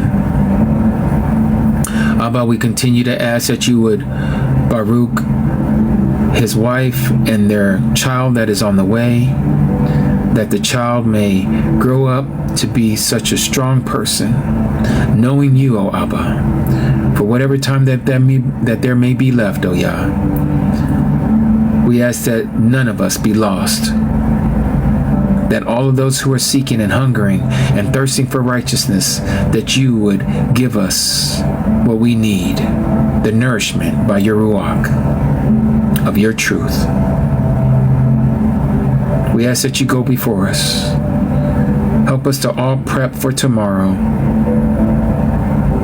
May we not be out of each other's lives, but that we all be part of each other's Ruach. Even though we may be absent from the body, we are present in the Ruach with one another, as one family, the Mishpachah. All these things we ask in the mighty name of Yahushua HaMashiach. Hallelujah, Hallelujah, and Hallelujah. So be it. Again, I'll be on tomorrow on YouTube at 1 o'clock. If you don't have my YouTube handle, this is my YouTube handle down here in the red.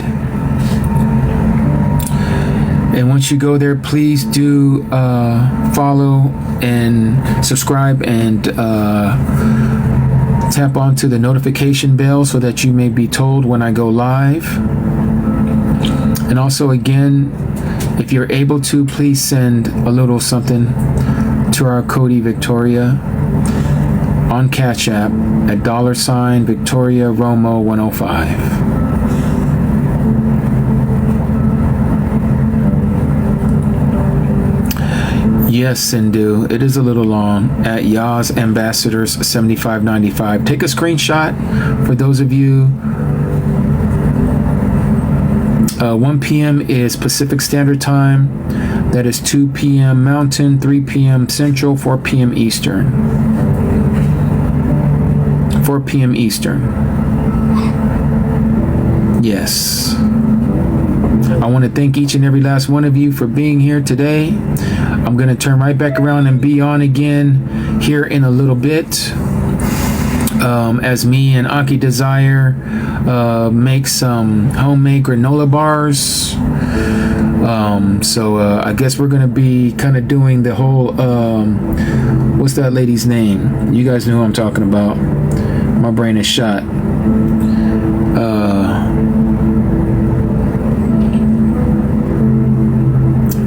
I can't think of her name right now. Martha Stewart, thank you. All of you are so wonderful. When my brain ain't working, you guys know. Who's Julia Childs? That name does sound familiar, though. Oh, you're not in, yes. Sindhu, where are you at again?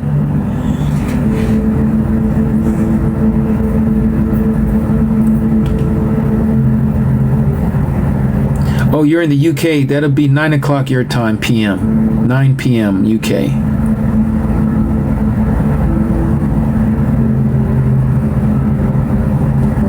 Yes, for all of you that are in the UK, that'll be 9 p.m. Do you guys do daylight savings time over there in UK? If not, then it's going to be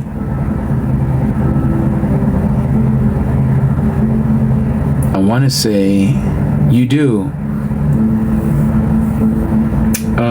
Yeah, I think it's still 9 p.m. Let me see here. Hold on one second. Let me just check. I mean, you can always Google it. If you just say, what time would it be in London? If it's whatever time in Las Vegas, I'm in Las Vegas. So let me see here. Let me just do this real quick. Okay. What time is it in London? So right now, London is 1 a.m. and it is 5:11 here, so it's 1:11 there. So if I go on at 1 o'clock, so let me see here. What time is it in London?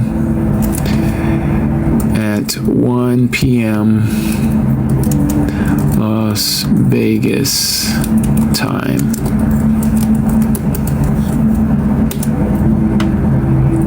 Yep, so I was right. It'll be 9 p.m. in the United Kingdom. In New Zealand, let me see, New Zealand time, what time will it be? And of course, because you're on the other side of the international date, it's going to be different. What time is it in Auckland?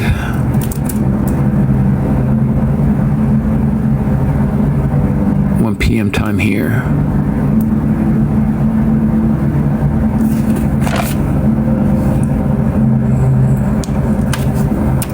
I spelled Auckland wrong. I guess it would help to spell Auckland right. I forgot there was a C in there. Okay. It would be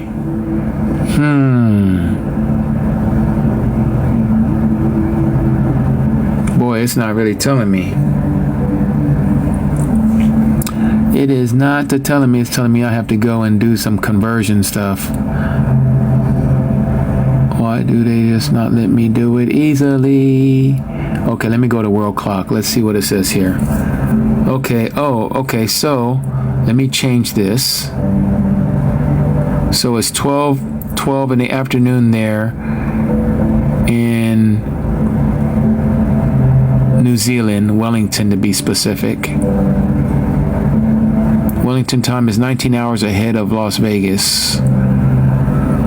But why won't it let me change it? I want to change the time.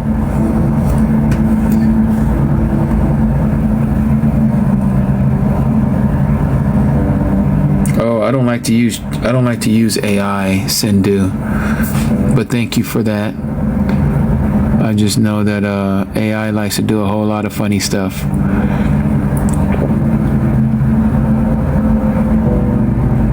Okay, can I change this?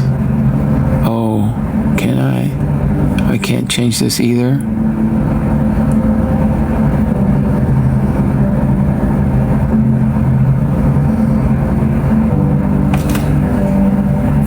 So New Zealand, you guys are gonna have to figure that out over there.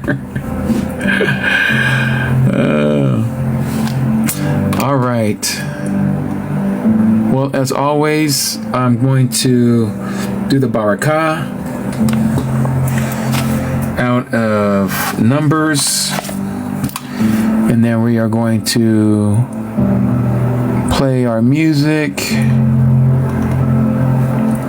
And then, like I said, I'm going to be back on here shortly, probably within an hour or two, when we get to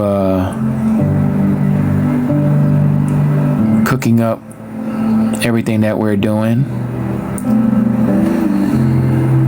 So let's go to chapter 6. You're very welcome, Jackie. And I thank you for all that you do as well, Cody Jackie.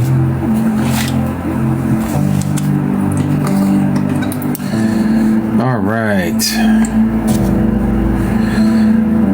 This is Numbers chapter 6, verse 22 to the end of the end of the chapter. And Yahuwah spoke to Moshe, saying, "Speak to Aaron and his sons, saying, This is how you Baruch the children of Yasharal. Say to them, Yahuwah Baruch you and guard you. Yahuwah make his face shine upon you and show favor to you. Yahuwah lift up his face upon you and give you shalom. Thus they shall put my name on the children of Yasharal, and I myself shall Baruch them." Hallelujah.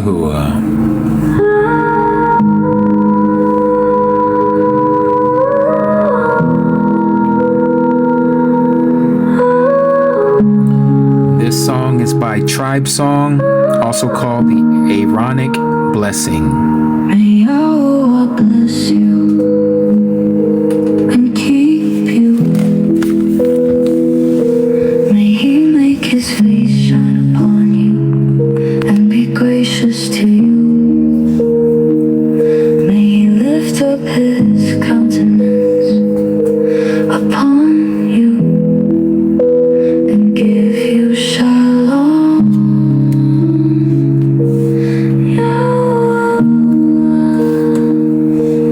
shall you put my name upon the children of Israel, and I will bless them. Let us hear it, Aki Al.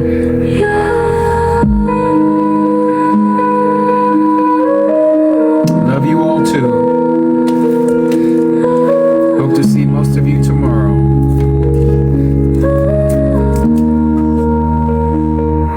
May Yahweh bless you and keep you. May He make His face shine upon you and be gracious to you. May He lift up His countenance upon you and give you shalom.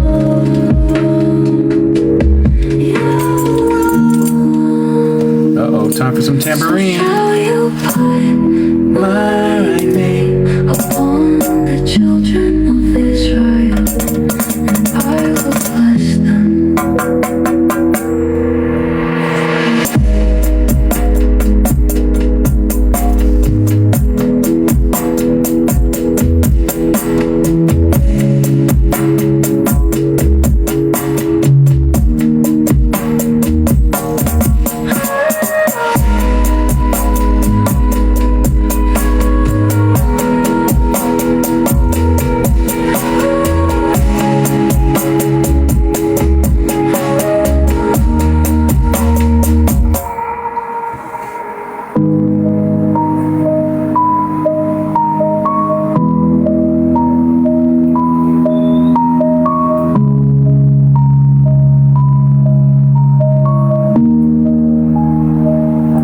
May Yahweh bless you and keep you. May He make His face shine upon you and be gracious to you. May He lift up His countenance upon you and give you shalom. Yahweh, so shall you put my name. This song is by Tribe Song, one word, TRIBESONG, and it's called Aaronic Blessing. I want to thank each and every one of you for being here this afternoon and this evening, wherever you may be. My name is Brother Jimmy, aka Ambassadors of Yah, signing off until about another hour or two, and I'll be back on. Shalom, Mishpaka.